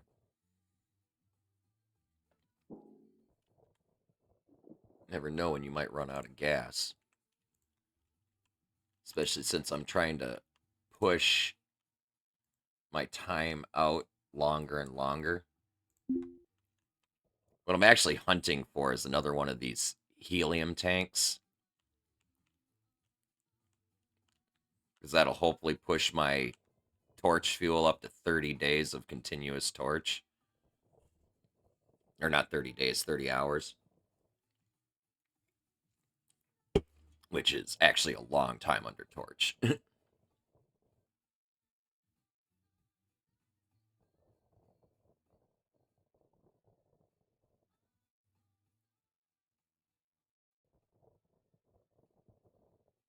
Yeah, so updates, man. You have fun, by the way, but updates happen, and with updates come system requirement changes sometimes. Ask anybody who's been following Project Zomboid through its development phase. Its early access. I've watched that thing jump system requirements like 2 or 3 times now. It's probably going to take another jump with the next build release. Another one is Empyrean Galactic Survival. That went through some fucking major fucking hardware requirement increases over the years too. As they upgraded from one Unity engine to another.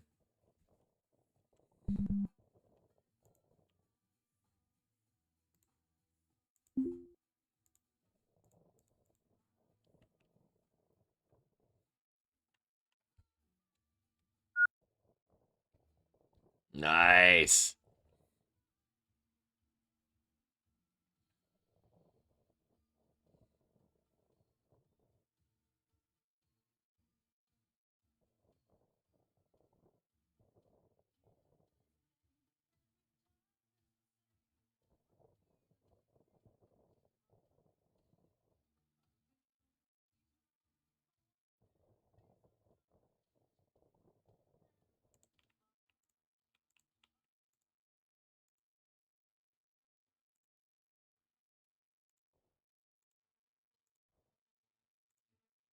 Grab some of this scrap.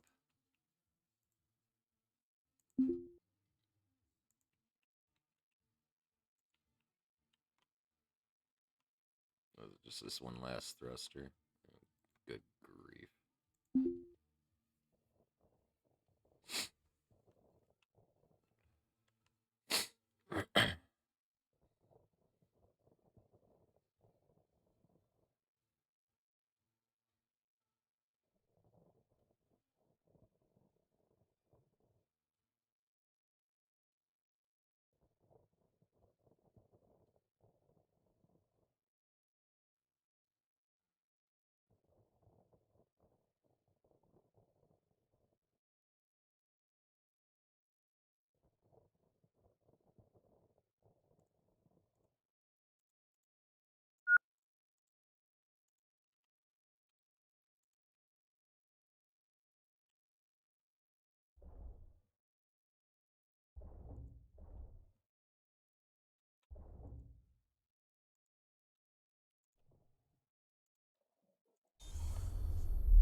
Oh,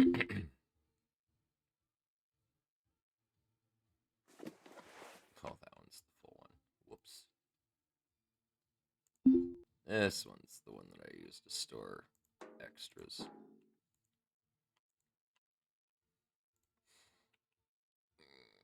As far as this shit, this can all go in here for now.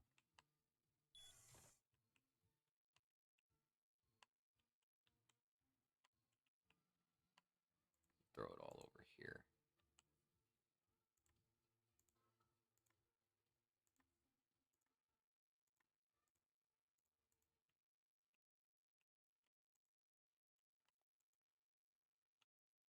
Whoa, something broke.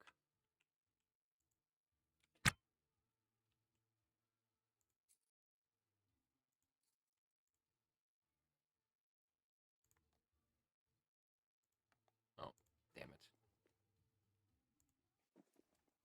That needs to go in that bag.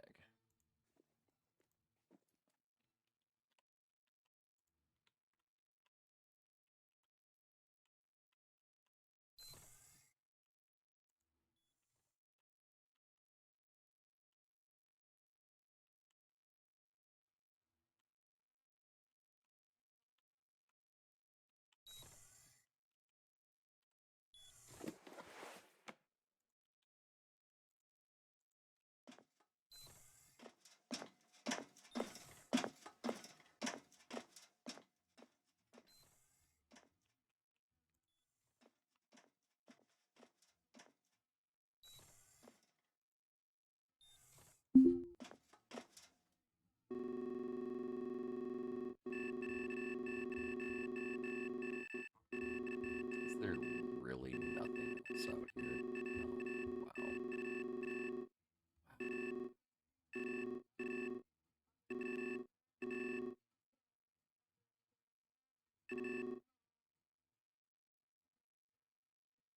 Guess we'll go for that one.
Ocelot. You. It's okay. It might have what I'm looking for. But it does not. God damn it. Well. Fuck.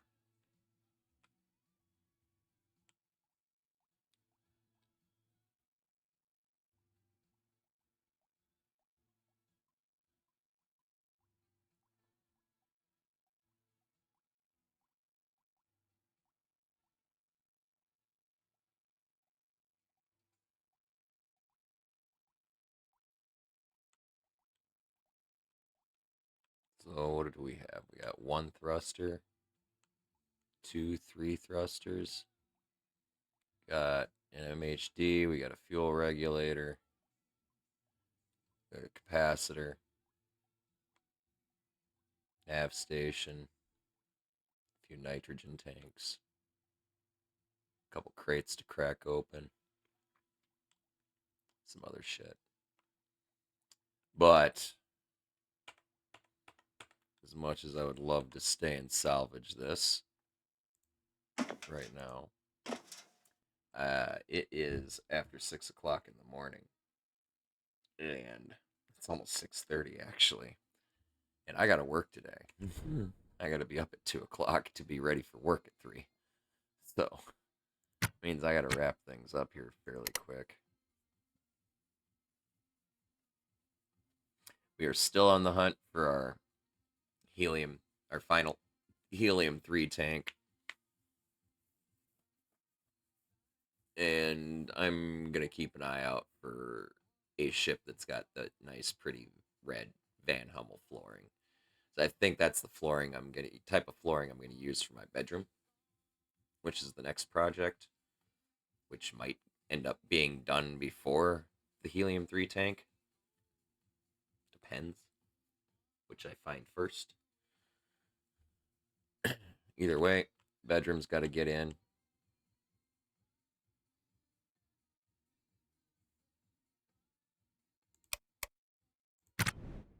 And then we'll be set for really long-term salvaging and cargo trips to and from Venus. As I will get a bunch of cargo pods and deck this fucking thing out with them.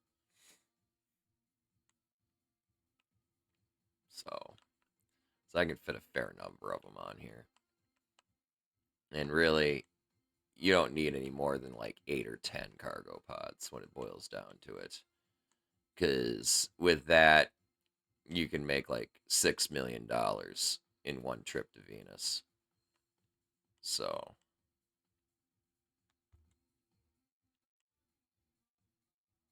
but anywho,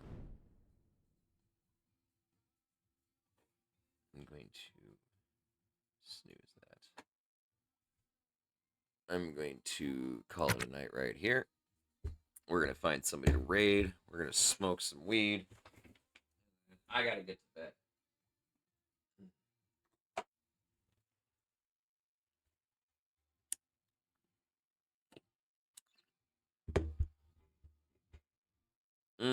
Sleep's the questionable thing. Shift will be good, though. I get food. I get free ramen at pretty much every day that I work. The big ramen.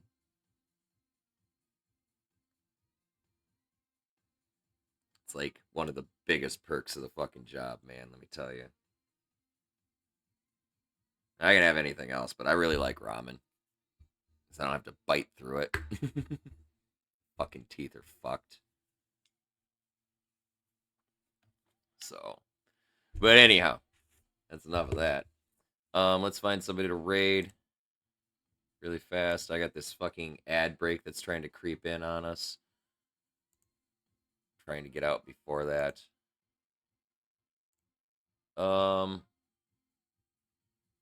Let's raid Jo.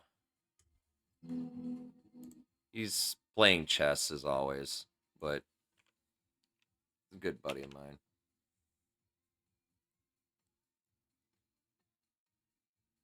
Let's see.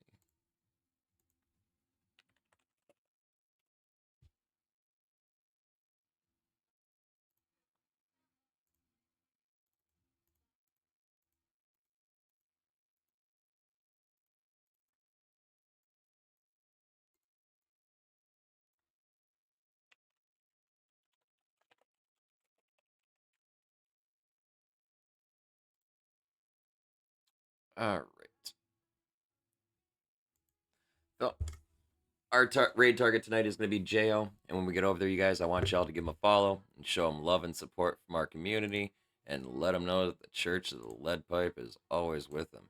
As for me, I'm taking a puff. I'm getting ready to get out of here. I'd like to thank y'all for coming and hanging out with me tonight. I love and appreciate all of y'all. If you like my content, be sure to click the follow button so you get notifications as to when I'm live.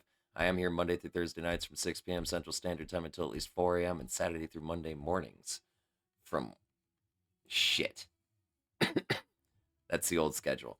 Monday through Thursday nights from 7 p.m. Central Standard Time until 5 a.m. and Saturday through Monday mornings from 1 a.m. Central Standard Time until at least 4 a.m. Means I'll be back again tonight when I get off of work. I will be back for some more Ostranauts, you guys. Take another puff here.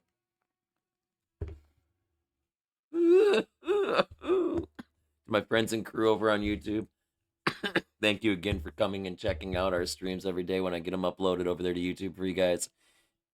I appreciate y'all. If you like our streams and you want to support the channel, all you got to do is click the subscribe button and the bell. That'll give you a notification as to when I upload the next VOD to YouTube for you guys to check out. If you click the like button, that helps immensely with the algorithms. You guys would be greatly appreciated. And then one last thing, for those of you on YouTube who are also part of the Twitch community over here, I'd like to invite every single one of you guys to come hang out with us, jam out to tunes, and smoke some weed. All you got to do to get in on that rotation is click the link down below in the description, click the follow button on our channel page, and you'll get a notification as to when I'm firing up the first bowl of the night, you guys. I look forward to getting high with you.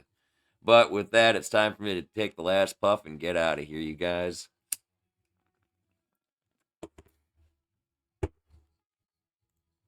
And with that, last puff, you guys. That is going to do it for me, wrapping things up for tonight, you guys. I'll be back again tonight when I get off of work. Until then, don't do anything I wouldn't do. Stay safe and stay high, you guys. I love you all. Peace.